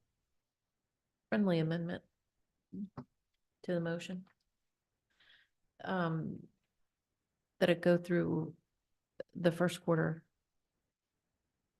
Yes. Yeah. for the remainder of the school year and then to continue into the first quarter of, End of the The- first quarter. into the first quarter of the following school year. I think it was the first 9 weeks. Yeah, I don't think y'all are looking at the same thing. Yeah. I If think the it- student is placed, if the student is placed at, Daniel, at Liberty Hill or Daniel Jenkins, they have to go until the completion of the program. If you're trying to put a student on probation, then you need to say, state that you want to return the student to school on, strict board probation through the first 9 weeks of the, what the appeal is looking at is, the appeal coming from the district, or coming from the administration is coming, us wanting to place them at a different option, so, yeah, if we're gonna say, if you want a student to go, say, on probation, back to school on strict board probation for the first 9 weeks, that's what you're trying to say. Yes, to place the student on probation. Okay, well, You I- accept the For friendly the remainder of the school amendment by- year from Mr. and Conley. in until the end of the first 9 weeks of the following school year. Right. Probation for the remainder of the school year and then until the end of the first 9 weeks of the following school year. So I like to withdraw my motion. I think there's some confusion about the intent. So I make a Mr. Calhoun, motion, I please will make make a a motion. motion to overturn the constituent board's decision on strict board probation through the remainder of the first, semester of the 2024-2025 school year. And I'll second that. So, Mr. Calhoun, would you repeat that for Ms. Trudy? Yeah. She's confused. We're making a motion to overturn the constituent board's decision and to place the student on strict board probation until the end of the 2024-2025 semester one.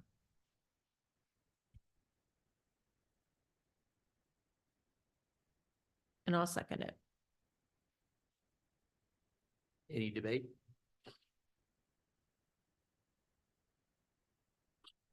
Hearing none, ask Ms. Trudy to bring the vote.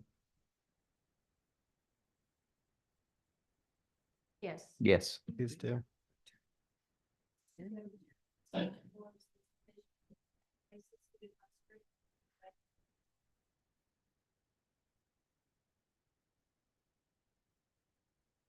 Yes.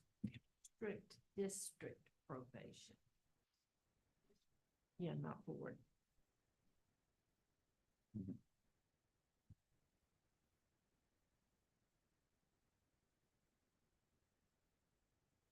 I did,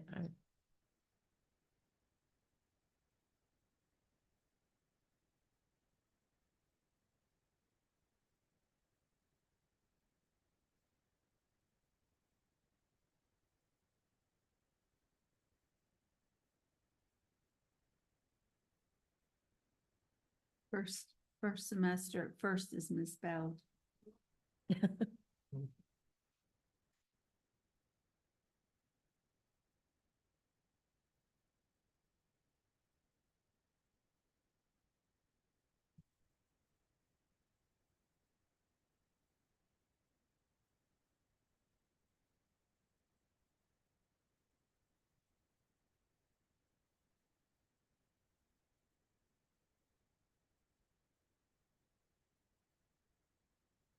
It's not fist, it's first. It just doesn't doesn't show show up on our. Oh, okay, all right.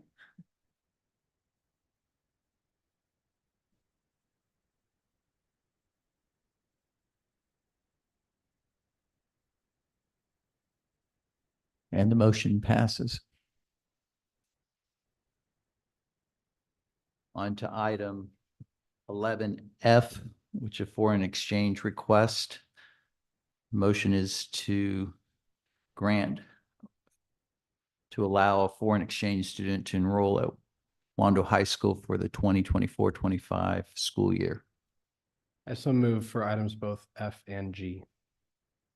Same motion. A second. Any discussion? Ms. Trudy, you could bring it up to vote.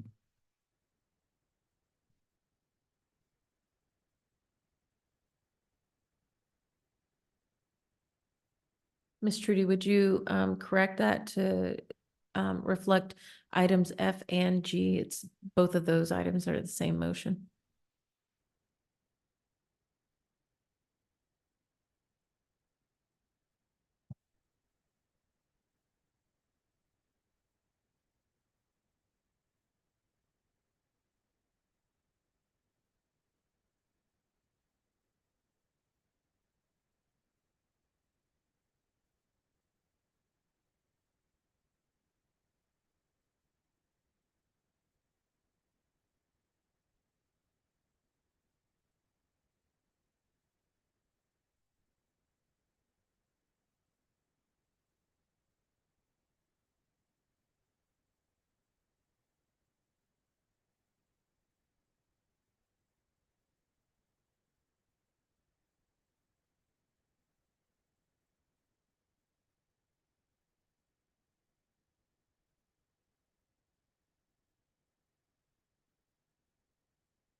And the motion passes unanimously. On to item 11I, which is H.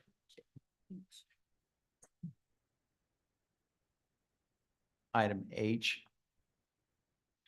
I move that we deny the application for Lucy Beckham High School and offer the alternative of Wando High School for both H and I. Second. Any discussion? Hearing none, I'd ask that you bring it up to vote.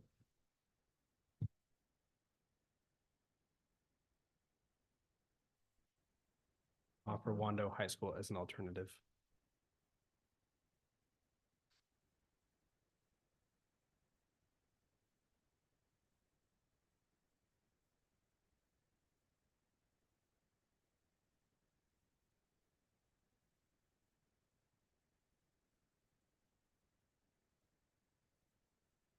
Quick question before you, Mr. Johnson, do we need to include a preliminary approval or what's the word? Where we are implicitly approving Wando High School if it's accepted? Or is that insinuated in the motion? I think you could state it more clearly just to, so it is clear what the intent of the motion is. So Might then be helpful. I would amend the wording to say tentatively approve Wando High School as an alternative. Or preemptively approve Wando High School as an alternative.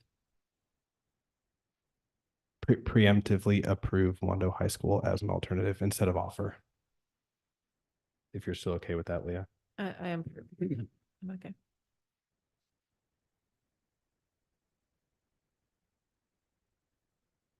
Did you want to include any qualifiers? No? They've got the space.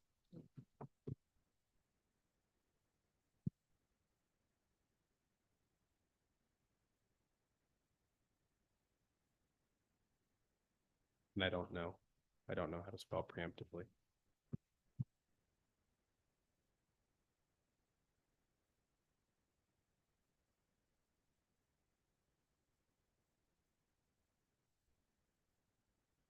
Or two, either one.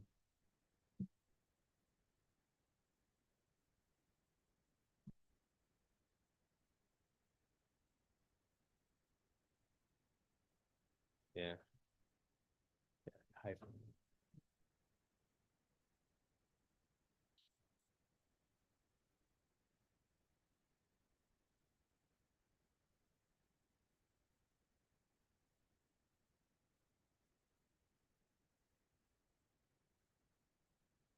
Open the motion up for discussion. Hearing none, I bring it up to vote.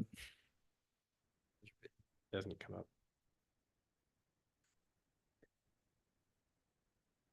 The others too. We were just discussing the spelling of preemptive. If it should be hyphenated or not. I don't know. Don't worry.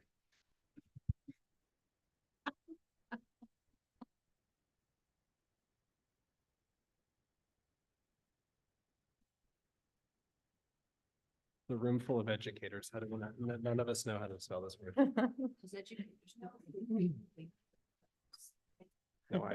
No hyphen and two E's. All right, there we go. And the motion passes unanimously. On to item 11J.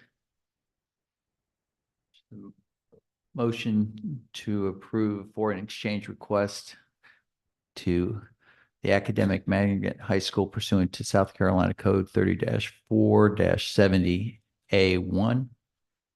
For 12th grade. Second. For 12th grade.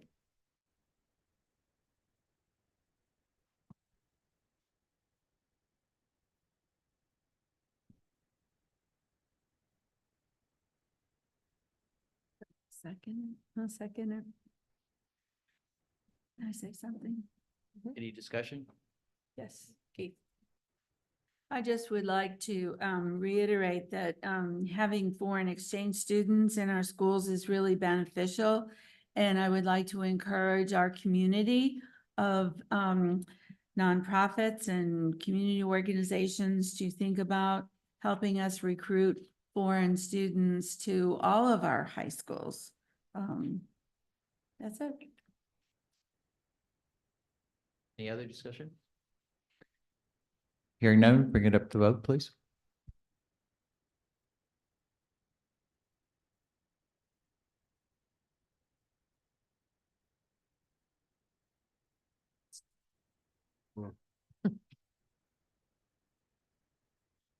Let's do a voice vote. We can do a voice vote. Yeah. We'll do a voice vote. Mr. Kelly? Aye. Ms. McKinney? Aye. Ms. Bailey? Aye. Mr. Calhoun? Ms. Watley? Aye. Ms. Temple? Aye. Ms. Roberson? And I'll vote aye. Motion passes unanimously.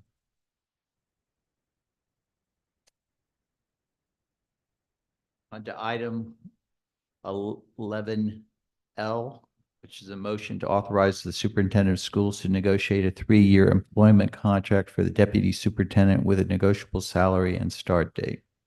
So moved. We're not voting on it. It's just information. Okay. Any discussion? I'll second. Any discussion? Hearing none, I'd like to bring the motion up for vote.